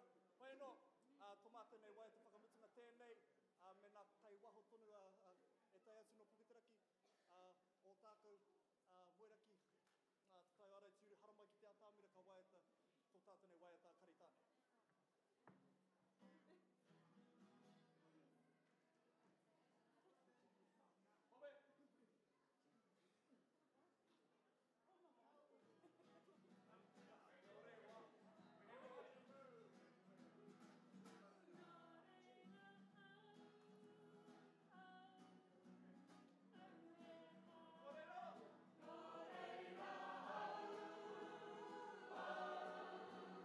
Oh,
Hey, kia ora, Puketeraki. Congratulations on getting the appointment as well. Deputy Kai Whakahaere. Where is it? Here it is. Go by. Machu Pain, look at him. Defected from Koko straight to Puketeraki. Okay. There is an announcement. Oh, I don't know what it is. I'm waiting for Po to come up. Here she is. Kia ora. I was helping the toa get down the stairs. As we do. Okay, an announcement. We need to see someone. Where? Yes. I'll be back in a minute. Okay. Oh, okay. One question. I just got to this. What is the name of the hapu at Puketeraki? It was on the board just before, guys. Kati. Kati. Wait up. Ane whai, you get my portai. Go back. When I say, yeah, no, for you. Go up. I don't know whose portai that is. I just took it from the back. Koha. Okay. Koha mai, koha atu. So, we need to see a Grace Teva. I hope I pronounced that right. Deva. Grace Deva. Can we see you at the back? You won a prize? Mean as prize. Can There she anyone is. text Grace There she is. Deva? There she is. Can we see you around the back, with please? the cookie t-shirt. Yep. We got a prize for you, girl. What other back is there? She's like, around there? Yes, around here. Kaupai. So, you don't want to hear us anymore? Let's bring on the next group. Pautini Kaitahu. Pautini ki tuareareha. Hey. Oh, wakapa, oh, no? Okay. Who's here to support Pautini? Woo! Oh, that's a good whistle. So the whānau have only been together this year. No, not they're staying here, auntie. So, he ropu whakakotahi I ngā hapu o te tai Pautini, he whakamahi I ngā āhuatanga whanaungatanga. Ko tēnei te tau tuatahi ki te whakakotahi I ngā hapu e rua, ko Kāti Waiwai, ko Kāti Mahaki, e harataku toa I te toa takitahi, engari he toa takitini e. Big ups to Te Rua Mason, Miriama White, Susan Wallace, and Kathleen Scott for tutoring the rōpū this year, whānau. So, let's get into it. Mai te paki mo! Pautini kai tahu kapahaka! And this is Beth. Ko te kuri nei ko Beth whānau. Dudes. Ka pai. Ringans. Cute factor. Lucky it's not a competition.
whāriki kua tuituia e rātou mō tātou.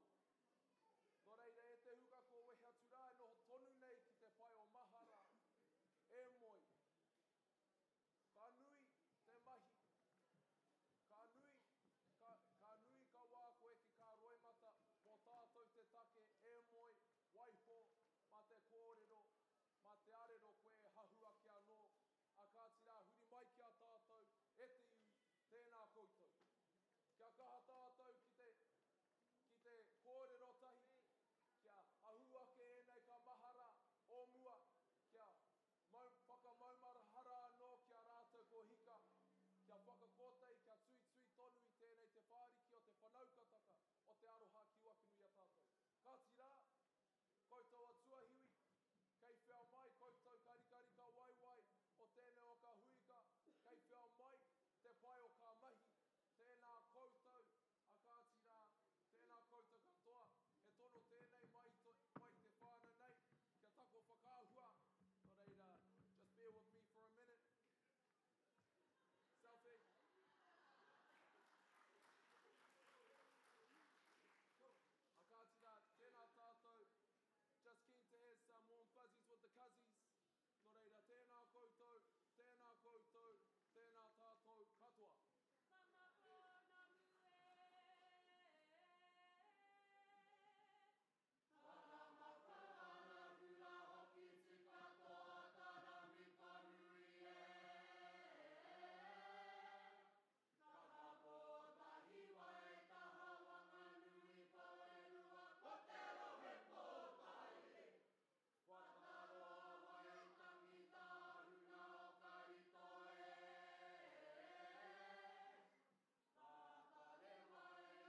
take your kids. Pautini kaitahu a tāhua hoki. Weren't they beautiful, whānau?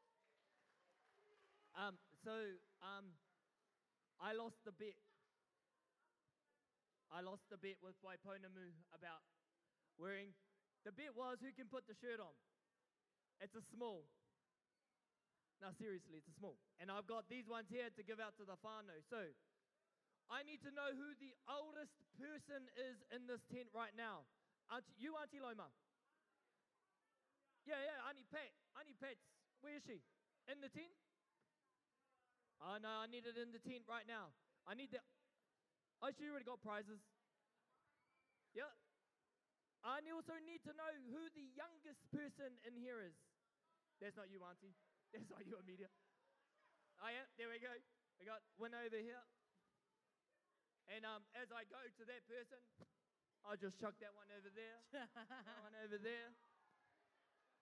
No, don't give it to people with their hands out. There you go, number 3. And that's yours. And then that's, no, not mums, babies. Weiho. Oh, you're not mum. Okay, so these are the haka freak, singlets. We've got some pānui to give. Thomas Arepo Morgan. Yes, you, brother. Yes. We have a pānui for you. Did you enter into a competition to win a pounamu, brother? Well, guess what? You won it. You won! Yay! Round of applause. You won the pounamu, brother. So all you need to do is go back to Tribal Economies and collect your pounamu. Congratulations, Thomas. Ka pai. And there are more pounamu to be won, whānau. Got a couple of pānui before we bring up. Remember last break we asked for Grace Teiva? She's backstage at the moment. We got something for her. However, there is a set of keys that are missing. They have a green ribbon on it. Yep. Okay, that's Grace. It's got nothing to do with the green ribbon. So if you find a set of keys with a green ribbon, I don't want to say the make of the car, shall we? It's for a Mercedes. Now you're all gonna look, aren't you? Gotta look for that key. Please hand them in. Yeah. After the here. test drive. I'll be honest, it's my waka, okay, whānau? I lost the keys to my Mercedes. No, I don't own a Mercedes, I'm just kidding. But really. And Carla Arahanga has just asked for a set of keys on the blue tag. Yep. We got, oh yeah, that's for my Mercedes. Kia ora. Yep. Also, Kia ora. who's the lucky owner of a Toyota Highlander? Any Toyota Highlanders truck owners here? Yes. If it's a registration number KWS, y'all gotta move it. You should know where you parked it. Yep. Okay, so 1, 2, dama 3 pānui. Okay, this is Grace. Everyone say kia ora to Grace. Kia ora ana. So Grace was announced to come up here. I kind of fibbed to her. I said to her, you're going to be doing a competition of how many burpees you can do. And we've got someone who is a CrossFit champion here. Yayan is too busy at the moment, so couldn't get him. So what we need to do is this. You are going to give the crowd your bestest pukana. That wasn't a pukana. That was a oshi. And you're gonna hold this pukana for 5 seconds. 5 seconds. Ready? Non-stop pukana for 5 seconds. She's telling me, I'm Cook Island. I'm not Māori. There's She even needs better. a bit of encouragement, whānau. Homai, She's paki Cook paki Island. for So what we Grace. do, front and center, right here. Ready? Ready? Okay. Have you ever done a pukana before? No, my dad said I wasn't allowed. Okay, you're into a Hiwi now. Ready? Oh, wait, I want to see. Can everyone on the crowd show her how to do a pukana, just in case she's forgotten? Ready? On 3. 1, 3. For those people, take your glasses off. I don't think you're meant to smile while you pukana as well, whānau. You don't smile. Do you not smile? No? Look at Auntie. No smiling. Okay. Ready? Ready? I'll count while you're doing the pukana, okay? You can't stop until I get to 5. Ready? I'll count you down. Ready? Tahi, rua, toru, pukana. 1 Mississippi, 2 Mississippi, 3 Mississippi, 4 Mississippi, 4 Mississippi, 4.5 Mississippi, and 5! Okay. Yep, not yet. Now, just like for everyone else, except these people, in order for you to get the prize, you need to You need to provide some kind of identification, like your driver's license. I just lost it. It's You're kidding somewhere me? around here, so if anyone finds it. You're kidding me? You lost full your driver's a green one, license. I legit just lost it today. Wait, what's that in your hand there, Kaharua? Look what I find. Yeah, look. Camera, right up, zoom up on this, bro.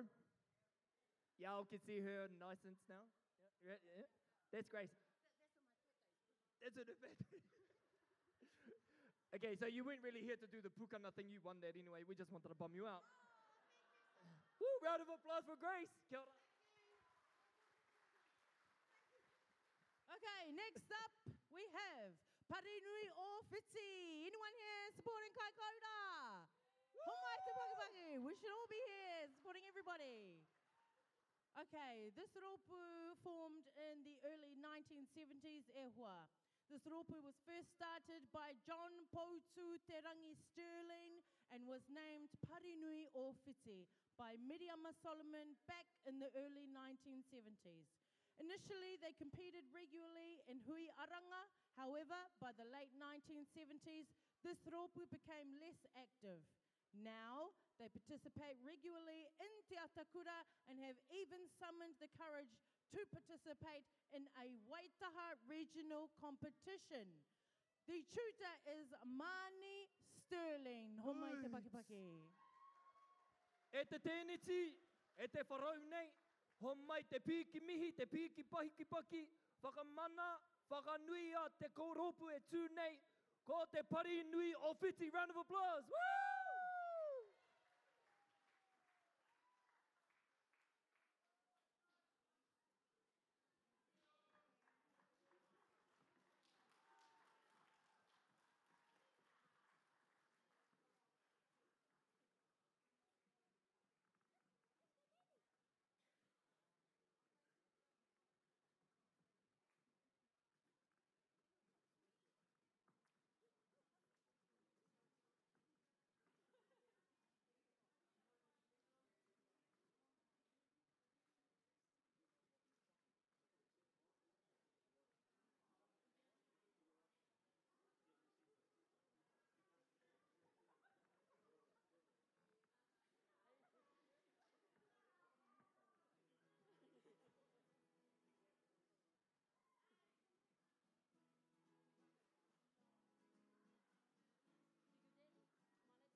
mātou ka tika kia koutou o kaitahu, koutou o te runanga, koutou o ngā whānau, koutou I tautoko mai I a mātou I tērā tau I te wā o te rūwhenua. Nā reira ko tēnei a kuri e mihi atu ki a koutou I tēnei rangi. Tēnā koutou. Tēnā koutou I manaaki mai, I tautoko mai, I āwhina mai. Te mihi tuarua, kia rātou ko mene kia atu ki te pō. I ngā hoki, rātou, I roto I tērā o ngā pukapuka. Ka hoki ngā mahara ki te wā o te kreme.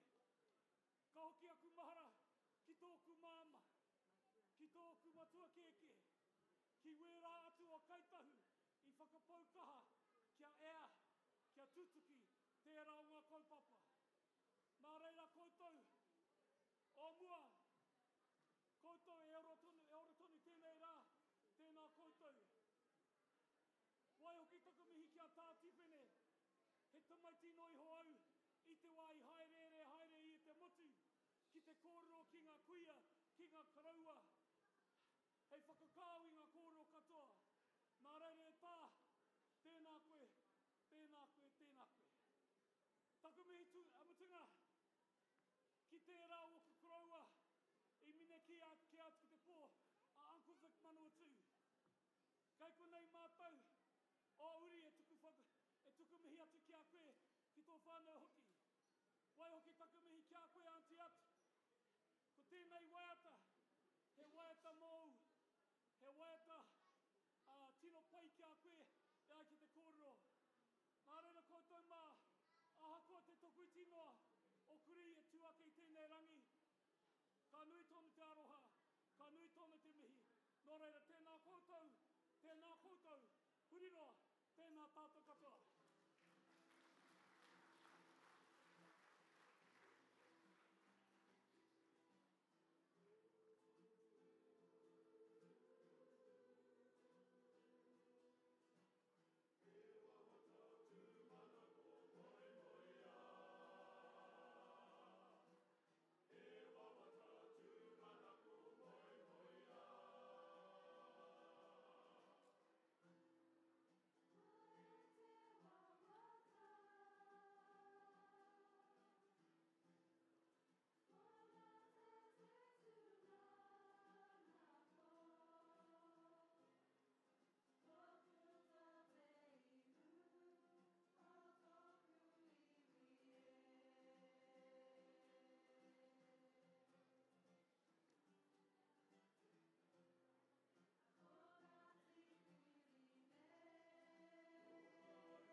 Lean. You got your microphone on? Te pari nui o whiti whānau. Cha! Just jamming the slow tunes is always cool. Always cool. Okay, whānau. Quick pānui. The winner of the University of Canterbury Te Huka Mātou Raka Huri and book prize goes to Matthew Salmons. So, your name is everyone Matthew. Laughed. Yeah, great, awesome. Matthew great support. Salmons. You've won the prize, Te Huka Mātou Rakahuki, hoodie, and book prize. Collect your prize from the University of Otago store by 4 p.m. today. Aunties is saying, draw it again. Draw it again. Okay, so. No, collect your prize at 4 p.m. Thank you to University of Canterbury, of Otago. Really? Yeah. Okay, Tahu Talent starts at the Rangatahi 10 at 4:30. If you think that that's cool, go over there. If you don't, stay here. But on that note, Matauira Te Aika, are you in the tent? Because you're not supposed to be. You're supposed to be at the school, bro, opening it up for everyone. Just, if you see him, don't text him though, whānau, because his phone's dead. So if you see him, tell him he's got to go across. Go boy, I just thought I'd do another announcement. Okay. Ko te rōpū e haramai nei, ki runga I te matamira nei, haramai koutou. Me pēhea rā taku aroha, me pēhea rā taku wairua, ko iti noa te ngākau I te ātāhua o tēnei taina, ngā taina me ngā tuakana. Te atakura, te iti me te rahi, tēnā koutou. Ko rā kai hautu te tangata, they've got quite a bit for me to read out, so I've got to read out. Ko rā kai hautu te tangata nāna I timata te ahi ki runga ki tēnei motu. Ko te hoata, ko te pupu, I mau mai te ahi ki runga I te poho o tamatea, tau mai rā te ahi. Tēnei rā te mihi maioha e te iwi, tēnei rā te ahi o te rāpaki o te raki whakaputa, e whita ana, e mura ana. Tamaiti akona ki te pā, tū ki te ao, tau ana. Today, we celebrate our whānau, present, past, and future. We celebrate our youngest to our oldest. It was Rākai Hautu who started the fires on this island. It was Te Hoata and Te Pupu, sister fireballs, who brought fire to the ridge of our maunga, Te Poho o Tamatea. Today, we bring some of those fires together, fires born from Te Rāpaki o Te Raki Whakaputa. E hua, e te ti, e te tā. Homai, te paki mo tēnei rōpū nunui. E kia nei, ko, te hapu o Ngāti Peke!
Ka pai Ngāti Weke.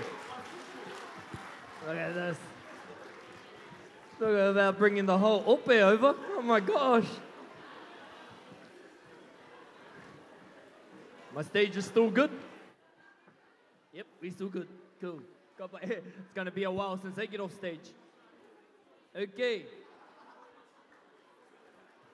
So, one of the main kaupapa we are here today is to celebrate 20 years of this iwi and the signing of the claim back in Takahanga, 1997. Put your hands up if you were there that day. Hands up if you were at Takahanga 97. I was there, Wairua. Yeah, no, Kia ora. Atinana. We Right. got apparently has anyone seen the video on Facebook? Yep. You got some of the stars here like Wendy Crofts. Who else was there? All the aunties over here. Yes, half of them were attending the hui that time. And you still got people that are no longer with us. So, what I like us to do, whānau, to pay respect to those ones who fought hard, who are no longer here, I want a big Yahoo! Ready? Not yet. On 3. 1, 2, 7, 9, 3. Wow. Not really feeling the love here. Wowee. Not much love. Just to wowee, respect whānau. those who fought for this, to give us this wonderful marquee today, and much, much more. We're going to try that one more time. What are we doing? Wahoo! Wahoo! Ready? Go! Man, that's not love. Let's try it. Let's go down here. Hey, Mama Wendy, can we get a wahoo? No, my darling.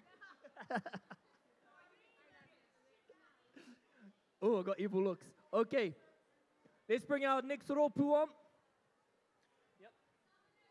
Give it up for Kaitahuki Muri Hiku Ewa. Come on! Yahoo! So this ropu is really new. It's only been here since this year. And it's born out of a conversation between Philippa Hakopa and Bubba Thompson. The thought was to bring the 4 Papatipurunanga together in order to celebrate the signing of the deed of settlement, which was 20 years ago, and to also perform today at this hui aiwi. So they want to strengthen the ability of their runanga. Yeah, I'm choking up here. Their runanga whānau to support our kai kōrero. So nui rawa te aroha, nui rawa te kaupapa. He mihi nui ki a Philippa Hakopa, te kai urungi o tēnei waka kotahi.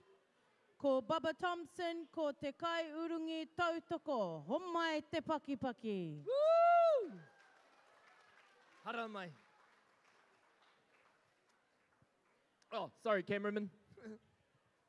It is also very important to this ropu that their rangatahi, tamariki, mokopuna, rangatira moapopo were on board this waka kotahi and involved in this kaupapa alongside of matua, kaumatua, taua and paua.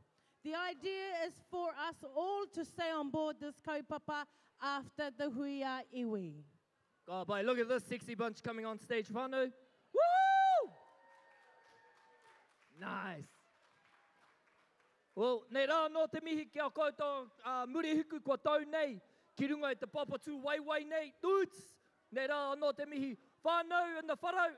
Big round of applause, kai tahu ki muri hiku. Woo!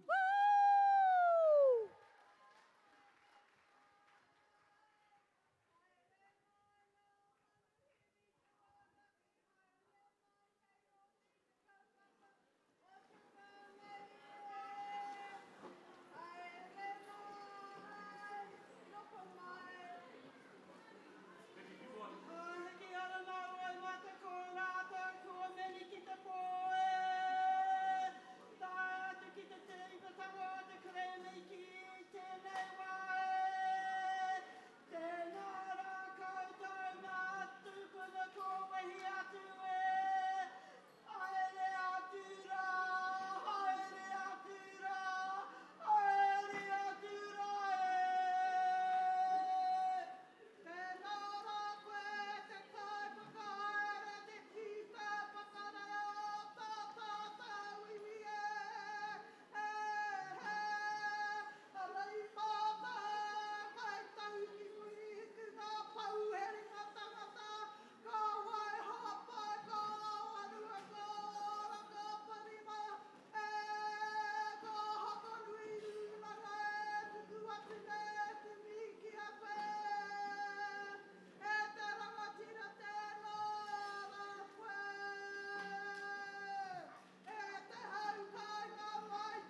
a mātou, whānau o muri hiku.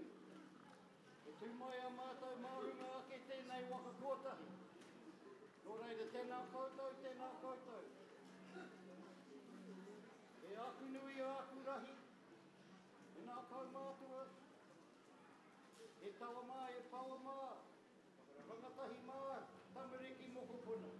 Mai e te mihi tino kawana ki o koutou, nō reira, tēnā koutou, tēnā koutou, a tēnā koutou.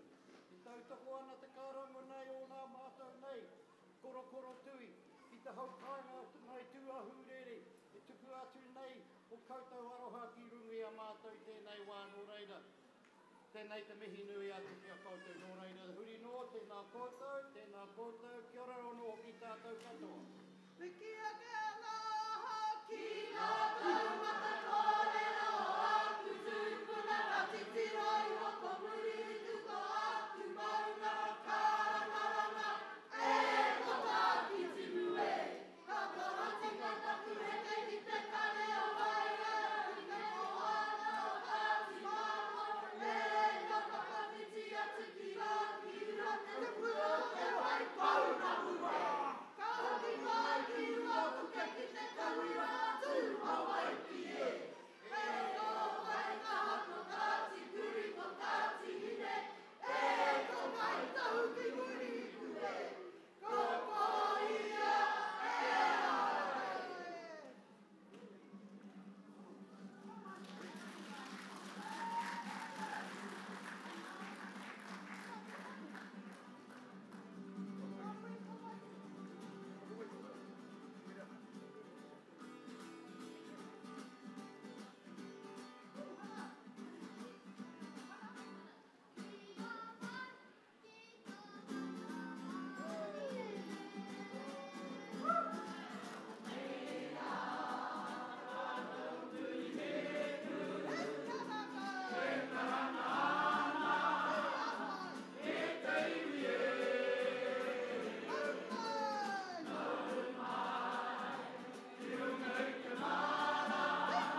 Muri ora. Muri hiku e hoa. Homai te pakipaki. Oh, kei te pai Koro rā, rā. Kei te pai koro rā. Got cramp, got cramp. Worst thing for a haka performer to get is cramp on stage, eh, Ra? You're looking good though, bro. Looking good. Joyce. Okay, next up we have Aro Whenua Whānau. Woo! The kaupapa of their performance is whanaungatanga. Whānau getting together, sharing in the day with all whānau of all ages, building a sense of belonging, aroha and manaki. Gathered a rōpu of 16 9 years ago under the guidance of Auntie Pipi. Kind of developed from there. Whoever wanted to be part of the rōpu were welcome, including last-minute participants on the day. Lavinia and Mokopuna Reo have held the mantle for the past 3 to 4 years due to other commitments, aren't able to be with us today. Dude, we've been told to hurry up now. Kia tere. So we were actually being really proficient, and now we have to wait. That's awesome. Hey, good on. Hurry up, hurry up. Come on, whānau, hara mai. Whānau, homai te paki te whānau o Aro Whenua.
Good. Give it up for Arowenua. Arowenua.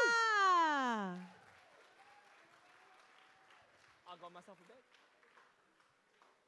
Woo! It's cooling down now, eh, aunties? Yeah? Cooling down now, whānau? Yeah, nice. Still no hogging the door, please, Auntie Loma? That'll be great. Cheers. That was awesome. Tēnā koe. Cool. We're going to bring on our next rōpū, eh? All right. Yep. So, this rōpū here is a very special rōpū because it's the staff of Tron. Woo! Kia ora. Alongside with the CEO who's going to get up as well. Kia ora, out of here. Yeah, that's the one. That's leadership. Leadership CEO, ka pai. Okay, so this group was re-established in 2017 this year. And they enjoy learning Ngaitahu focus waiata, which tell our story and our traditions. Te Runanga o Ngaitahu staff have been learning a mixture of old and new waiata written by Tron staff in particular. This program is a selection of 5 items written over the past 15 years, starting with the Hakapo Whiri, written by Piri Shasha for Matatini in Christchurch 2015. The action song is a tribute to the World War I soldiers, and the poi and rendition of Shari Waitua's song Kurupounamu. Lynn Harata Te Aika was a tutor, and they are doing a mix of new performers. They've got a mix of new performers and a few, experienced ones. See if you can spot the difference. That'll be the one. So, they're coming on. Whānau, hoa mai te paki, ngā kaimahi o te runanga o Ngaitahu.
Te runanga o Ngaitahu. Believe it or not, whānau, she was performing in their group as well. Can you see the sweat? Look at that. Woo! She was at the back, hard out. Round of applause by Pounamu.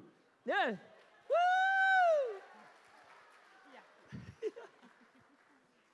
So we're going to bring our last group up, whānau, Oraka Aparima. Haramai koutou, haramai. So this group has been coming together for a while now. However, they didn't give me a script. So I am their chief. No, I'm not. So, but the whānau has been coming together, been practicing waiata for a long time now, but they haven't been coming on Te Atakura for a long time as well. So they're really nervous, really nervous. So come on, build it up. Round of applause. Kia kaha. Now a little bit louder. Come on, whānau. A little bit more. These kids are first time. That's what I want to hear. Come on. Come on. This is our last ropu, whānau. Ready? Ready, Oraka Aparima. Look at this cute factor. The cute factor is always there. Yeah. Yeah. You gotta love that, eh?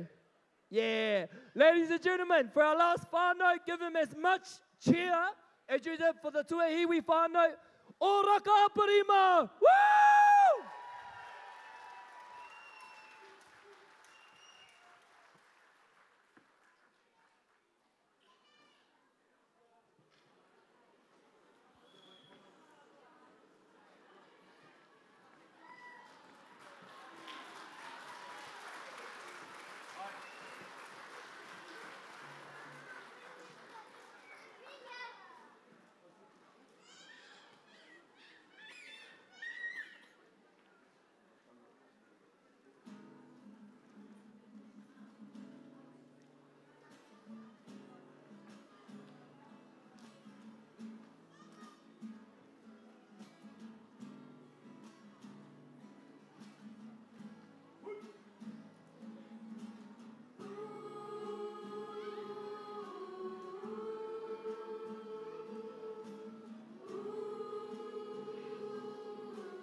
Rātou e takahita, rātou diri e roka tā hana wairua e ta wane moi mai rā hoki hoki.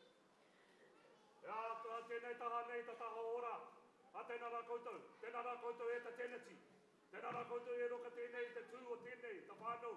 O Oraka Aparima, ta takutai o te titi. Mātou no ta whakataka o te karihua tamatea. E tuana ka whakapua ki tā mātou nini, tā mātou kaha, tā mātou wera i roka te āwhanga tamira i tarani. E a koutou raura ka te rama, nei rā tēnei te mihi mahana rawa atu ki a koutou. Tuahiwi takata, tuahiwi whenua. Tēnā rā koutou, o ta whakaritingo o ta tātou nei kaupapa he tarani, ina nahi, hapopo. Tu tēnei me tuku te mihi aroa o mātou nei, ta whānau nei o ta hutoka. Ngā tuaki nei, ngā whakanui ta tātou nei kaupapa, o ta whakakotahi taka, ta kaitahu taka, o tēnei, te taurua takau nei, ngā whakanui te haina taka o te karimini. Hau anu, e roto tērā, tuaki tēnei, e tuku te aroha ki a koutou, tēnā koutou, kia ora mai rā tātou.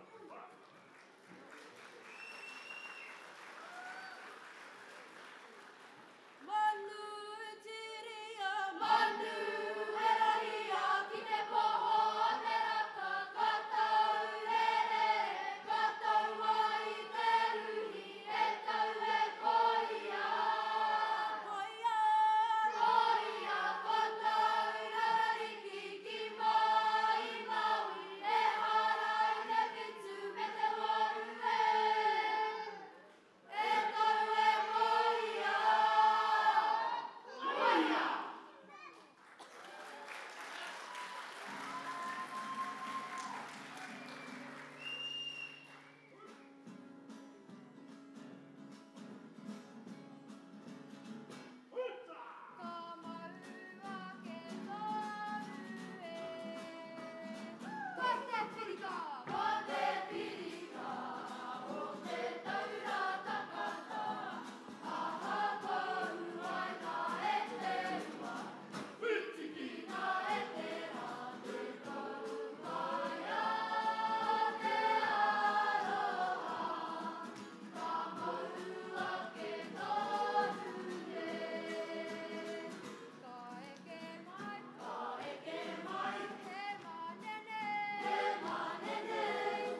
And I leave your kids there. They're all cool. They're my kids now. Hi, kids. We'll take you. We'll take you. Okay, so. So? Which kids are yours? I'll Mine's take these two. gone home. Sweet. Your ones aren't here. Oh, cool. God boy. Okay. So we're almost finished for Te Atakura for 2017. Almost. Almost. I just want to do something. Hey, Eric. You've Ladies heard and of gentlemen. Snapchat? No. Kia ora, aunties and uncles. This is Snapchat. Just do it. Go. We're going to do something. All Eric. I want you to yell out is Huia Iwi 2017. Ready? Okay? On Fa. Toru Fa. 2017. Don't show the empty chairs. Yeah. Don't show the empty chairs. Okay. There you go. Kia ora whānau. They were full. Was it? We got you, Auntie. Did you get me? Of course we got you, Auntie. Let's do this. Let's do this one. Wait. We're not worried about you. Okay, turn it around. Ready, Auntie? Ready? And yay, top five. Cool, here's your phone. Sweet. So. Did everybody have a good day today? Yeah. Ka whai. What we'd like to do now, whānau, is to ask for the trustees of Te Atakura to come up on stage. Watch this. Wingardium Leviosa. The hard-working people behind this kaupapa Te Atakura. They want a drum roll. We Ladies have. and gentlemen, Pua Media. Do you have a last? Oh, Guru, Parana Guru. Mata Kiwi, who must be obeyed. And Vauramani. Vauramani. And Mani is going to speak on behalf of these beautiful people. What makes me laugh this part here is that there are three haka nuts. They are haka nuts themselves. And yet when it's time to speak, they're moving backwards to the back of the stage. Kia ora mani. Nei te mihi kia koutou, e huhu mana i tēnei rā. Nei rā te mihi kia koutou ngā MCs o te rānei, kia kōrua, nei te mihi. Kia koutou ngā rōpu katoa o ngai tahu mai ia hapu, ia runanga, nei te mihi o mātou, kia koutou katoa. So how do you become the person who gets to speak on the mic? We get ngai tahu women telling the bloke how to do this, so it's just kind of one of the way it goes. So nei te mihi ka koutou. Oh, also like to thank the Ngai Tahu Fund for funding us, and who's also helps fund the rōpu who attend. So kia koutou katoa, tēnā tātou katoa. Oh, my turn. So, what we're going to do now, whānau, to finish it off, we're going to ask Mani to do the karakia. Kia ora. Damn it. Nō rei te mihi. Tākina te karakia. Koutou, kia tau, kia tātou katoa. Te atua whai o tō tātou ariki ai hukaraiti, me te aroha o te atua, me te whiwhinga tahitanga, ki te wairua tapu. Ake, ake, ake. Amine. Amine. Nei te Kia ora, mihi ka Mani. koutou. Tēnā tātou katoa. See you guys next year. Tēnā Ka koe, kite. Mani. Ka kite whānau!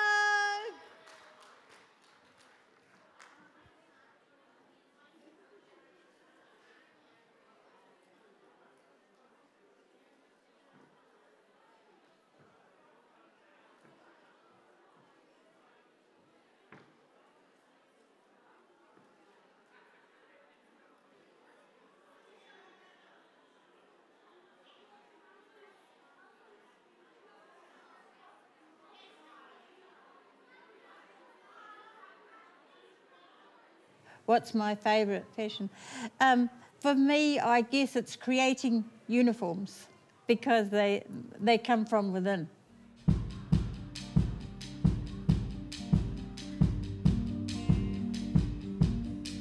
I'd go to bed and I'd be thinking about, all right, the group needs a new uniform. How can I make this different from any other uniform? A lot of times in the middle of the night, I'd wake up and think, oh, I can do that. and it sort of stems from there. Yeah. And so the next morning, as soon as it's sunlight, if you like, we're up running around trying to find the materials because it's still there.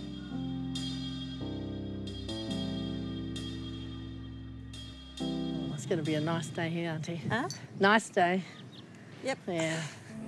Whaia ki te uru tapanui a tāne, tāne te waiora, tāne te pukunga, tāne te tokorangi. Puta ki te whaiau, ki te au marama. Tū te kana, tū te maraka, te tuhi te rarama e noho te matara nei. Tūturu mai kia whakamaua kia tina. Haumi e, hui e, tāiki e. The Gluckman's going up on the top. Oh, yes, Tay. Jumping? Whoa, heck. Oh, that was close. You fell, eh? Yeah. Both her and I like to try different materials. Some say don't mix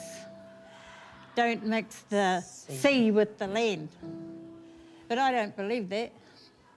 Both of them have their own beauty, and why not have them together? It's like a marriage, you're quite different. True. And you come together. So I like to put pounamu with power, pounamu with feathers, and I do that a lot on the uniforms. I mix the both because of the beauty, because of the past.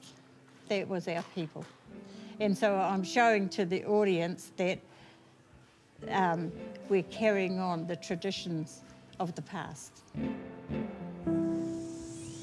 We are one of the few rōpū that have full skirts.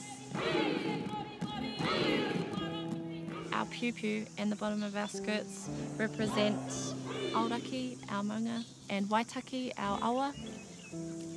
The orange of our group represents Te Ahi Kārua, the eternal flame, the everlasting love of haka that burns within us. Our pounamu tie us to here, to Te Waipounamu. They're a link to our ancestors of Te Tai Potini. I feel like when Toa makes our uniforms for us, she's bringing the history and the knowledge that she knows with her, and she's putting them into our uniforms so that we can share them with everyone else. When this is finished and it wraps around my grandchild, he will have all his ancestors wrapped around him to make sure that when he is speaking, that he speaks for the good of the people. That's what it is for. A true rangatira is someone who looks after all the people. It's quite a lot of muka on here, and that he hopefully has the fibre that makes him the fibre of a man, will be nice and strong. And that as his cloak is woven, he too will be a wonderful man as he grows up. Being wrapped in a cloak of love, which is what I call it, or a cloak of righteousness, really. So that whatever's right has been for our ancestors, hopefully this is woven for the mukapuna to do the same. That his actions will be right by the people.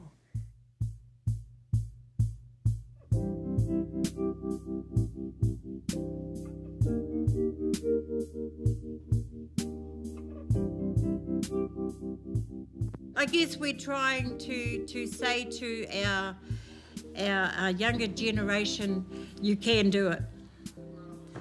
Our elders did it, why can't we?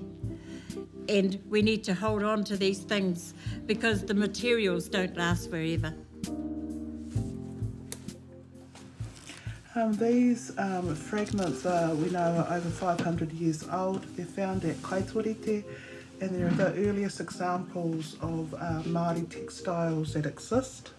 One of the things that I overheard Mum talking about are the type of stitching that's now happening, that was happening 500 years ago, and how some of that stitching is very familiar, and how some of it is stuff that that weavers could learn from. Yes, that's exactly what we do today. Same weaving, same technique. This is exquisite weaving. It's very, very fine. It's very precise weaving. Beautiful. You would have to have a lot of practice to get this technique. I look at it and think about our people way back then, our ancestors, how proficient they were at what they did. Can I just talk about patterns? Because I love that subject. Patterns. Yes. Patterns to me come from nature too. Yeah. And by that I mean, you look at a praying mantis when it's praying and have a look how you've just hit on it, how his legs are shaped. Yeah. You look at it, there's your triangle straight away, right? And you look at the sea in the wake of a ship, you see it going like this. There's your other pattern. There's your Aramoana pattern. Patterns come from nature and from everything to do with it. The animals, the birds, look at all their shapes and all their colours. That's where patterns came from. They don't belong to you, they don't belong to me. They're the universe. 500 years ago, we were doing whāriki with our traditional natural resources. Skip forward to 2015, 16, 17, and we've now got our weavers using those same techniques, that same patterning, and the same concept of what a whāriki is and how we use whāriki, and then now doing that in paving stones.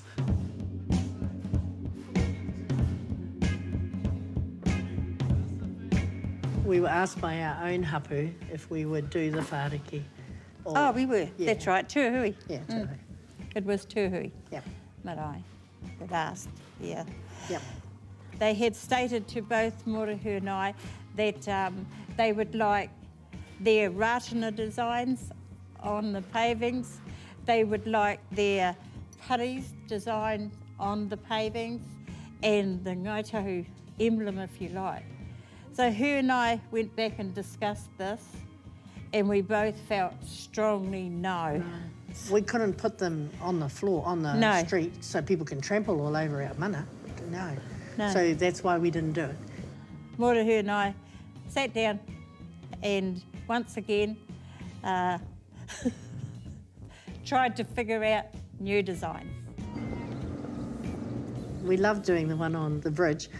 When we explained about, the design of it, there was lots of people crying in the audience. Yeah, so it's all about, it was so relative to the bridge that people just think it's lovely. We had the lines of those who went to war, and then when they came back, there weren't so many. And then, of course, the poppies.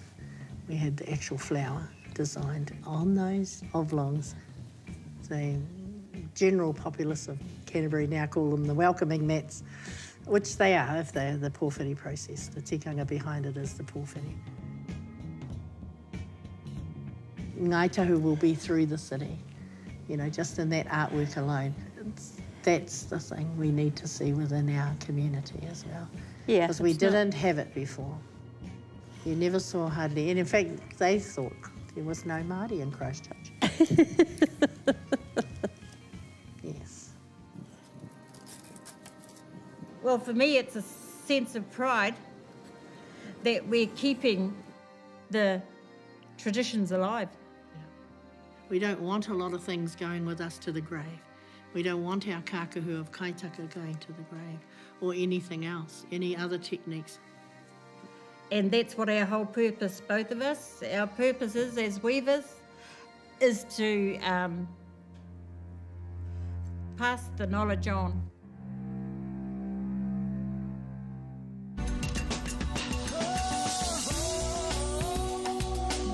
He mea tautoko nā te māngai.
always interested in new phrases, catchwords.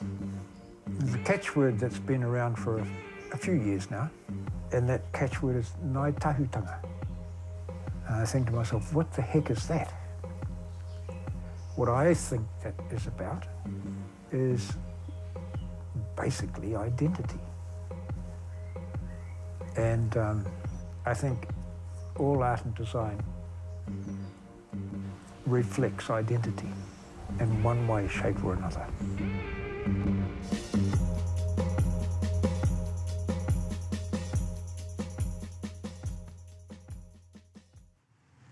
It was my dad who actually introduced me to rock drawings, and those were the rock drawings that are now, unfortunately, underneath the Benmore Dam.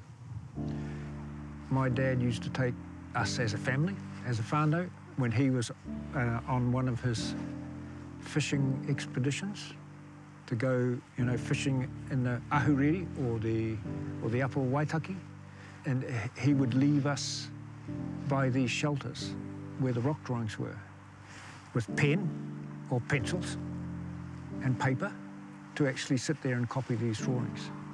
So we still have some of those drawings. And I cherish those drawings now more than anything, because they're the touchstones now for which I refer to in terms of my work. My connection has been because of the beauty that I see and the artistic integrity that I see in those drawings. They have imagery, form that is absolutely staggering in terms of graphic design. When I'm with the ancestors, that they say, look how I've drawn this image. Look how I've drawn this figure. Look how I've drawn the way that I sit when I'm interested in telling stories. Look at the way in which our kuri is just sitting there ready to go off chasing a little bird. Look at the way these guys are rafting their waka down the river. Fundamental to my work is the convention of how our ancestors drew the tiki or the human figure. And so this is the convention. So if I just draw it here, so this is the seated figure. The interesting thing and the magical thing about what our ancestors did with that figure was they did the opposite and did that. And what was created in doing that is the full frontal figure. What's of interest to me is that construction. What is that construction all about? The bringing of two figures back to back. And there's something in that that is still a big question. Why were they brought together? Was this about bringing two figures together to make one?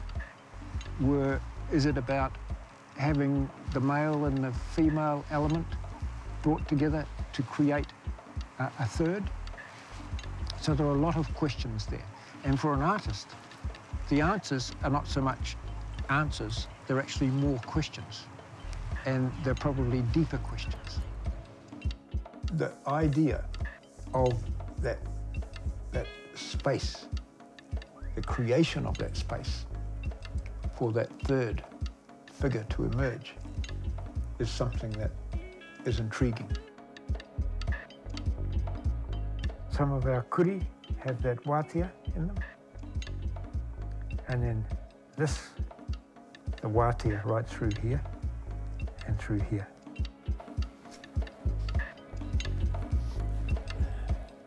This was my investigation of that whole notion of portraits of those who've passed on. So, and as an artist, I want to do some work around those dearly beloved. So that there is one of them.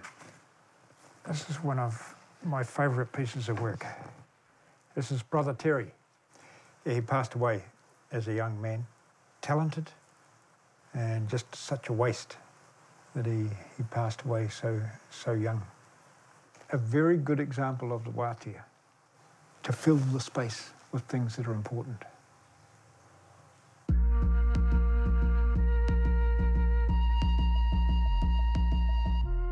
Our ancestors created images that are, for me, perfect. I'm inspired to try and reach that perfection that they have reached. That's what drives me in my art. As a practice, it has evolved over all of my life. I've pursued, I guess, art from a design perspective. It's inbuilt in all designers, I think, to look for perfection.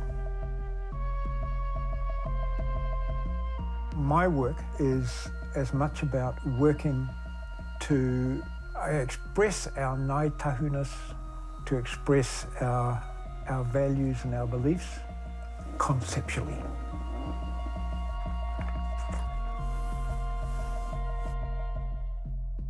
These are the means by which I portray the things, the events, the places, and the people, and the other entities that are important to me. I use these motifs. I was invited to do a commission for Massey University in Wellington to design a po to go outside. So when I came back with my idea of 2 big pieces of Oamaru stone, they were taken back a bit. But I said, well, what else can I do? I'm a Ngāi Tahu boy from Omarama, from North Otago. What else am I going to do? When you ask me to do a po, I'm going to make it out of the material that's part of my ancestry. If I'm going to do a po, it's going to have some significance for me, and thereby having significance for you. I've orientated the stone so that the gap between the two is on an axis back to Takiroa and Maira Whenua, rock art sites, back to the Waitaki, Waiariki or Aio, the wife of Rakai Hautu, is portrayed in that little drawing in here. Inside the sheltered part of the sculpture, there's a lot of me in that. There's a lot of me thinking that I like the idea that our rock art is sheltered away in a safe place. The wātea in the tiki figure has been what I think has been handed down to me from my ancestors. This is something for you to use, Ross, as an artist. Go and use it. Do something with it. Do something with that space. All of my work is around filling that space. Kia ora koutou katoa. I don't need to say any more.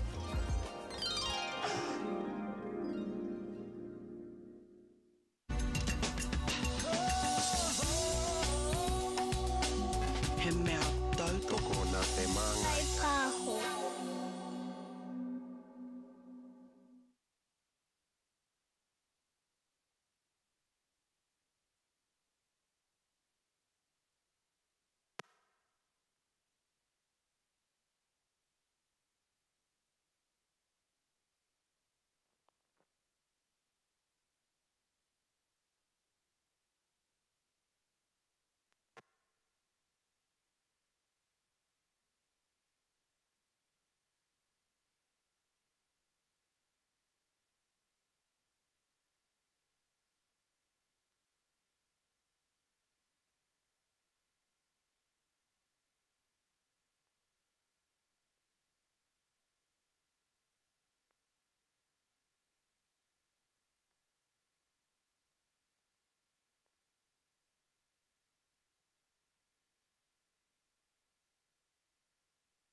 asa.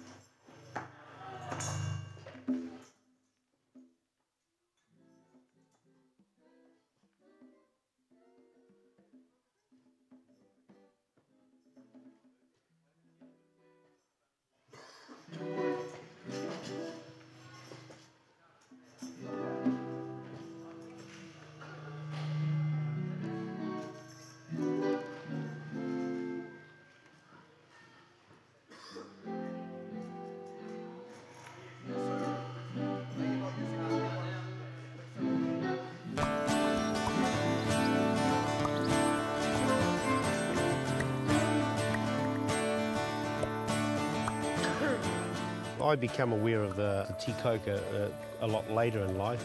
Most whānau around here were kai people, and so a lot of our kai activities were basically on the rivers, on the lakes, and it was more about tuna and fish and watercress and that type of stuff. Be 30 odd years ago when I remember asking Uncle Joe what was the reason that our people lived here. It was because of our ability to harvest tikoka, the cabbage tree, and aruhe, the bracken fern, and it was harvested in huge quantities.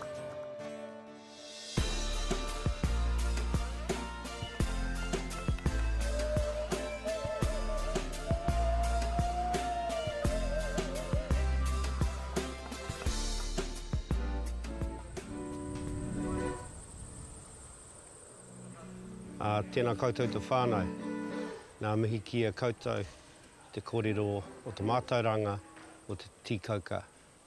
Nau mai hara mai. Ko Carl Takuinga, nā uri o te pāpā, o taku pāpā e George Te Kitiwi James Russell, o tākau marae o te poti, nā uri o te whaia o Iriapiti, tarawhatawaka, te hapu o Kati Huirapa no Aro Whenua. Tēnā koutou, tēnā koutou, tēnā koutou. This area where we are, we're at Craigmore Station. The area is called Maunga Tea, and literally means the mountain of tea trees. So there were thousands of hectares of tea coca here, pre-European. From a Māori perspective, it was an absolute resource, particularly in this area, for those reasons of kai, rongoa, the building of whare as marker posts for trails, and also an important part of it was because of its fibrous content. It was a great smouldering branch to carry around when you were travelling around the mutu as a fire starter, so you had instant fire, you were carrying it with you, so it had all those values for our people. E tapatu ki ute, e tapatu ki tai, e tapatu a tāne, e tapatu a takaroa. E koi kaha ki ute, e koi kaha ki tai, e kaha a tāne, e kaha a takaroa. Hei tapatu ki uta, hei tapatu ki tai, hei tapatu a tāne, hei tapatu a takaroa. Whanno, whanno, haramai te tauki, haumi ea, hui e, tāki e. So this is one that, it's young, it's probably about 5 years old. What we're going to be doing with this piece here, we're actually going to do it in a modern concept of boiling it with titi, kamukamo, moi mois and some watercress. But in the old days, we're talking about them harvesting them from the roots as well, digging them up, stripping them down, and then they were left to dry out a bit for about 8 weeks, up to 8 weeks. Then the umu tea, the giant hangi, was made, 30 foot long, 20 foot wide. They wrapped them in bundles, in kite, covered with whāriki, water poured over them, then covered, and a 48-hour steaming process.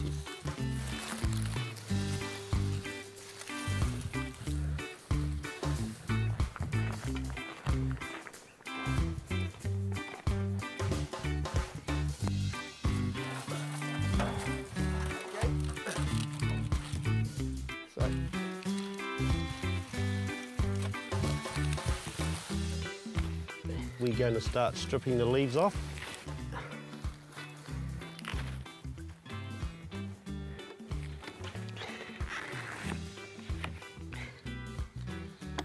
So as you can see, we peel these back, we can take all the tips off here. Now, they say you can eat it straight off the tree like this.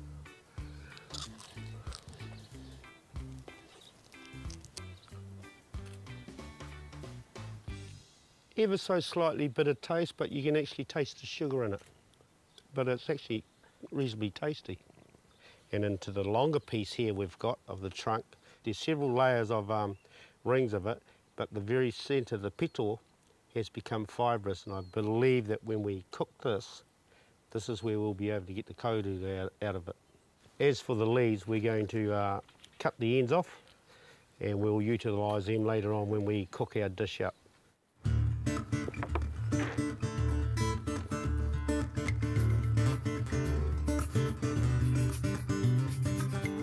Okay, this is the big piece we're going to start with. We're moving into the unknown because the old way of doing it was in an tea umu in the ground. So we are going to be boiling it, so it's going to be a longish process.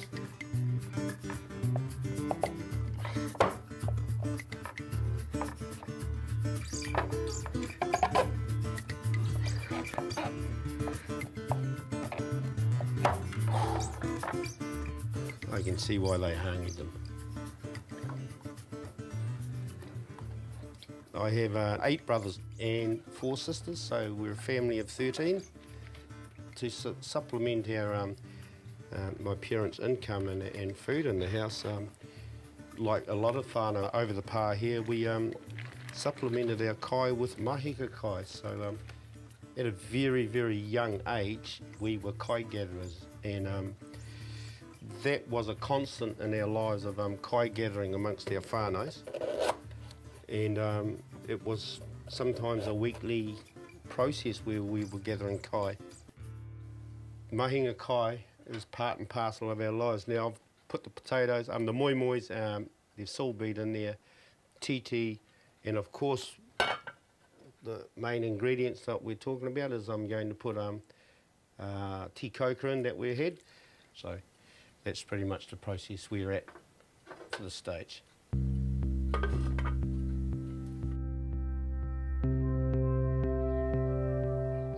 This is a very modernised process of how our people would possibly have beaten the tea coca to get the koru out of it. So we've never done it before, so this is purely an experimental process to see if we can get it done. Texturally, that's still reasonably hard. My gut feeling is the boiling process has changed the structure of it, and I'm just trying to think that obviously the umu tea is the way it has to be done. Like we've had it going for about 3 or 4 hours, so we're talking the old way was 48 hours.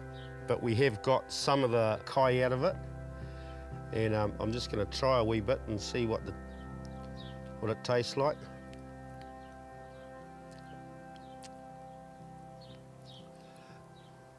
It's sweet and nice, and the bitterness is extremely mild. There's no strong burny taste in my mouth and throat and on my palate. It's actually very nice. I can imagine it now being formed into cakes, and them adding some tutu juice or juice from the harakeke, the nectar from the harakeke, and I can see it being cooked on stones, hot stones, and made into little cakes, and they would be very nice to eat.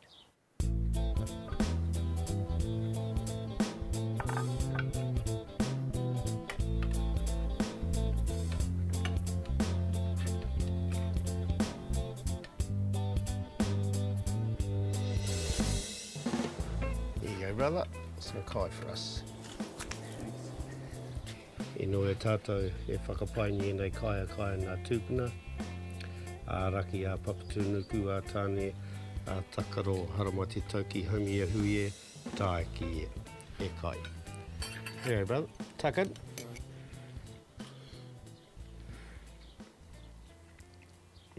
That's beautiful. That is actually nice. It's still got that bitterness in it, but the sweetness is coming out of it. It's like when you put citrus with fish and all that type of stuff. It gives it a bit of bite. Well, this has got the bite, and we're adding ingredients that are reducing that bite when you eat it. So it's actually quite nice. It's quite nice. It'll be interesting to see the effect on the puku an hour or so later if you have a good kai of it, see if it actually has a reaction, because it's known for its cleansing powers as well.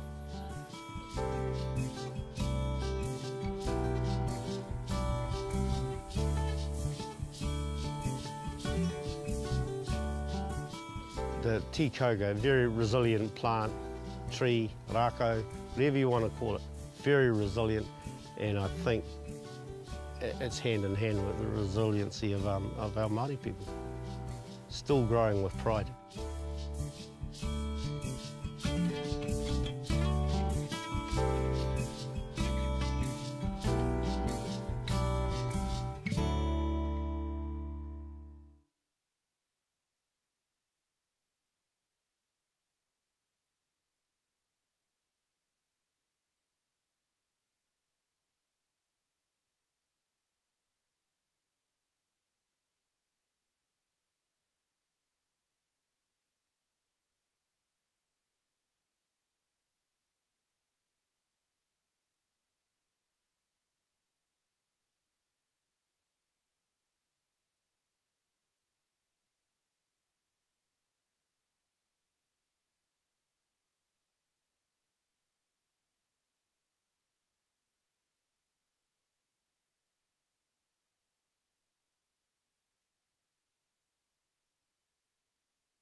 I can remember Dad and Granddad fishing on Christmas Day. To them, if the sea was calm, you worked, because if the sea wasn't calm, you didn't work, you couldn't get an income. Yeah, that's all right. Just wondering if this one might be the best one, Mark. I'll take that one, I think. I'd probably do a hangi once a fortnight, just for the family and just to give myself. I love the things, I just can't leave them alone, so that's why, hence my figure.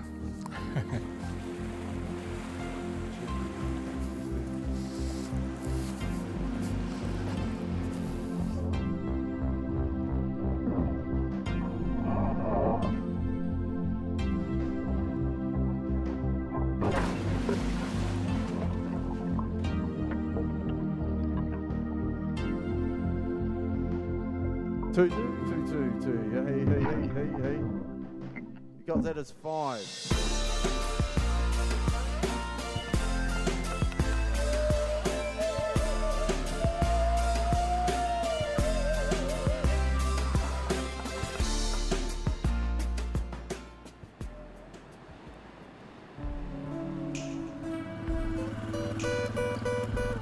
My name is Ranald McDonald. Everyone knows me as Butch. I've lived in Kaikoura for 61 years and raised by a grandmother and my natural mother.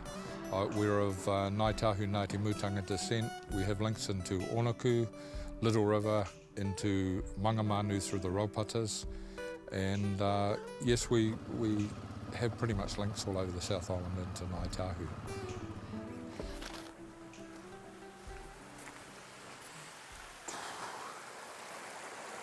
Yeah, it's a wee baby trout. There's only a little fella. There he goes.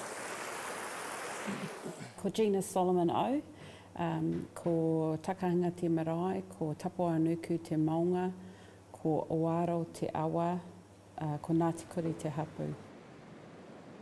My dad made his pots, and I used to go and collect cane with him. So that was quite a good buzz as a kid. He'd go out in the bush, and whatever landowner he knew, he'd go out and get his cane, and I'd just sort of go along for the ride. This would have been how the original Maori made their pot out of supplejack. But what they used to do is they used to run the supplejack that way, and then they would bind it with flax, and the same way as they made their hinaki for the tuna as well. One, two. Hey. Round at the Hamiuri Bluffs at Oaro, we used to go around there and we'd take a lady's stocking and we'd put power in it, we'd tie them to a piece of binder twine, we'd just leave them in the rock pools, and when you'd tie them to a piece of bull kelp, when you see the bull kelp moving, you'd go in there and you'd pull out the most massive crays, and we had kerosene cans sitting on the beach, fire going under them, crays, we just, cooked them straight up there, and the other ones, as a specialty, went in the poha. So yeah, it was, I'd be 5 or 6 years old, I'd imagine, when I was doing that with her. But no, it was a magic place to grow up.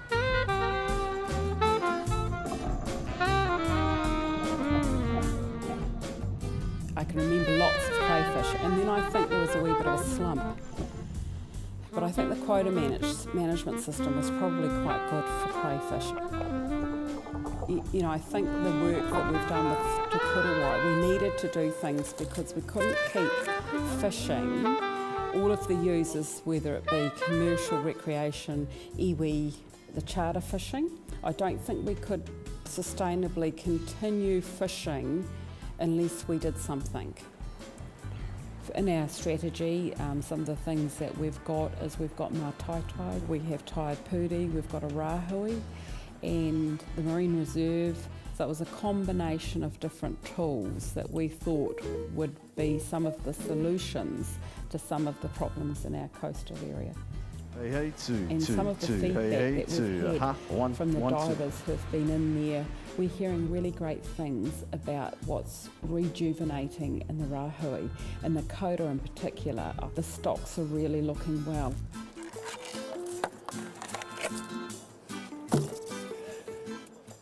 Kaikoura, I think, because we've got the big deep currents, we have a lot of cold currents coming up.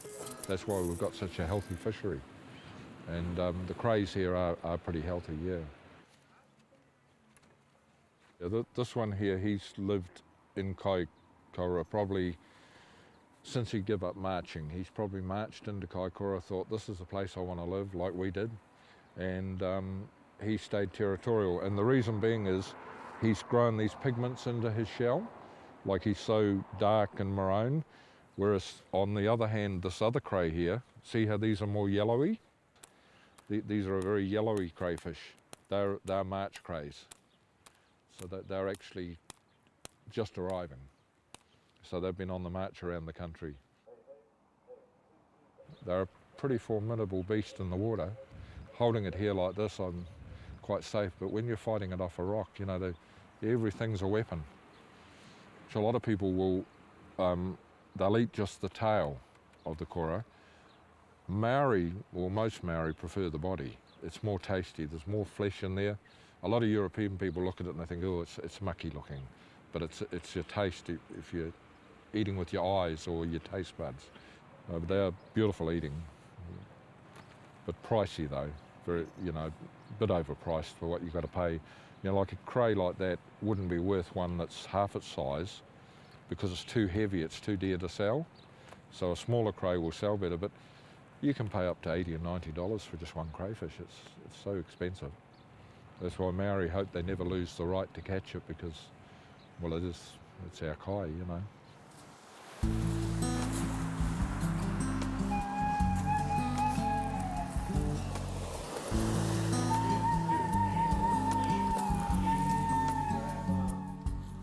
What we do is we take the kora and just as a humane thing, we just give him just a nicky in there. It seems cruel, but it's more humane than actually cooking them alive. You know, a lot of people boil them alive, which I don't like doing.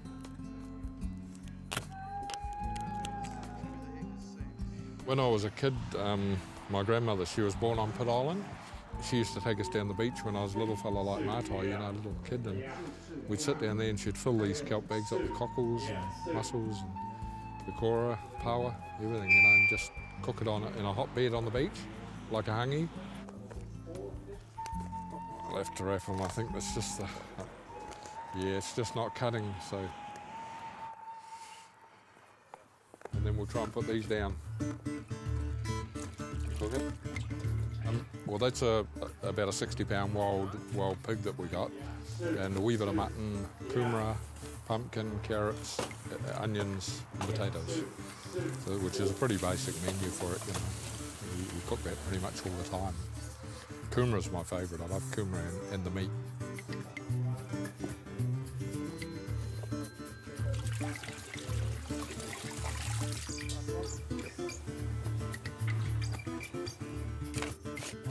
I'm an amateur fisherman now, 61 years of age. The knees and the elbows and things have let me know all the years I was in the water that they exist.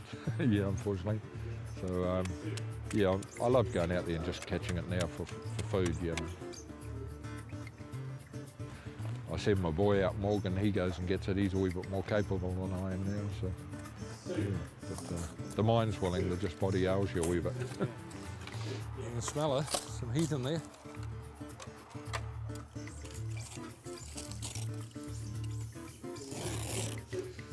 She's all cooked. Ooh, she's hot. It's pretty hot. It is lovely. I do enjoy it. I mean, it's you can cook anything, you know, and everything together. So that's what's lovely about it.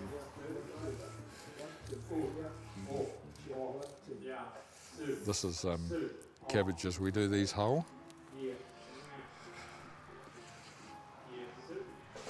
See, they just cook, they just mush. That's a sheep shank, they're beautiful.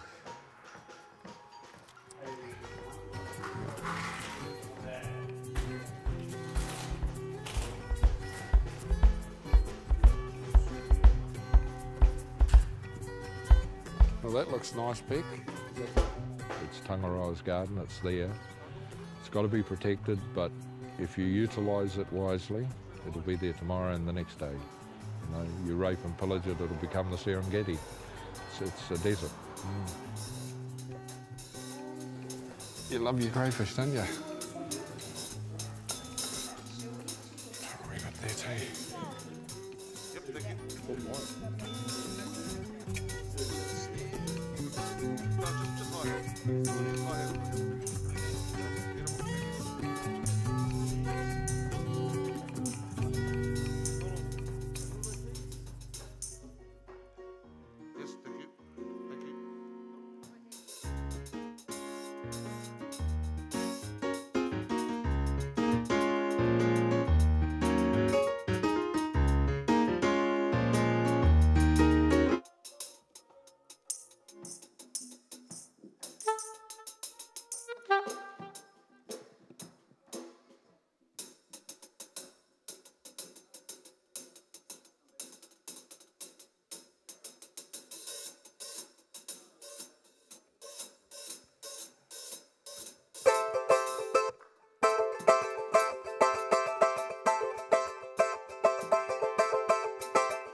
Yes, thank you. Thank you.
Our people lived off the land.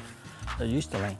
They used to see the, they looked at the resources that were there and they utilised them. So it makes sense that when you're travelling across fresh waterways, rivers, lagoons, lakes, that you'll look at, well, what are the natural resources that are available to help do that. Mōkihi or mogi, as we know it as, mogi, M-O-G-I, or mōkihi, it's traditional watercraft. Our tupuna used to make mōkihi or mogi out of raupo or using kōrari, flax stalks. That was, I suppose, seen as an easier way of building a rivercraft, watercraft, rather than actually have a waka.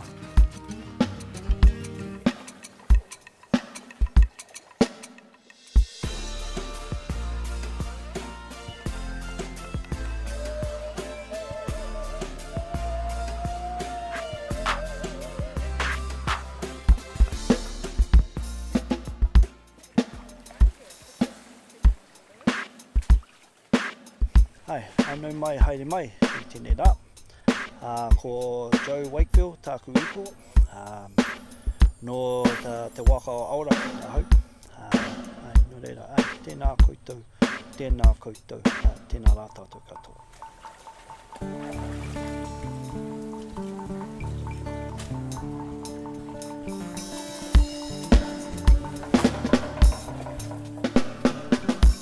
People see Raupo as just a clump of bush, and they don't see its worth. You know, a swamp to us is a supermarket. When we go and cut Raupo, we found there's a lot of dead Raupo just lying there that hadn't been cleared away. So when we went through there, we was clearing that as well. So therefore it allows the water to actually flush into areas it hasn't flushed in for some time. So by doing it, it's carrying the nutrients up into areas it hasn't. So it allows the water.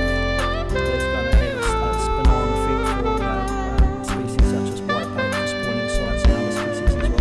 They rely on the Raupo as a protection garden.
Gone.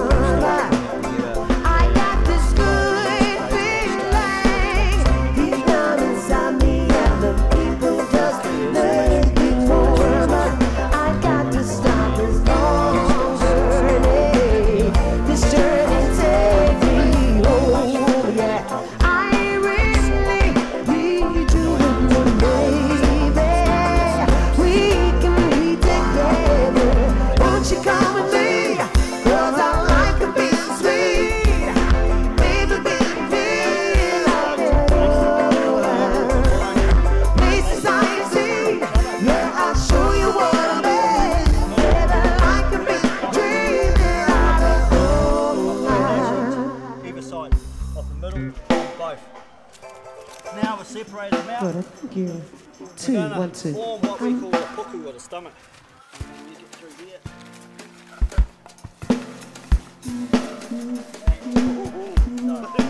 When you're doing the base, that's really your lashing really needs to be nice and tight and hold it together. The sides, a little bit different. The sides are just there really to protect the water from coming over the top. It's not just about making them walkie, it's also about the whanukataka that comes about that bond, that family bond, that relationship of people coming together, sitting around talking. If somebody comes along and participates in the wānaka or watches us, even just make a walkie like here today, and they become interested, okay, I'm happy with it, because I know that somebody else has taken their interest up now and wants to get involved and wants to continue this on. It was the transport, ferrying, mahi akai, pounamu people from one place to another. And it wouldn't take them long to put one up. Once you got to the other side, you could just leave it there and walk off. Someone else would come along and use it. What's happened in the past I've seen is that people have made mokihi around the different marae, Ngāi marae, and they've put them underneath a stage or they've hung them out for display, but they've never used them, and therefore it hasn't fallen apart, and they forget about it, it stays there. In the meantime, no one's come back and made another mokihi. So the knowledge is not quite well known anymore how to make mokihi because they haven't made one for quite some time. So for me, that's the key, is that keep passing that knowledge on, sharing it with those people that already know. If you're able to do that, then you keep that tradition alive.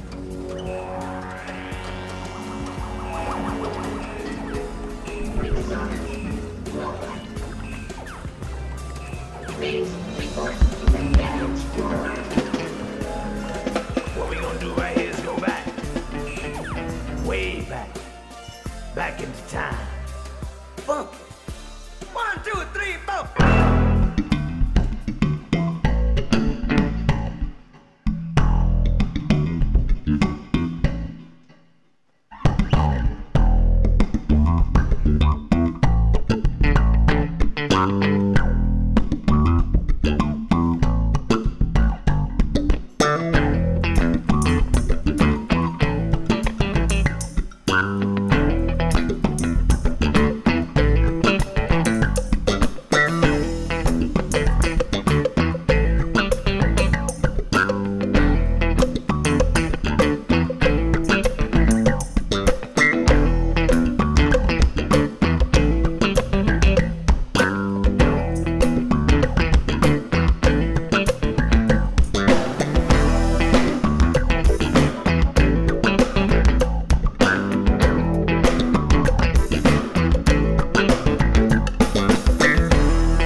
Yep.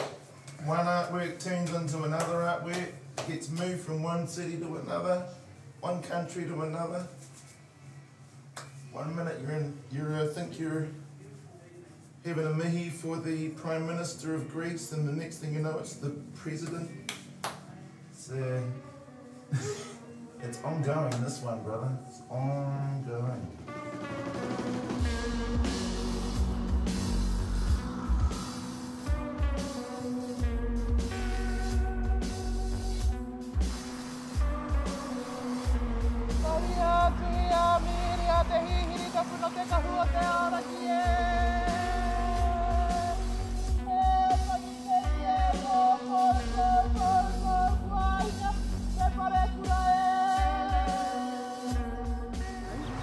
Oh, Tūmataroa. What's that one? Should be a relation of film. There's the Prata. Tūmeri is the Prata. Oh, Te Wehi. Yeah.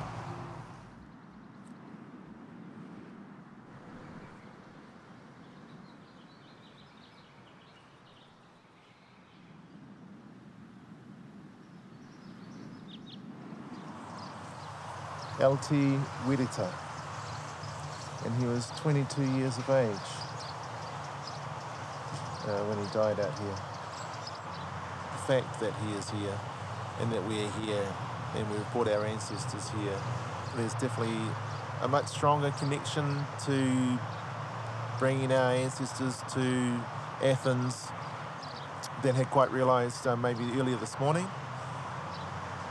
To find somebody from Tuahiwi as we bring ancestors from Tuahiwi also to the city of Athens. It deepens our purpose for being here, and it's poetic as well. I don't really believe in coincidence.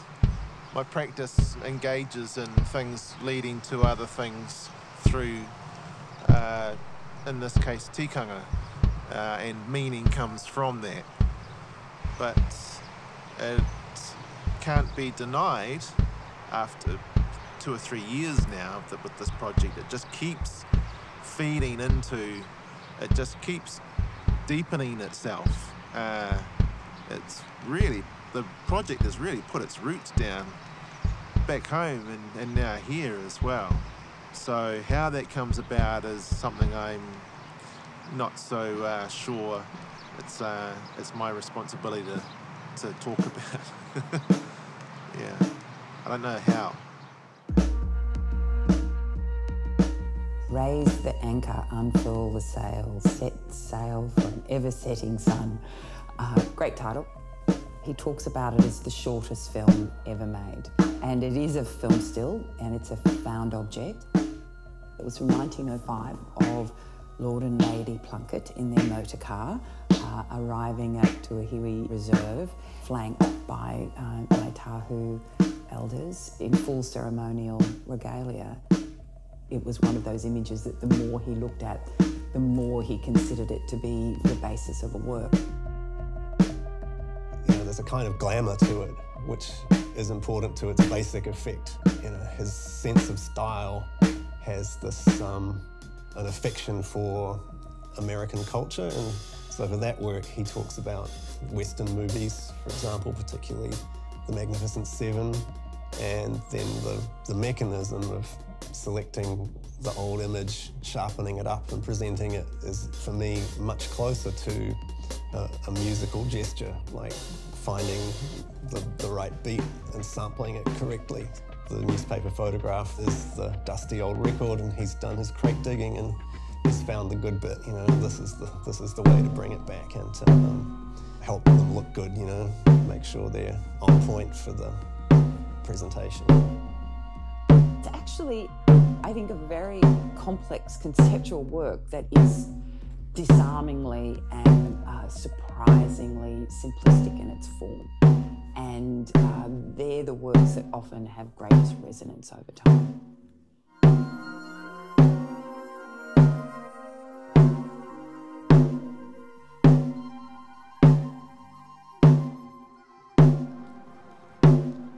My input or my engagement with art making is just really very simple. Very, very simple engagement. So I'm working to present something on its own terms as much as possible, and with as little flair from me as needed, because it doesn't need anything else. It exists on its own terms as quality work. I'm not pushing or constructing anything here. I'm simply picking up the responsibilities on how these guys are presented in the world, and that the appropriate tikanga is followed to enable that, to facilitate that.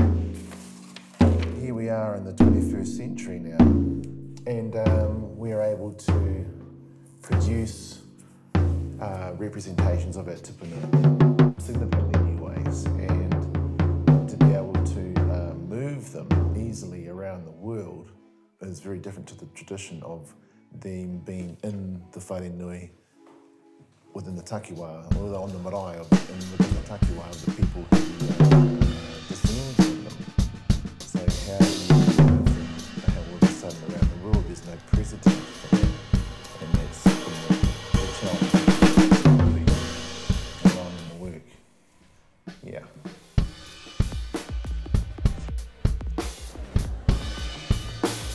This might be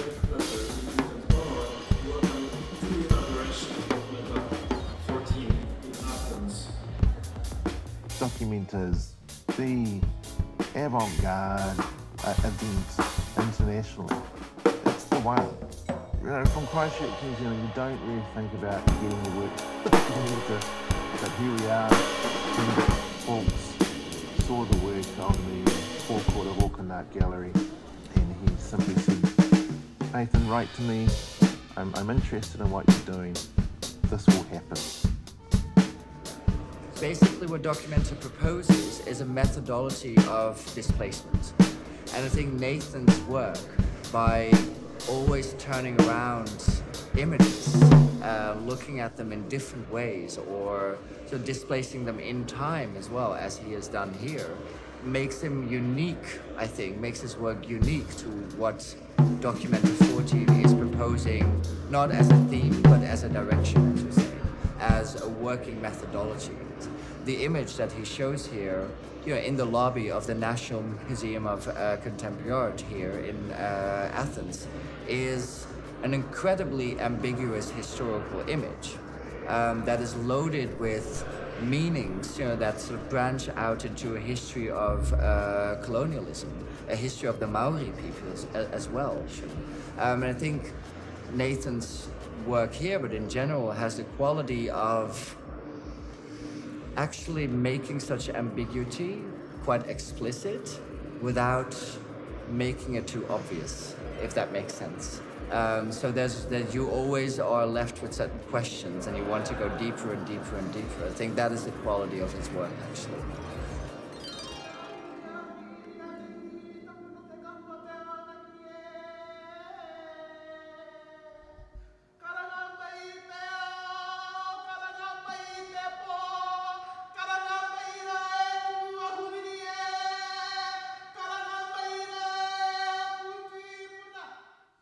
It's important for us to be here because the image of our ancestors is not just an image. I'm born from Mother Earth, and in my time I will return to Mother Earth and the cycle will start again. Although my ancestors might be departed from this world, they are still part of that continuous system. They still are alive to me. They're not just things on a picture.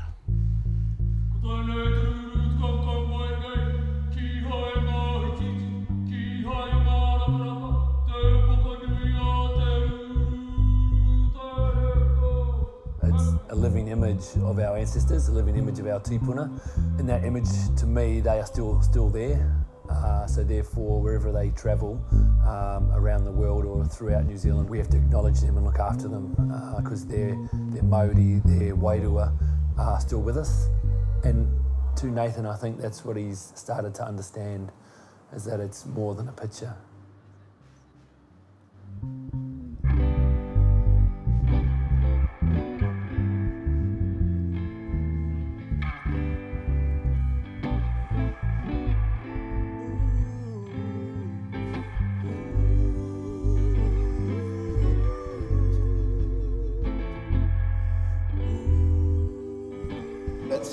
so important that we have this ceremony for the work.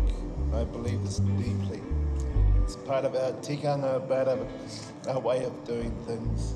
And I just thank my cousin Pua Media and Ian so much for coming all this way to perform this sacred ceremony. Not really just for me, it's for our ancestors who are present with us.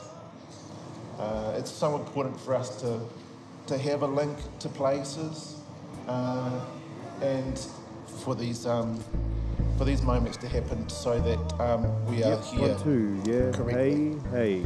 And with yeah, mana 1, 2, with strength. check, 1 and 2. Ben Willie, yeah. Being here is a huge privilege. Values that I think 1, 2, I hey, have yeah, always yeah, applied yeah. in my life anyway. Yep, 1, 2, hey, yeah. And expanded upon. Yeah. So that my understanding of them is clearer.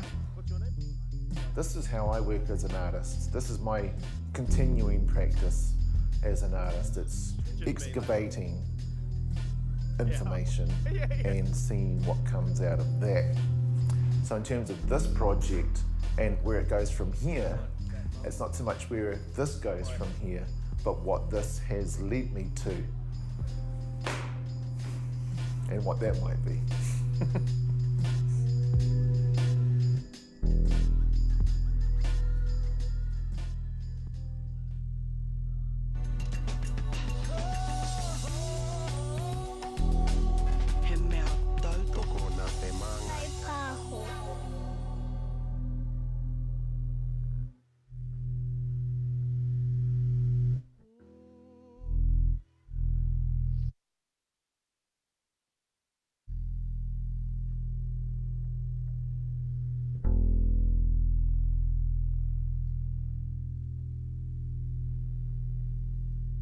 Could be on stage. I could try.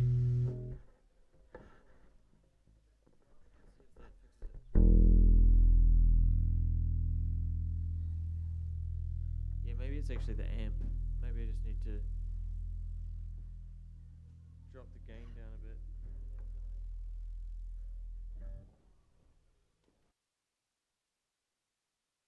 Down a lot, so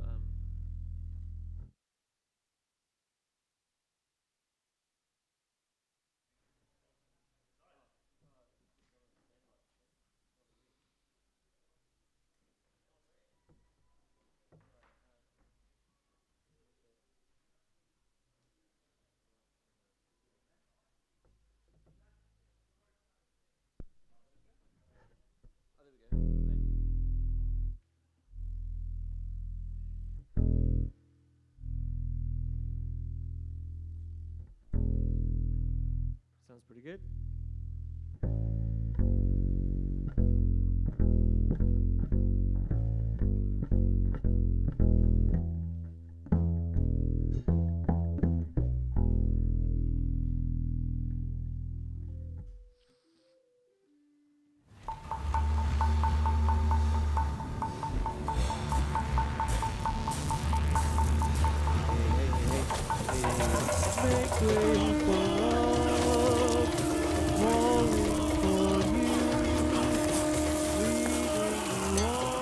Here at Wairua, tuna is one of our mainstays for our mahi kakai.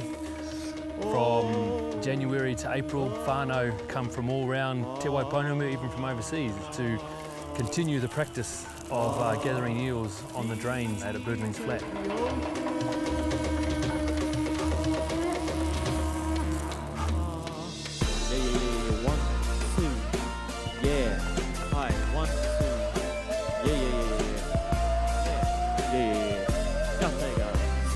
David Collins, Dave Masudi.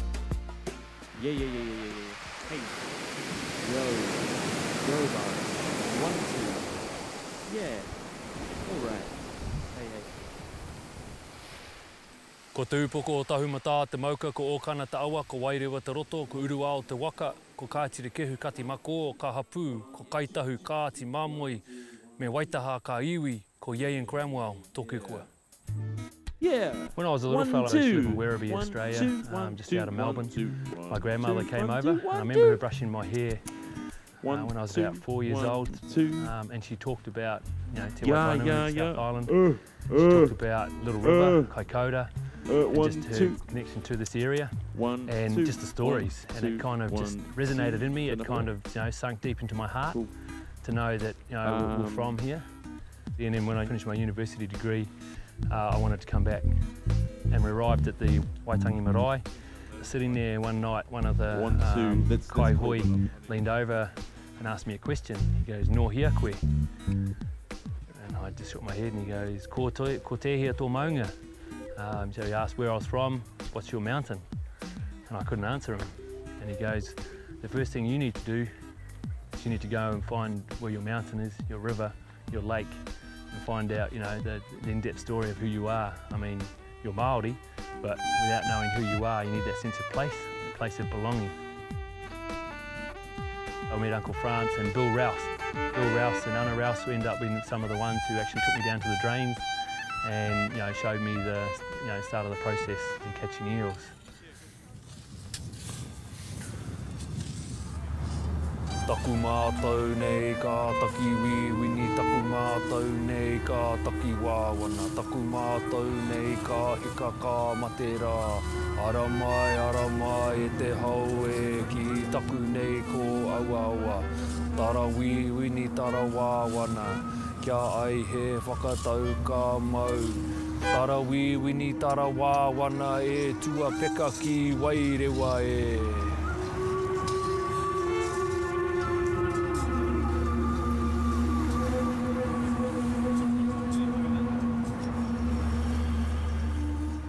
I get my best sleep down in the pārua, in the shingle pits.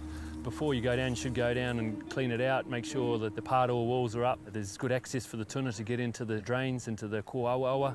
You get there early, move to the front of the drain, settle down and just, you know, relax. And, you know, if you're lucky enough, you're joined by someone, you can, you know, a good kōrero. You can talk a lot of BS sometimes, but that's all part of it, you know. You talk about how many got away, or the time the drains were black, teeming with tuna, and that was last week. Where were you? But, you know, for me, it's that connection, following in the footsteps of your ancestors, because 100 years ago, 150 years ago, our great-grandfathers were lying down in those shingle pits, the same thing, looking up the stars. The stars haven't moved, and they're still there. The mountains are still there.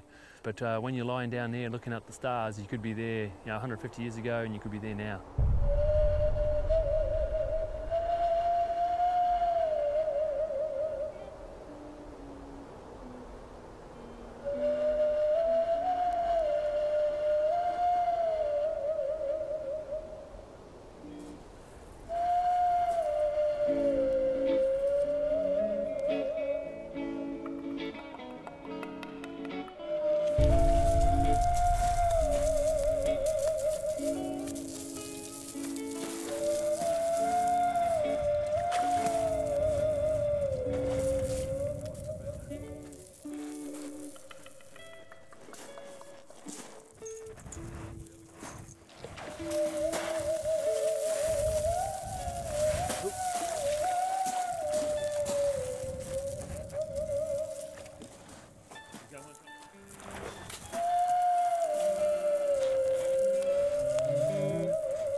As soon as they either threatened or feel the gaff or something come on them, they produce their huari, their slime, their defence mechanism. If you ever try to pick up a tuna with, as soon as they've been frightened, it's pretty hard because, you know, it just slips through your fingers.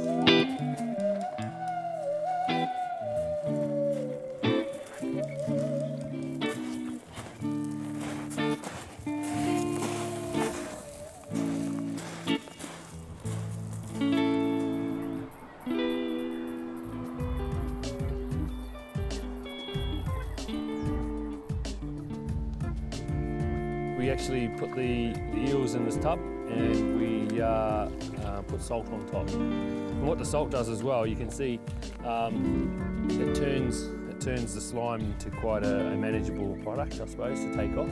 Some people used to put paper towels newspaper around them, and then at night and in the morning take it off because of the dews. We wet all the slime and come off that. And then just give it a give the eel a bit of a clean, get any excess huari off.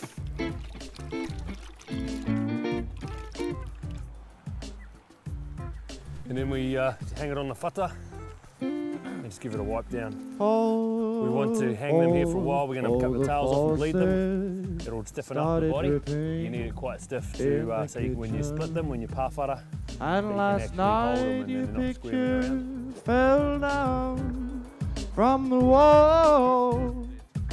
Today the boss said sorry. The first step now is to chop the head off. Next you can see the backbone, and it's actually a little V. So what you try to do is cut in so you get into the innards, and then run your knife along the Things have gone to pieces since you left me. Nothing turned out half bad. Now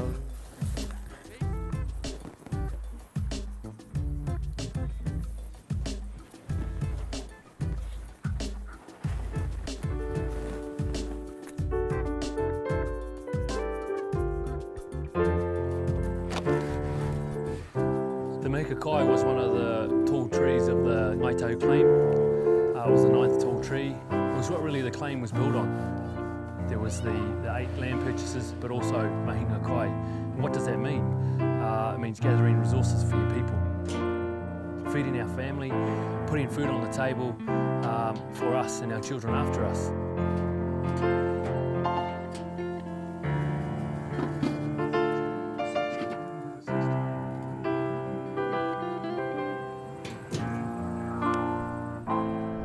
Our lake closed off in about 1860s, and with the deforestation in its catchment, when it rained, a lot of sediment ended up washing into the lake, so the lake's become a sink. Just filled up with all the nutrients runoff from the catchment. This is a volcanic catchment, so there's a lot of natural phosphates flowing into the lake. And with the lake getting shallower because of the sedimentation coming up, the lake starts to get warmer. And with the lake getting warmer and with a bit of salinity coming in from the sea, that's a perfect environment for Modulia spermigema to bloom. That is a blue-green algae. When it does bloom, it releases a filament and it turns the lake green. In 2005, 2006, we had the worst blooms we've seen in a while, and it killed about 2,000 eels. Those eels, when the filament's released, it gets stuck into their gills, and when they get stuck in the gills, they can't breathe. Nothing was being done by the statutory authorities. People were saying the lake was dying, but we didn't want to believe that here. Yep. One of our ideas was a permanent opening. Permanent opening was for the eels and the Mahika Kai, for the Pātiki, for the Inaka, for the tuna, for recruitment and the migration. Cool. Can I have some keys?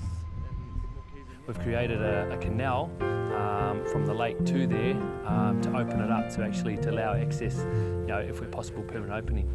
This year I had my kids on stand-up paddle boards. We paddled across the lake, they fell in, they swam. I actually dived into the middle of the lake in the middle of summer to have a look down. You can see fish swimming in between the macrophytes, so the water quality has come back. But now I need so we really have to work with the statutory authority to say, listen, in springtime we need the lake at 2.8 to 3 metres height. So therefore over the summer there'll be a lot of fish returning into the lake for the next generation, and they will have eels on their dinner plates. You couldn't tell that I'd been crying. We're lucky enough, Charisma Rangipuna has done a whakatauki. It says, ka haha te tuna ki te roto, ka haha te reo ki te kaika, ka haha te takata ki te whenua. If there's no tuna in the lake, there'll be no language resounding in the house, there'll be no people on the land. If the tuna are plentiful, you'll hear the language and you'll see the people. That's why we're here. We need to look after the tuna so there's enough tuna in this lake to hear the language, to hear the kōrero about the tuna, to hear the people laughing on the whenua and looking after our land as well.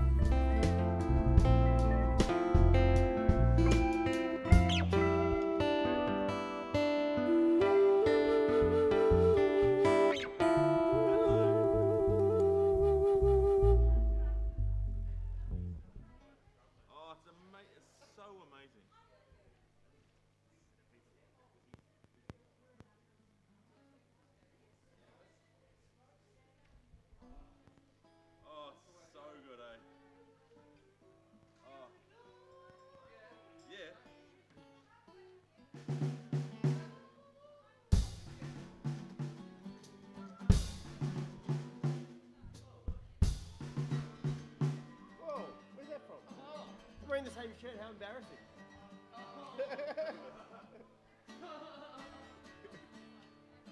That's quite a cool photo. Where did that come from? Yeah, was that just now? No. No, you weren't. That's just now. Stupid, isn't it? Think Don't look before you back. say That was something. in Sydney.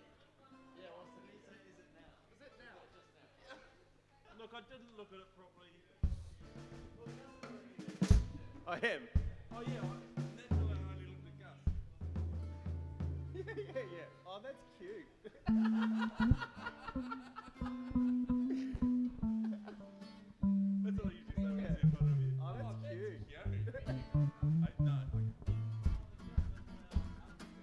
Oh, grab that stand, mum. Put it where you want. A toy. Sorry. Nice.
it? Which one's me?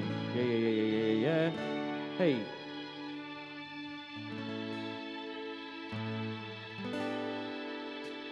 And if I could get a little bit more of me. Yeah. Beautiful. Thank you. What are we doing? Come to me. No, we're just doing some.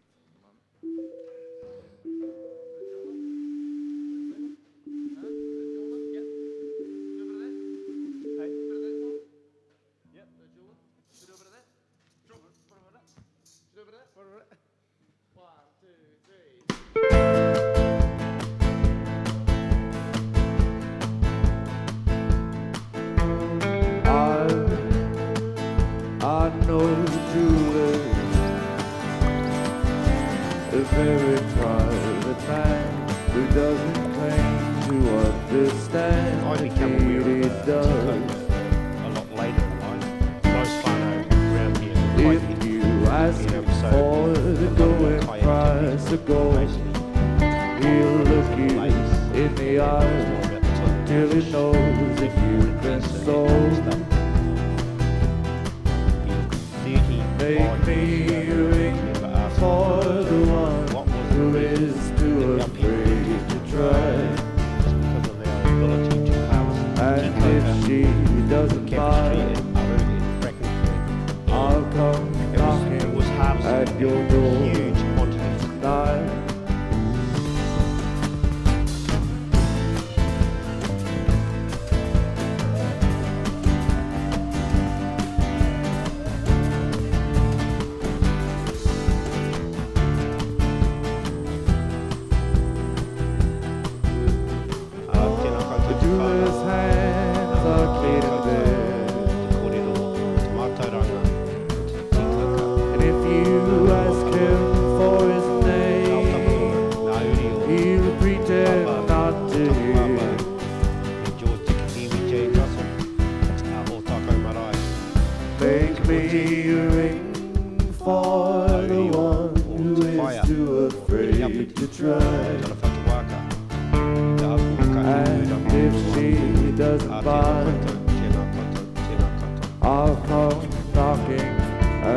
This area where we are, we're at a Craigmore station.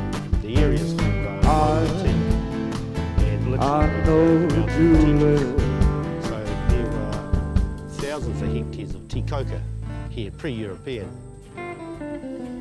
From a Māori perspective, what do you reckon, Joe? it was How you an feeling? absolute resource, Shall we try particularly in this something area, with the electrics for those reasons of kai, rongoa, the building of whare, as marker posts for trails, and also an important part of it was because of its fibrous content. It was a great smouldering branch to carry around when you were travelling around the mutu as a fire starter, so you had instant fire, you were carrying it with you, so it had all those values for our people. E tapatu ki ute, e tapatu ki tai, e tapatu a tane, e tapatu a takaro. E koi kaha ki ute, e koi kaha ki tai, e kaha a tane, e kaha a takaro. Hei tapatu ki uta, hei tapatu ki tai, hei tapatu a tane, hei tapatu a takaro. Whanno, whanno, haramai te tauki, haumi e, hui e, tāki e. So this is one that, it's young, it's probably about 5 years old. What we're going to be doing with this piece here, we're actually going to do it in a modern concept of boiling it with titi, kamokomo, moi mois, and some watercress. But in the old days, we're talking about them harvesting them from the roots as well, digging them up, stripping them down, and then they were left to dry out a bit for about 8 weeks, up to 8 weeks.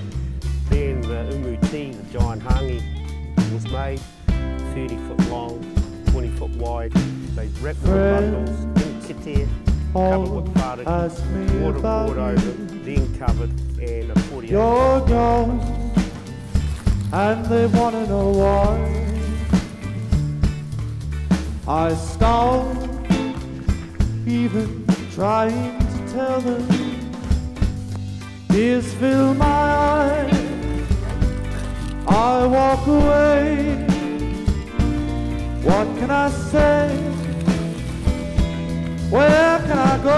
Stripping the leaves off. Without you, love,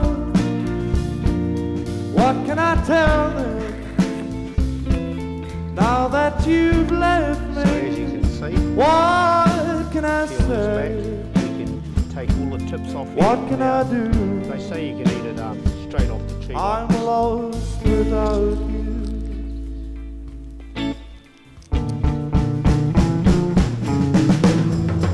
Ever so slightly bitter taste, but you can If actually taste the sugar in it. Made you But it's actually reasonably tasty. And into the longer piece here we've got of the trunk, there's several layers of rings of it, but the very centre, the petal, has become fibrous, and I believe that when we cook this, this is where we'll be able to get the kodu out of it. As for the leaves, we're going to cut the ends off, and we'll utilise them later on when we cook our dish up.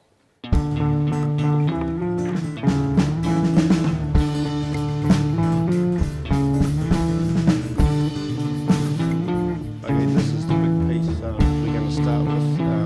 We'll be moving into the unknown because the old way of movement was in an imu in the ground. So we are going to be boiling it, so it's going to be the longest process.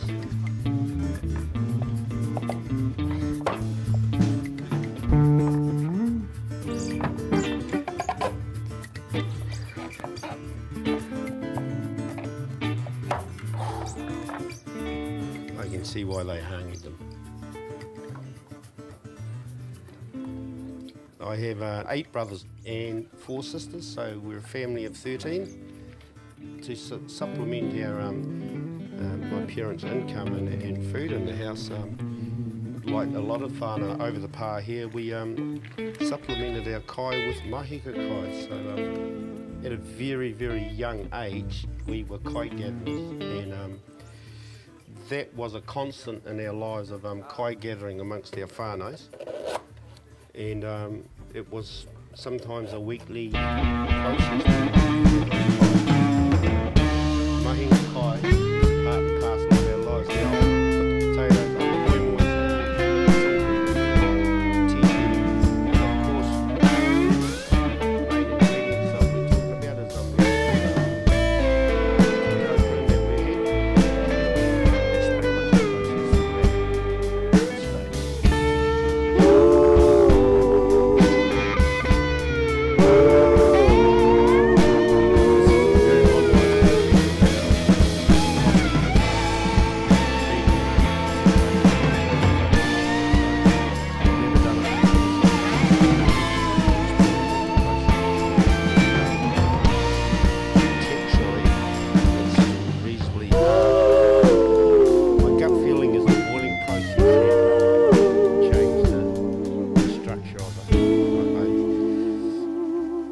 Trying to think that If you turn and walk away, don't come back now. If you break my heart again, I'll hate you. Hate you with every beat of my heart. It's sweet and nice, and the bitterness is extremely mild. There's no strong, dirty taste in my mouth and throat, and on my palate. I'm lost without you. I can imagine it now being made fondant cakes, and then adding some tutu juice or juice from the harakeke, the nectar from the harakeke, and I can see it being cooked on stones, hot stones, and made into little cakes, and they would be very nice to eat.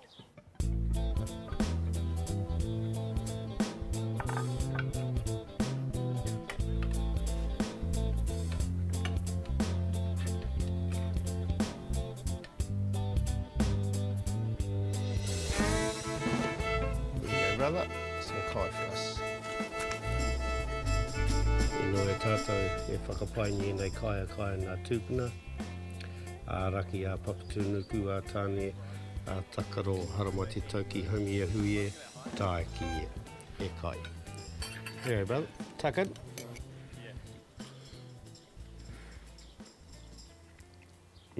That's beautiful. That is actually nice. It's still got that bitterness in it, but the sweetness is coming out of it. It's like when you put citrus with fish and all that type of stuff. Gives it a bit of bite. Well, this has got the bite, and we're adding ingredients that are reducing that bite when you eat it. So it's actually quite nice. It's quite nice. It'll be interesting to see the effect on puku and Aotearoa Lane if you have a good pie of it. So yes, it actually has a reaction. But it's known for its cleansing power as well. Minnie was a mother to 100 or more in Winton Town. Red-faced mama's coming knocking on her Very door resilient plant, tree. with a whole head pound. Very resilient. Winter in the south makes her heart beat slow. Heart beat slow in the garden below. Then 3 went missing. The men started digging in the ground.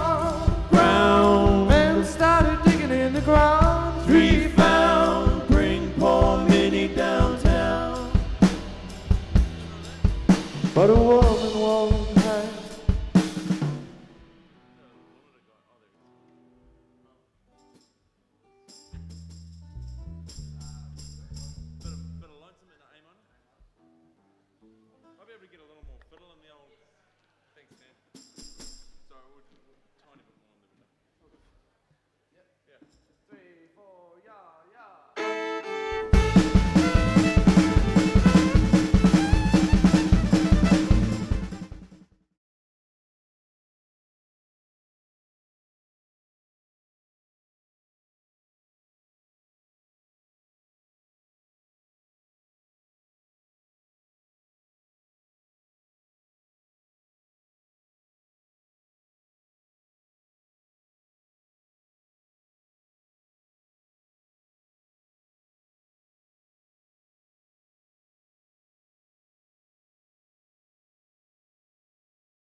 1.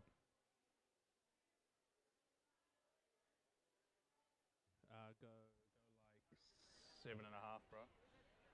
Because I'll talk like this.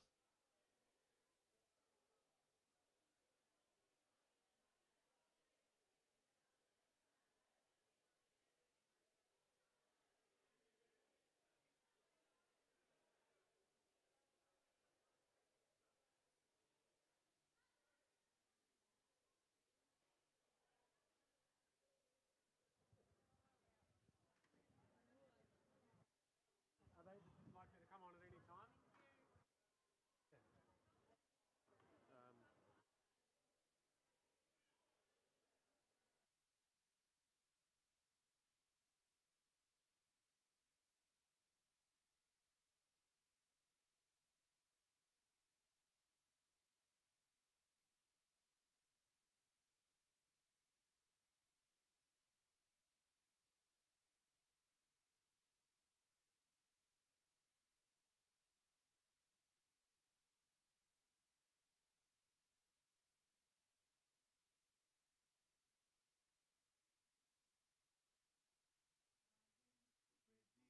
Voodoo, lucid, dreaming, magic, wonder. Can you see this spell I'm under? Make you wonder with that rhythm. Feel it moving through your system. Step on, steppers, step up to it. All you got to do is do it. Do it, yeah, yeah. We come to do it, yeah, yeah. We come to do it, yeah, yeah. We come to do it, yeah, yeah. I got the wandering name.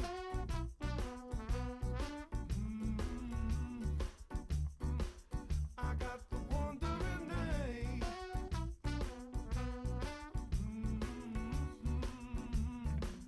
I got the wandering name.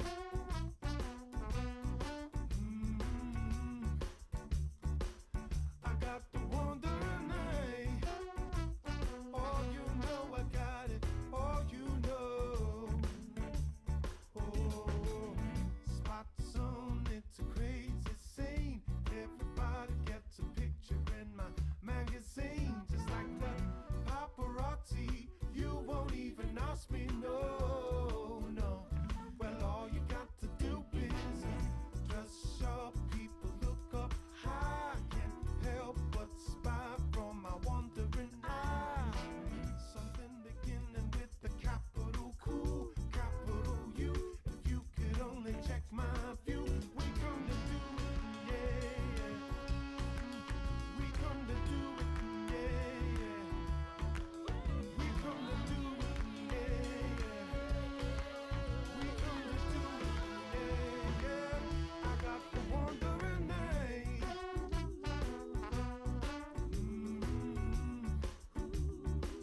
I got the wandering name.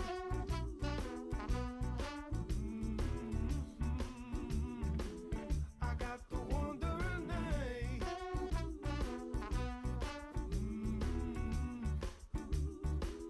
I got the wandering name. Oh, you know I got it. Oh, you know. Feels like I can't sit still when I got it. When I got it. All around, eyes they keep on searching. Oh, I got it. Yes, I got it. When will it cease? Never gonna end. Lost my family, I lost my friends. Faces familiar, far from the same. Come a little closer, let me know your name. Who's stepping to the light, sweet one, so I can see who you were. What's your name in the moonlight? Yeah. What's your name in the streetlight? Yeah. You know, you're looking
spend all day for me.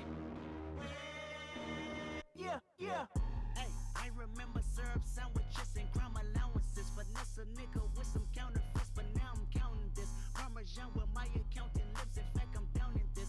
You say with my boo babe tastes like Kool-Aid for the analyst. Girl, I can buy your Westie world with my pay stuff. Ooh, that pussy good. Once you sit it on my taste buds, I get way too petty once you let me do the extras. Pull up on your block and break it down. We playing Tetris. AM to the PM, PM to the AM phone. Piss out your per diem, you just gotta hate them funk. If I quit your BM, I still rock Mercedes funk. If I quit this season, I still be the greatest funk. My left stroke just went viral. Right stroke put a baby in a spiral. Soprano C, we like to keep it on the high note. It's levels to it, you and I know. Bitch, be humble. Hold up, bitch. Sit down. Be humble. Sit down. Be humble. Bitch, sit down. Be humble. Sit down. Be humble. Sit down. Be humble. Sit down. Be humble. Bitch, sit down.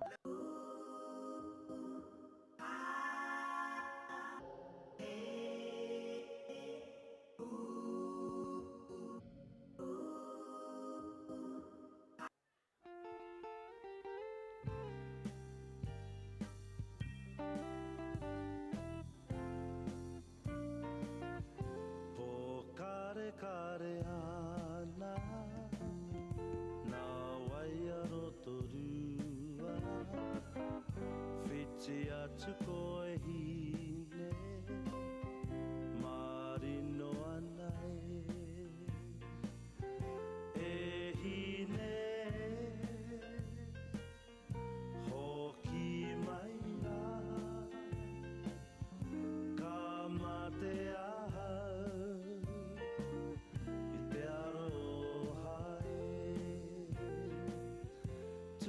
tuhi takureta tuku atu takuringi kia kite toiwi raru raru anai e hine hoki mai ra ka mate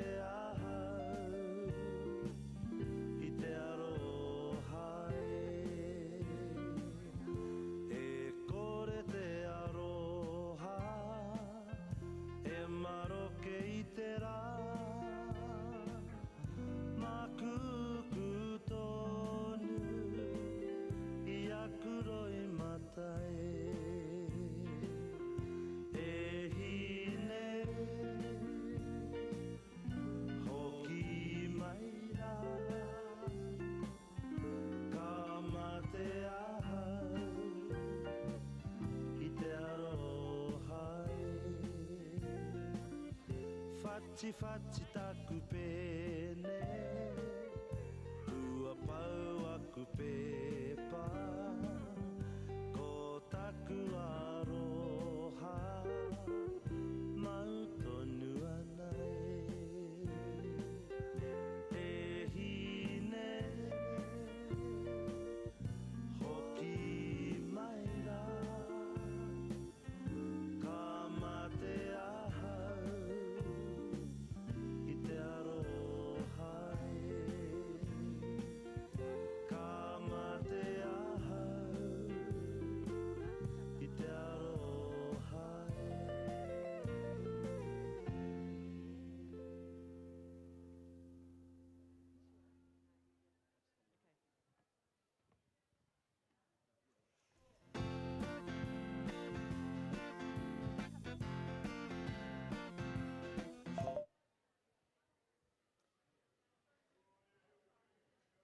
Tēnā koutou te whānau, ngā mihi o te pō kia koutou kua hara mai ki tēnei o ngā pō whakahirehira. Tēnā koutou. It's awesome to see you guys coming on, rolling in, coming in to watch Marlon Williams and the Yarra Benders who are out the back getting ready to come on stage. Yes, welcome. We've just spent some time with them, had a karakia with them, special blessing. They are amped. We've told them, hey man, Everyone that's here tonight is here for you guys. So just channel that spirit, channel it, feel them, and they are so pumped to go. For those of you who haven't been here either yesterday or today and have just arrived this afternoon or for the evening concert, my name's Mel Taite Pitama, and this is Pumamau. And we've been the MCs over the last couple of days at Huia Iwi 2017. We're obliged to go through health and safety again, so mainly about evacuation. If there is an emergency and we need to evacuate, we'll let you know. The evacuation points are at either end of the village, so make your way out onto the road, head left or right to the barriers, and we'll do a head count and get things sorted from there. Whānau, if you are a smoker, please make your way outside of the gates. The marae is smoke-free. There is a small area behind the offices where we are hosting our kaimahi for that smoke. But if you're a smoker, the quickest exit is out underneath the ngutu. So don't smoke on the marae. Another thing, this is an alcohol-free event. Okay, so we have got private security in. There's 4 security guys here, plus 2 coming. We've got police here as well. They're looking for people who have loaded, preloaded, so you all look wonderful. But if you do manage to get in here and you've been drinking booze, don't do it, okay? The kaupapa for the whole event has been alcohol-free, and that's our tikanga, so let's oblige by that. Whānau, you can see that there is a big dance floor here. So if any of you get the urge to dance, please feel free. There's a big area here to dance to country music. I know there's some country dancers out there in some of you. We'd love to see you up dancing, and I know the band would really love to see you up dancing too. Okay, one more pānui, we have a car who have left their lights on.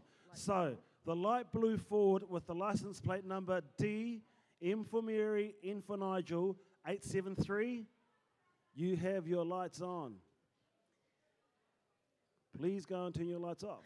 So to introduce the very first band for this evening, the band is named Marlon Williams and the Yarra Benders. We are so privileged to have Marlon and his band here. Marlon's whakapapa is Te Tai Potini, Ngāti Waiwai, Whakatohia. When he is at home, he lives in Whakaraupo, but he is never at home because he is constantly touring. In fact, tomorrow, he is off to Paris, and tonight, he is in Tuahiwi. He's the Ngāi Tahu boy. Please lift the roof for Marlon William and the Yarra Benders. Tēnā tātou. Woo!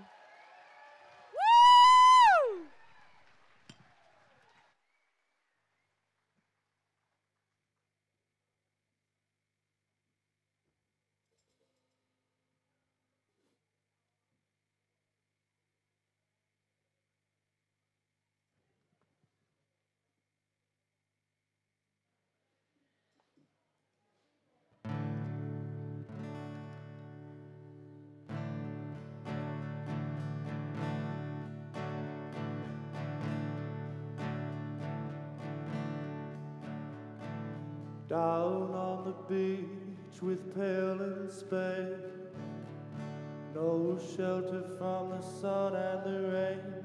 Oh, you're spreading the pain, digging holes just to fill them again. Come to me,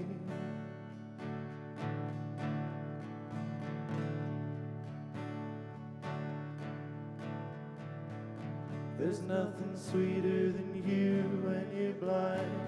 Arms out, feeling for the walls around you, and I'm high up above you, looking down with my bird's eye and loving you.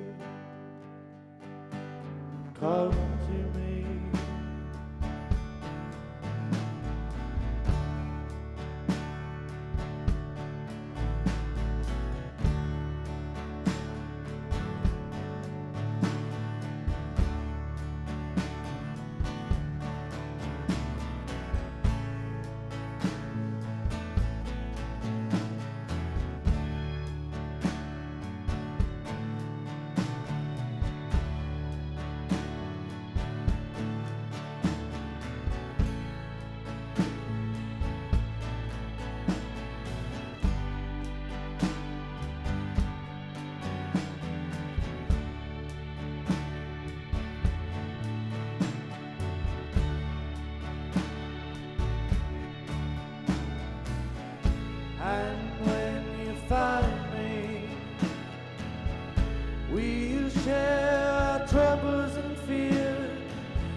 They'll wither over the years and die when we do. Come to me. There's nothing sweeter than you when you're blind.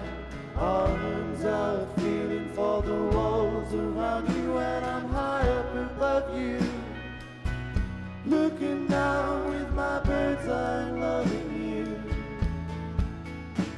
Come to me.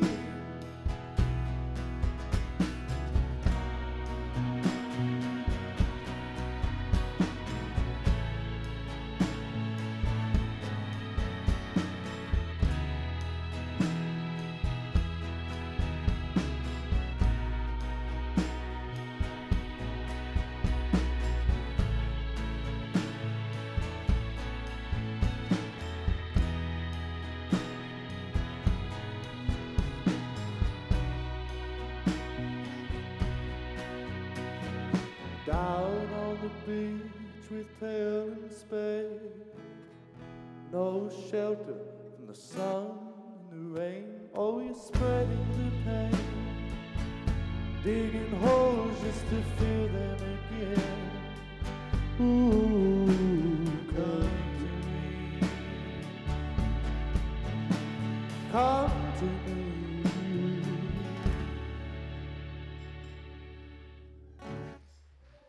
Kia ora whānau.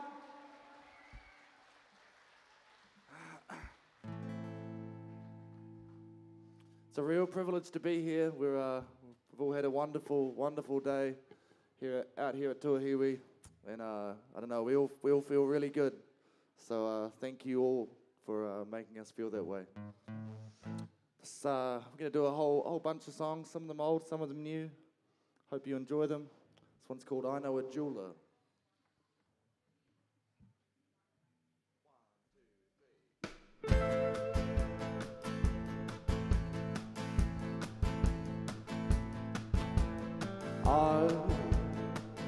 I know jeweler, a very private man who doesn't claim to understand. Indeed he does. If you ask him for the going price of gold, he'll look you in the eye till he knows that you've been sold. Make me a ring for the one who is too afraid to try. And if she doesn't buy, I'll come knocking at your door tonight.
I know a jeweler,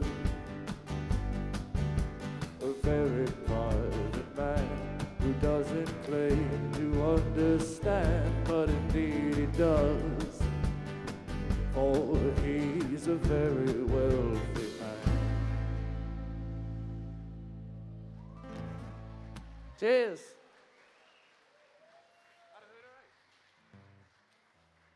Thank you. This next one's it's a song about the Arahuta over in on the west coast. It's Whakapapatū too, and it's about how the river changes at a much slower pace than we do. So all of the affairs of men sort of, you know, pale in comparison to the glacial changes of a river. And when in millions of years, little parts of us might be rocks, making up the rocks on the hillside. And then a million years later, after that, we'll be gone. And maybe the river will too, who knows? Saruhura.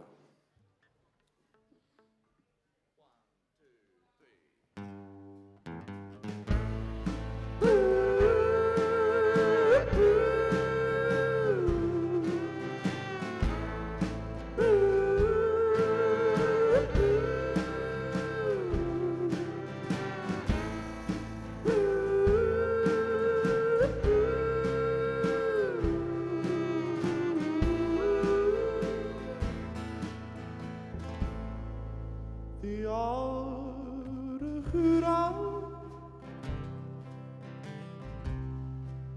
it ebbs and it flows, it changes in ways only rivers can know. But when I was young, I studied those ways, and I kept them with me through all of my days.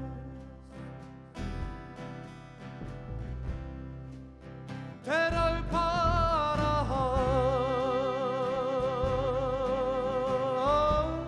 he had the greenest of eyes.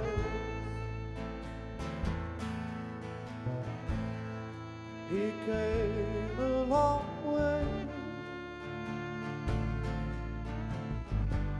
for a shimmering prize, and God only knows what he needed stones for. But you didn't mind, for you've a million more.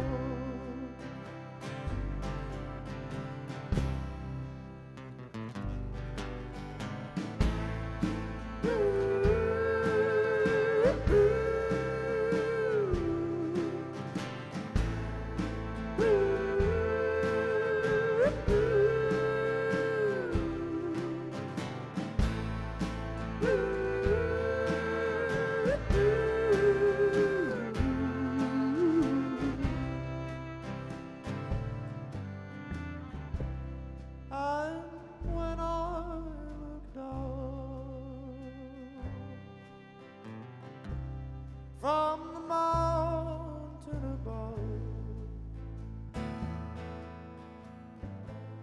I know I am bound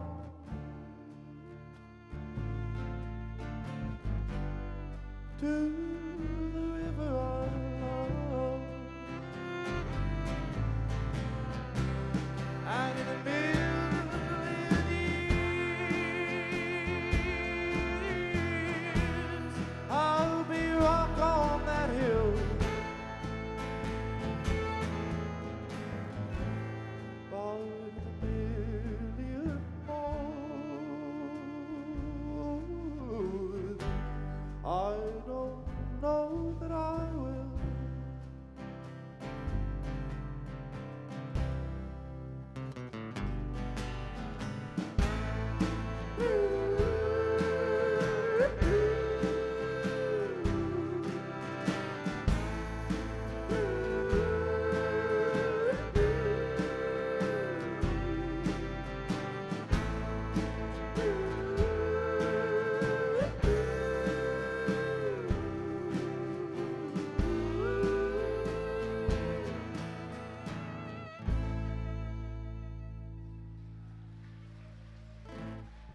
Kia ora.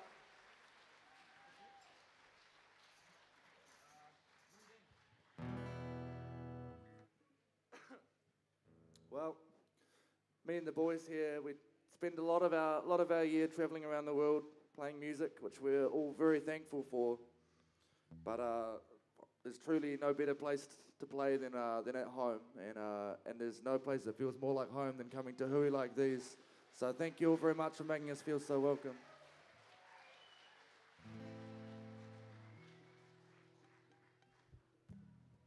Here's a song about old Minnie Dean. It's called The Ballad of Minnie Dean.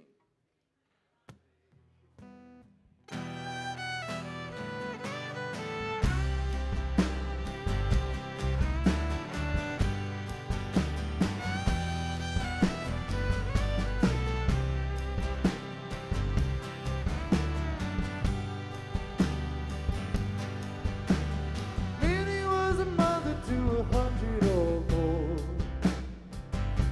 in Wichita. Red-faced mamas coming knocking on her door with a whole 10 pound. Winter in the south makes the heart beat slow. Hearts beat slower in the garden below.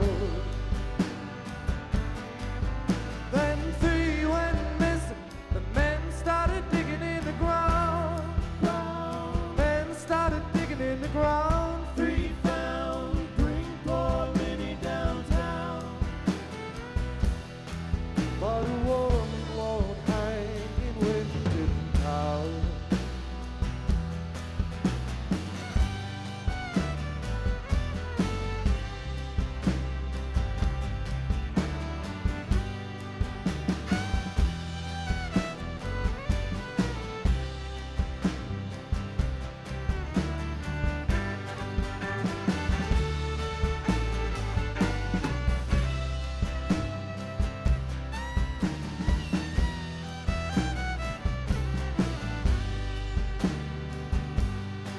There were hundreds in the room when Minister tried. Many more outside. Oh, many are accused of a serious crime in Magazine. The crowd all cheers a guy for right. Have mercy on the soul of a woman who had. So they carried her away, and the crowd all followed her down.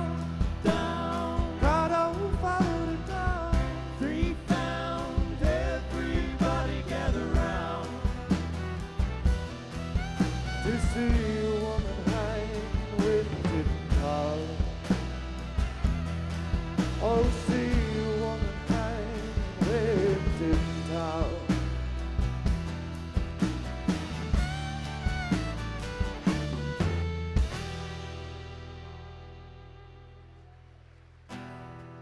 Cheers.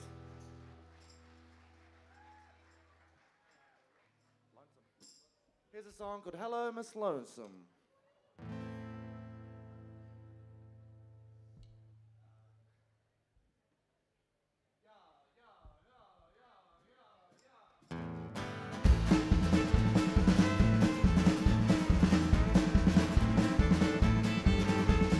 Hello,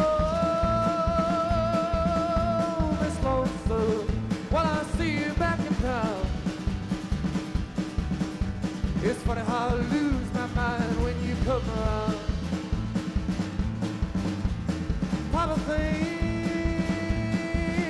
that he knows you, but Mama knows you more. And she knows where to hide when you come knocking at the door.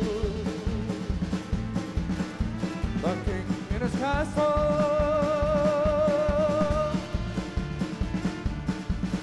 and the beggar on the street.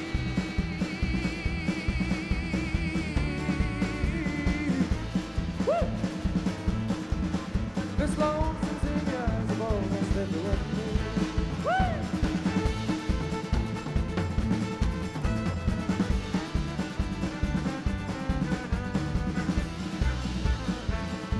Kia ora, Piri.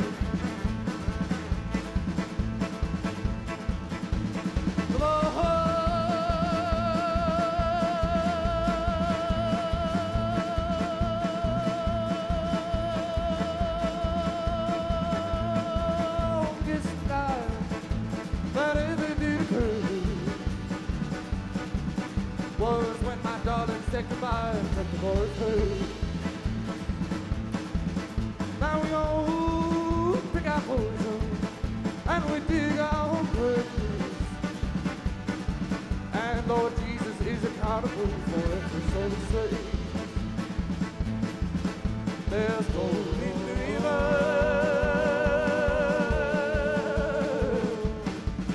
and diamonds in the mud.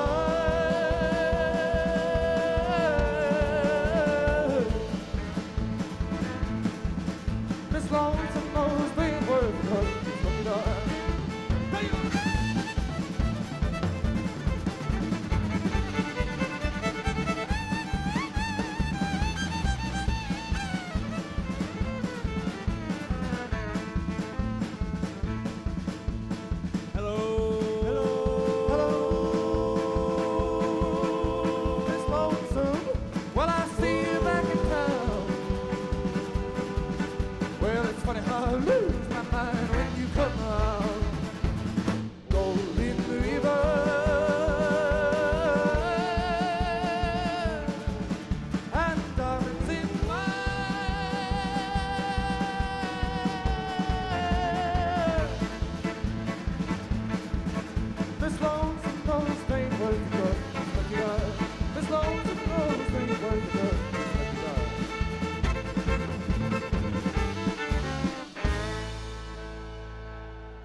Awesome. I love it. Keep it going.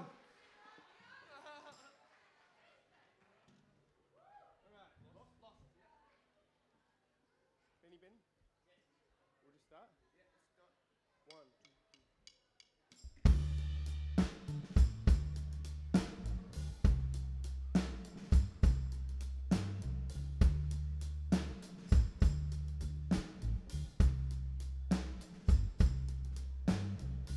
Friends all ask me about you. You're gone, and they want to know why. I stopped even trying to tell them. Tears fill my eyes. I walk away. What can I say? Where can I go without your love? What can I tell them now that you've left me? What can I say? What can I do? I'm lost without you.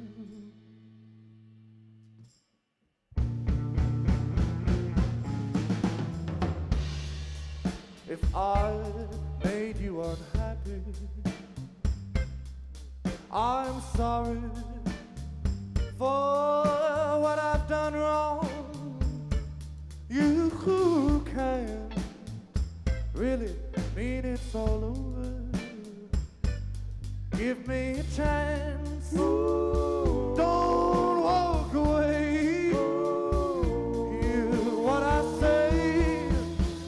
Where can I go without your love?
I'm lost without you.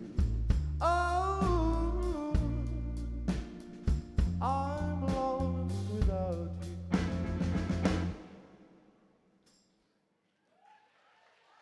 Cheers.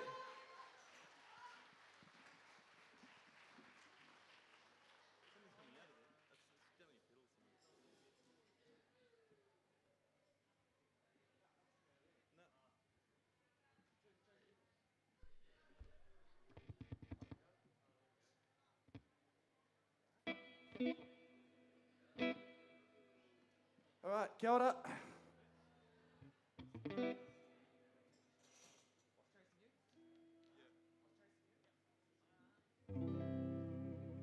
Here's a little pop number that I wrote called What's Chasing You?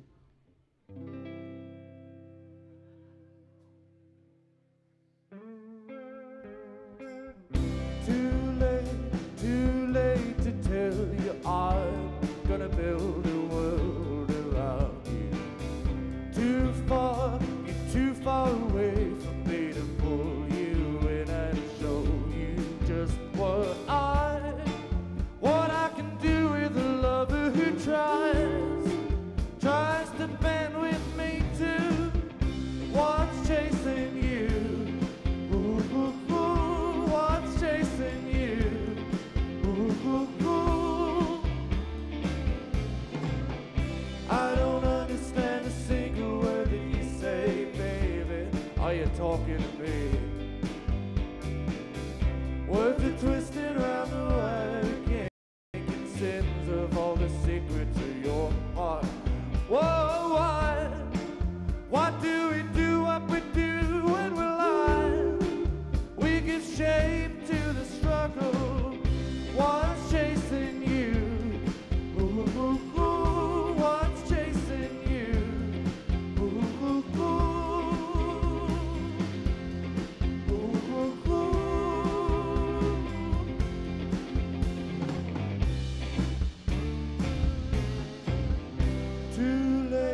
Too late to tell you I'm gonna build a world around you. You're too far away from me to pull you in and show you just what I can do with a lover who tries to bend with a man. What's chasing you? Ooh, ooh, ooh, what's chasing you? Ooh, ooh, what's chasing you? Ooh, ooh, ooh. Ooh, ooh, ooh.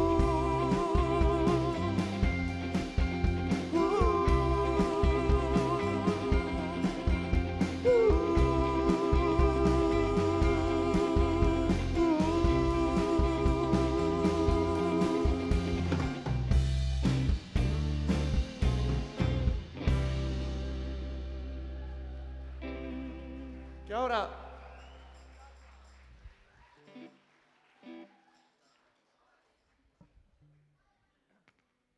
Here's a morbid number that you can sort of groove to anyway. It's called Dark Child.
your mother and I.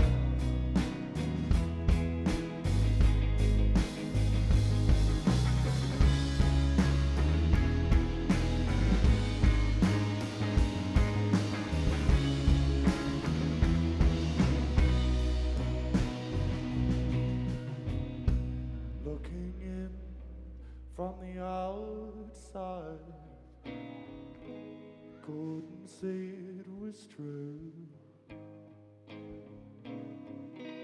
Oh, my dear dark child, I've been waiting for you. Looking in from the outside, couldn't see it was true. You've been given too much time.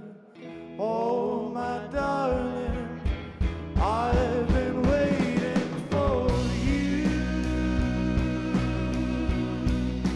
Waiting for you. Waiting for you. Waiting for you.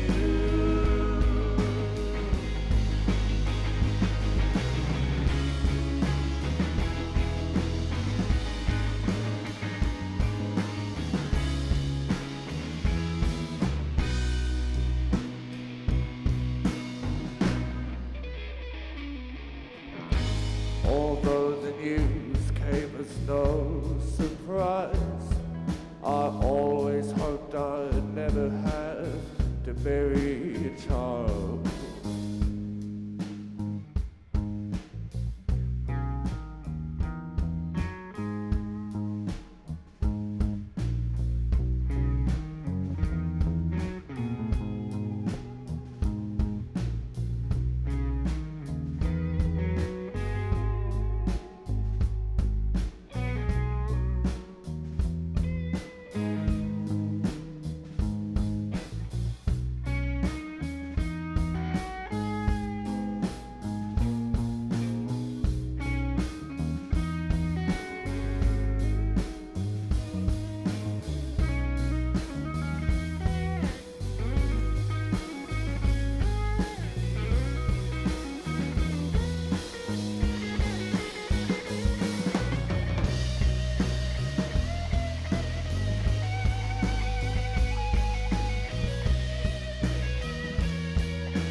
Kia ora.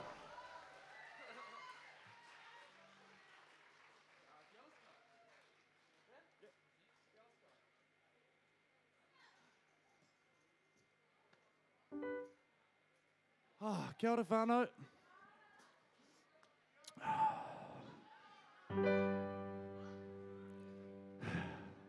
We're going to give you here's a song by John Lennon. It's called Jealous Guy.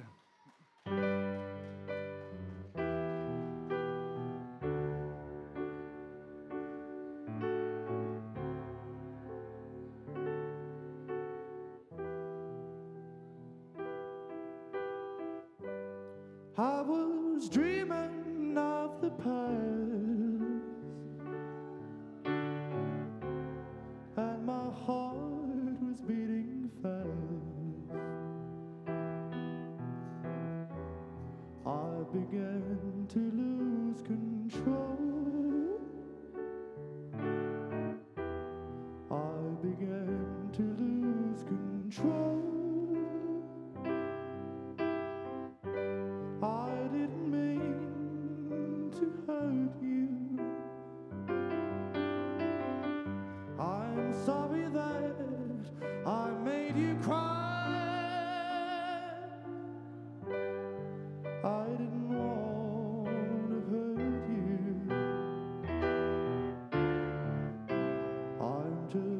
just a jealous guy. I was feeling insecure. Baby might not love me anymore. I was shivering inside. I was shivering inside. I didn't mean to hurt you. I'm sorry, sorry that I made you cry. I didn't want to hurt you. I'm just a jealous guy.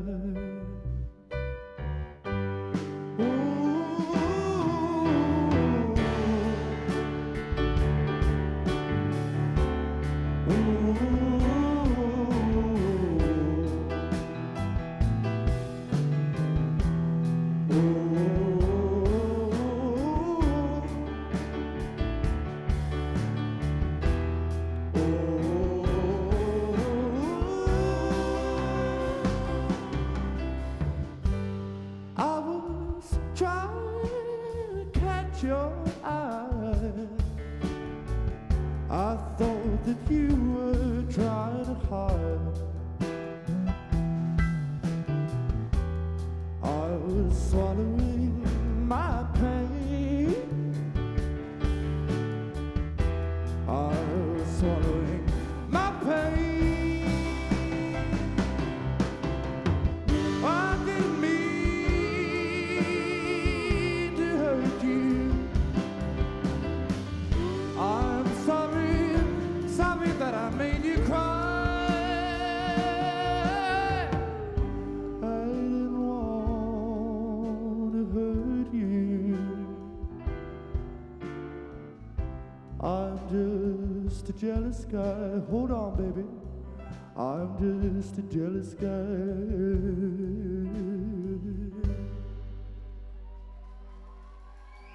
Che.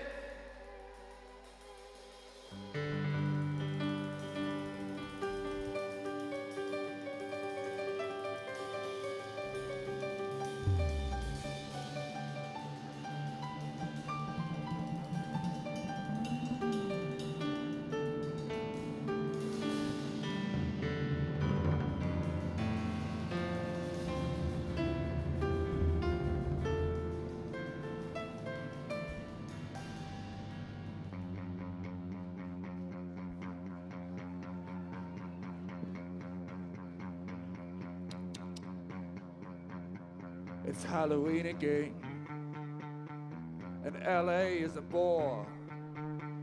Everybody's looking like they wish they stayed inside, and they were watching Frankenstein in their beds and on their phones. Not me, baby. Tonight I'm really living. I'm a vampire again, and I'm coming for you. Open up your window, I'm about to sail in. You can cry for mama, but she won't know what to do. I'm a vampire again. Ooh, ooh. It's been a long time waiting, but I'm happy to reveal I can smell you from 1,000 yards, fresh white linen. Felt like only yesterday I was as weak as Woody Allen. Now I stand as proud and tall in the home where I was born. I'm a vampire again, and I'm coming for you. Keep that window open. I'm a swooper and you know it. Cry for mama, but she won't know what to do. I'm a vampire again. Oh, oh, oh, oh.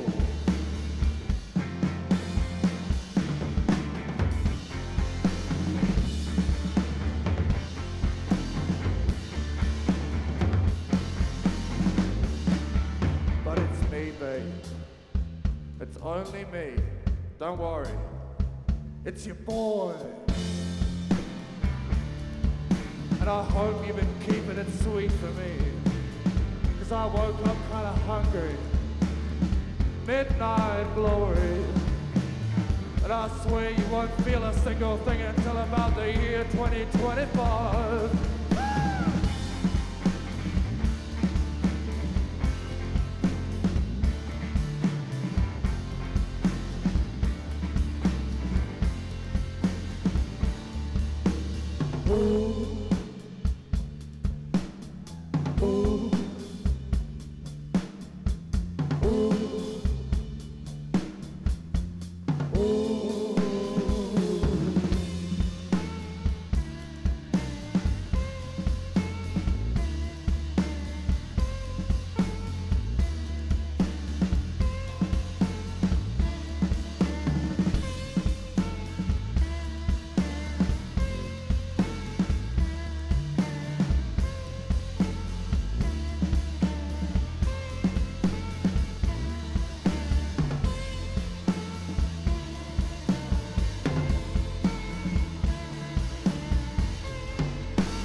Kia ora.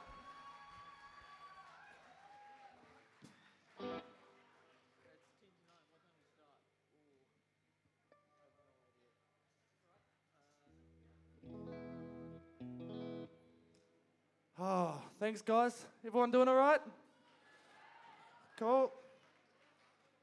We've got a real special thing coming up after we get off the stage.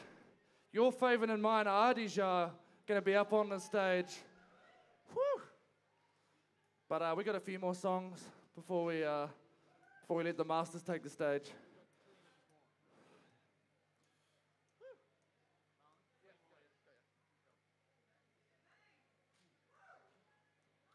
This next song, I wrote this as a duet with a girl named Aldous Harding, but she's not here to sing it, so I've got Mr. Ben Woolley all the way from Bishopdale, Christchurch, ladies and gentlemen.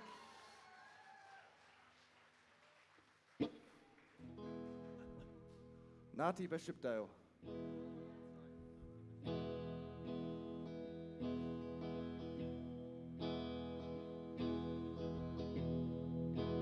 Isn't it strange, impossible to claim your reward? I cannot explain the motion I can barely afford to contain, and you're the same. You hide away from anything that turns you on. Nobody gets what they want anymore.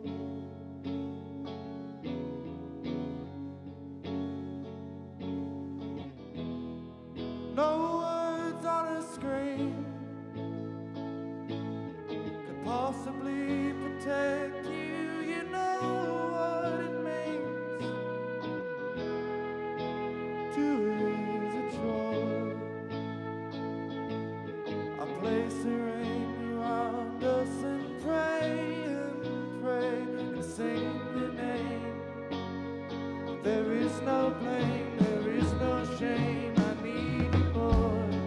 Nobody gets what they want anymore.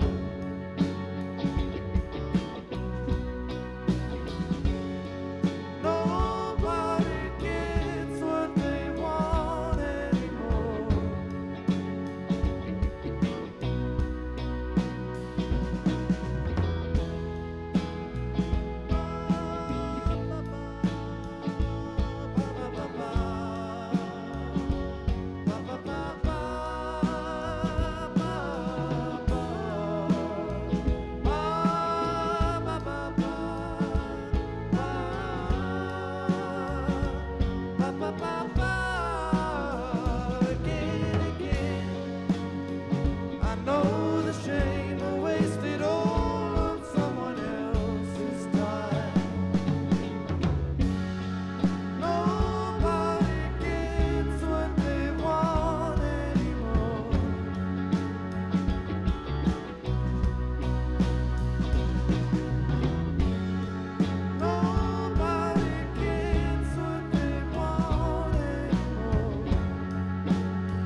you're in trouble, ooh, and you don't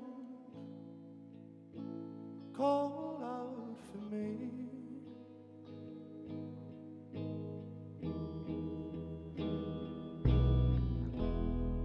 What am I gonna do when I can see that you've been crying, ooh, and you don't want no help from me?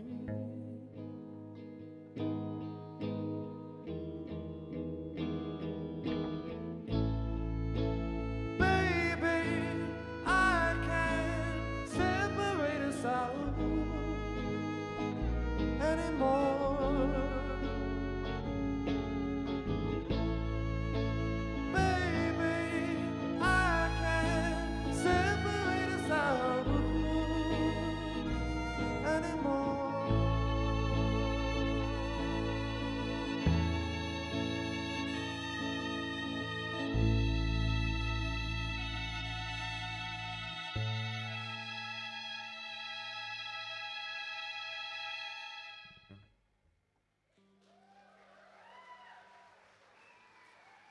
All the way from Tamaki Makoto on the violin and the guitar and other bits, Dave Kahn.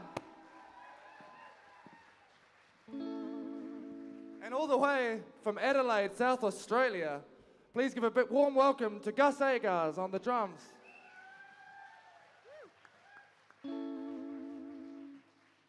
Gus had real coda for the first time today. And he's a changed man. Here's a song, it's called Make Way for Love.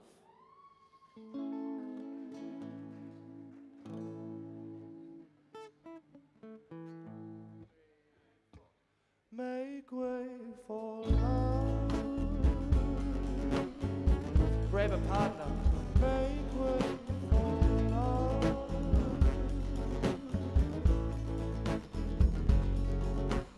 When by design you are on your knees, and no wealth of comfort to afford you.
Kia ora whānau. We got a couple more songs for you, and then Mighty Arija are going to take the stage.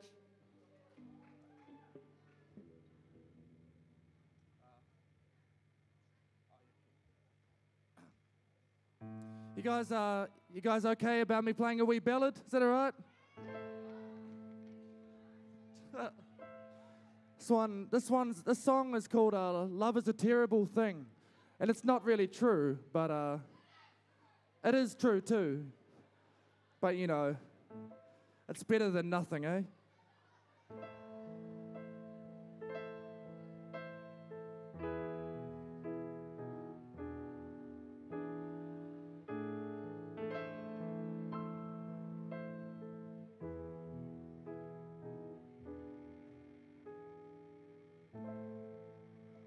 How to see the sun go down is a heart made of gold. From the land, little children watch it burn. Fortune favors the cold. People tell me, boy, you got lucky, but I feel about as lucky as a snowman in the spring. It's mind over matter, head over heart. Love's a terrible thing.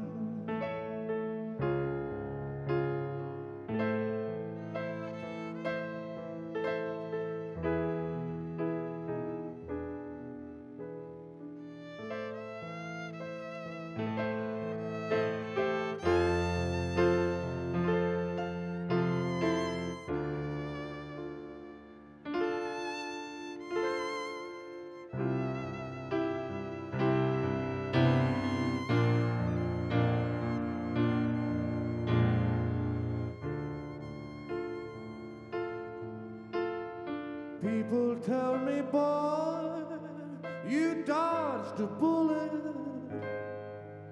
but if only it had hit me, then I'd know the peace it brings.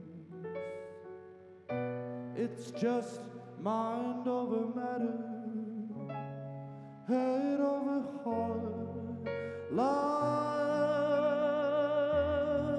a terrible thing.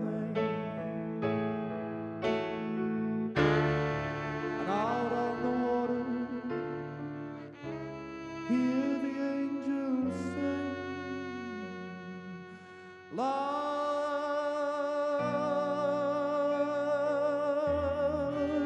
a terrible thing.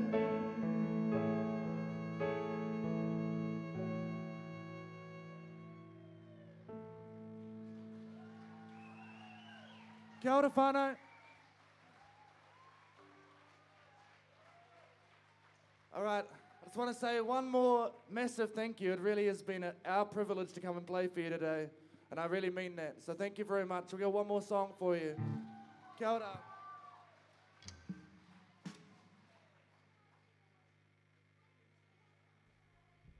It's a Screaming Jay Hawkins number.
taken all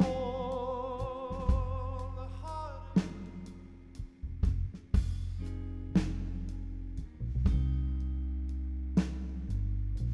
Now the pain he can stand.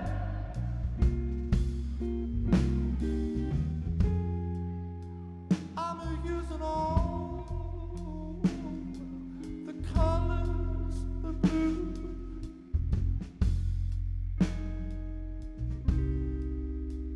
I have here all my stand.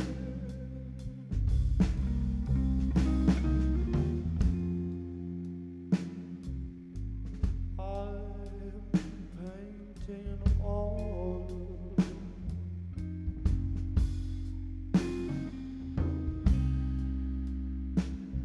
a portrait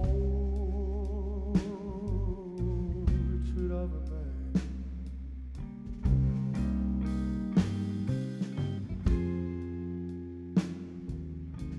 I can tell that he's dying.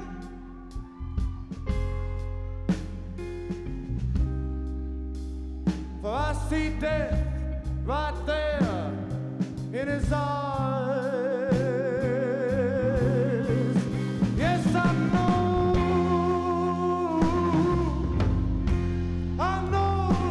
why the man is crying. 'Cause those are my tears. That's my tears that he cries. I'm using all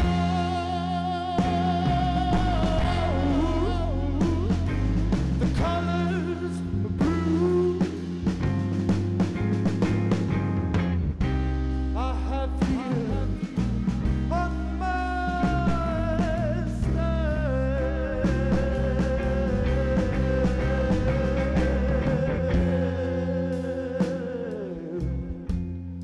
I'm painting in oil.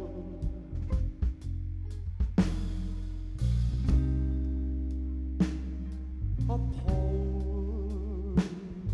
of a man.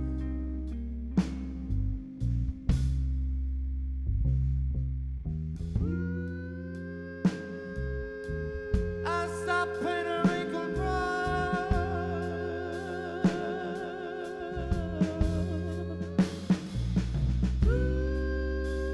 and hair slowly fading away.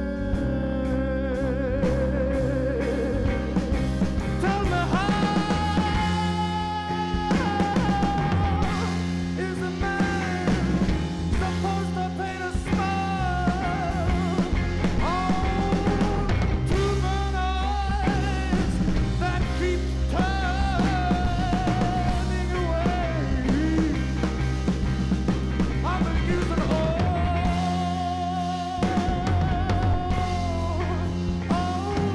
the colors of blue.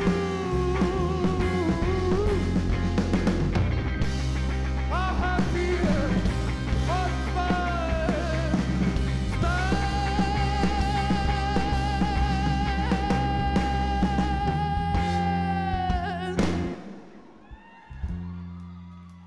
I'm painting in oil.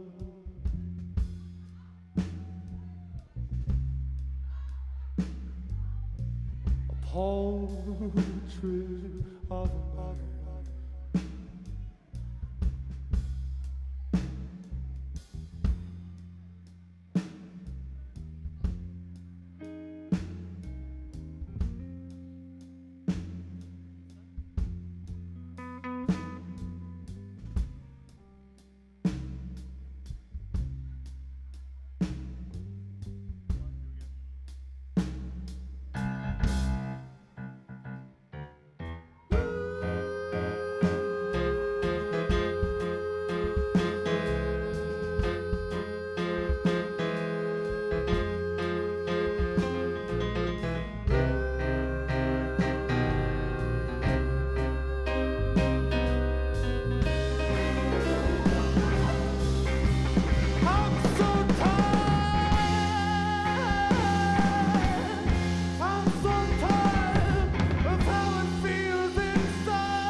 a portrait, and I am the man.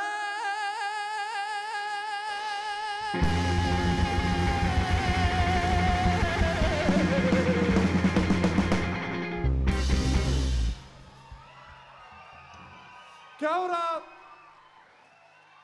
Thank you.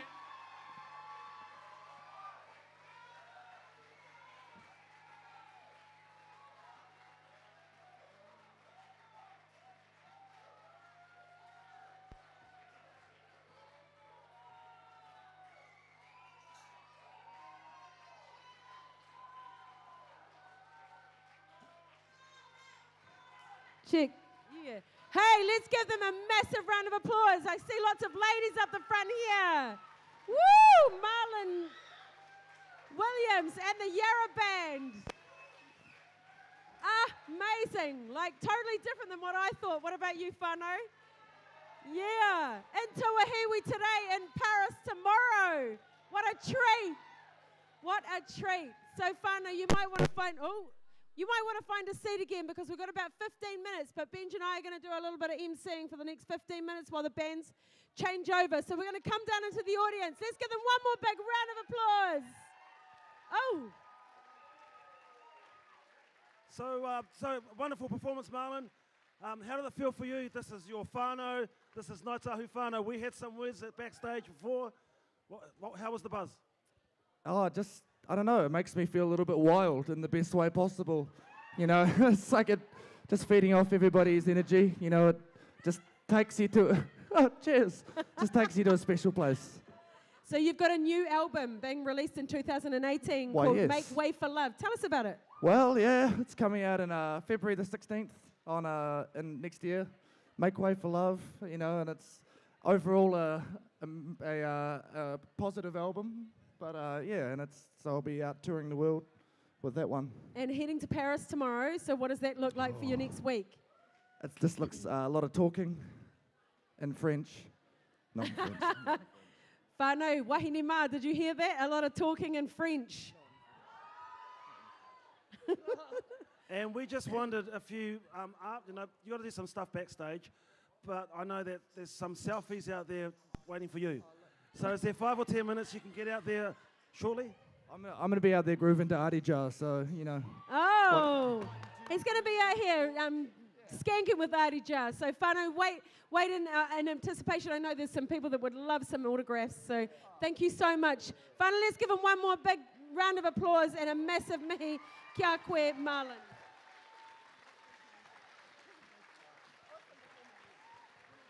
All right, let's get some house lights.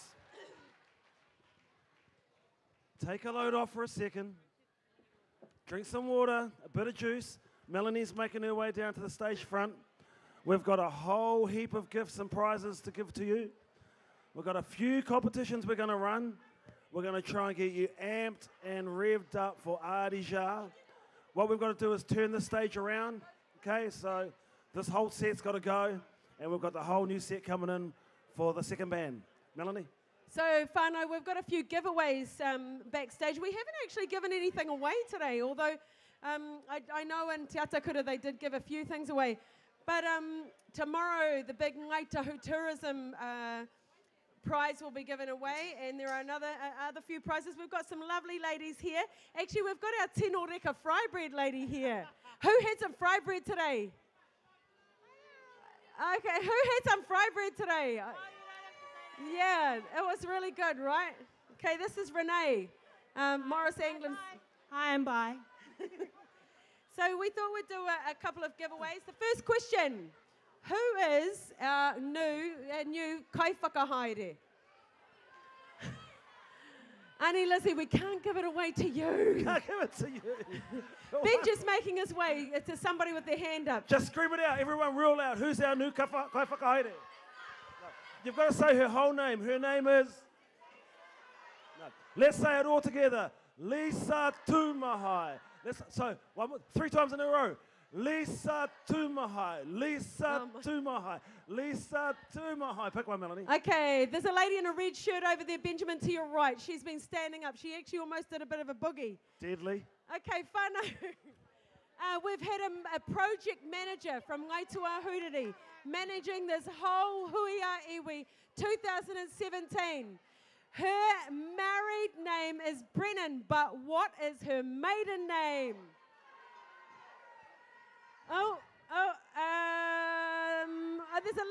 There's a lady with a baby. How can you not give it to the lady with the baby? That's Anna. She knows that.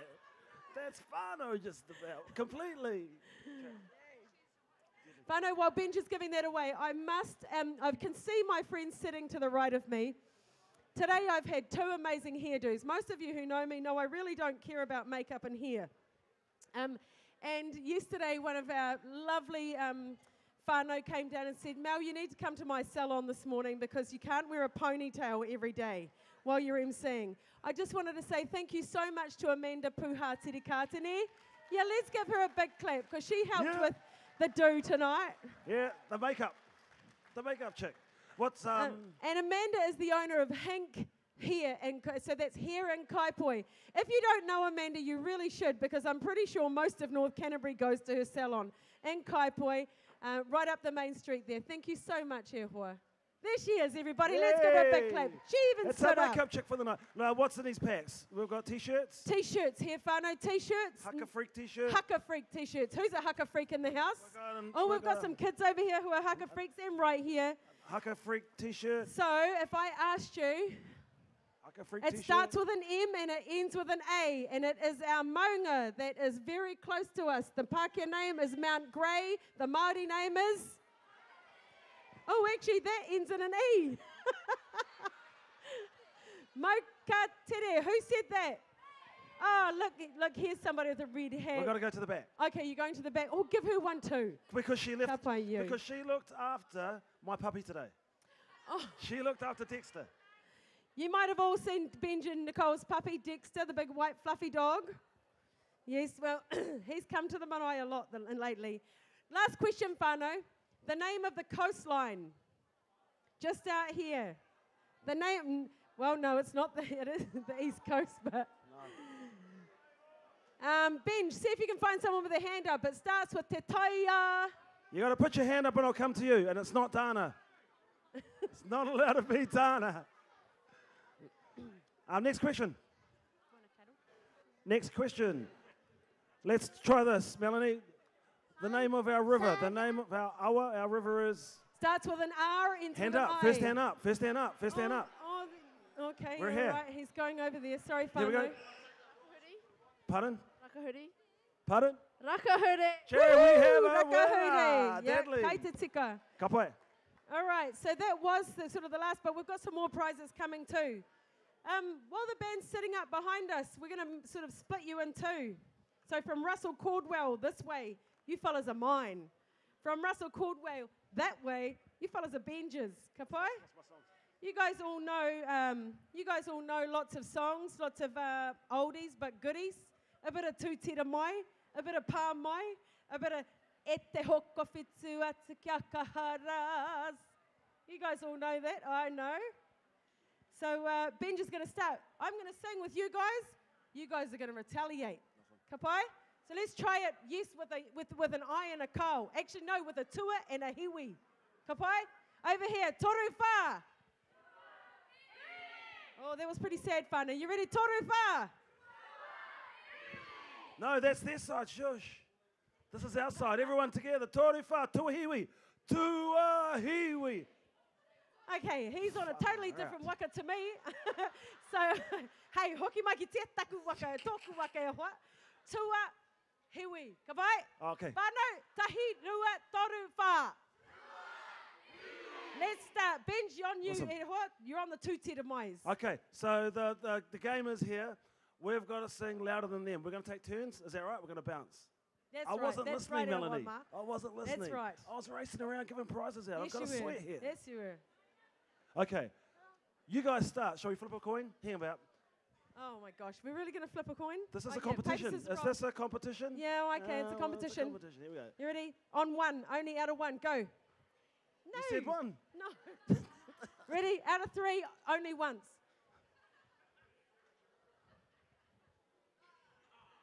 Ooh, You I win. knew you were You going go there. first. No, my choice. You go first. Okay, are we ready, whānau? We're going to start with a bit of Pāmai, tō reo aroha. Tutira Mai Nā Iwi is our first song, okay?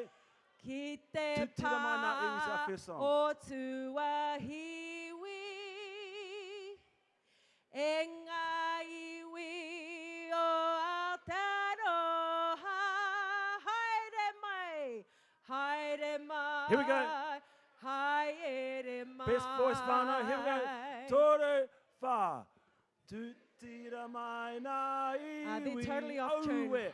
Our next song, Tuahiwi e. Alana Pitama. Tutira Mai Nā Iwi. Aue. Tātou, tātou e. I won't even sing. Bye. Woohoo. Me te aroha.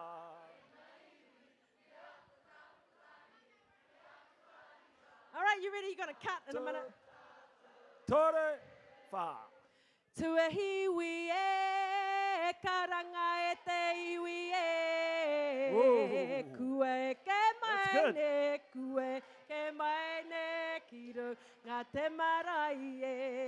Mauri a maira, i ngā mihi o te motu e. Me ngā tiniro e mata, me ngā tiniro e mata, i maringi pānui e. Au e titiro pretty i good. ngā iwi, titiro i ngā iwi, i ngā mahi o te motu, e horo ake nei e. Aruana te whenua, aruana te whenua, hei, hei, hei ha! That's right, Benjamin. I'm singing. Au e te aroha te mama ia au e. Okay, awa tas nā waka. Tore wha. Nā waka. He's off tune again. E fit. I changed the key. Bro, you see. E tau nei. Come on, sing along, please. Hoya, hoya, ra. Let's couple of it. Tainui te aroa, matatua. We don't need your help. Hoya, hoya. Hey, you're singing another note. Taki timu. Here we go. Taki timu kura hopo. Toko maru e me Aotea. Me Aotea. Nā waka. See, we clap. We've got time. Nā waka e fitu. He taune. Come on, Hemi Dawson. Kia ora. He didn't know the words. I can't Putsi, sing that high. putsi. Here we go. What's happening, Melanie? Putsi, putsi, kani hana e. Makukwe, kato e. Mehe mea ko koe, whānau. Mehe mea ko koe. Teach them the words. Taku tapu mau. Kirihaki, Our song's Hara Mai. humae. No, we're going for round two, brother. Keep going. Putsi, putsi, whānau. Putsi, putsi, kani hanae. Oh, yes.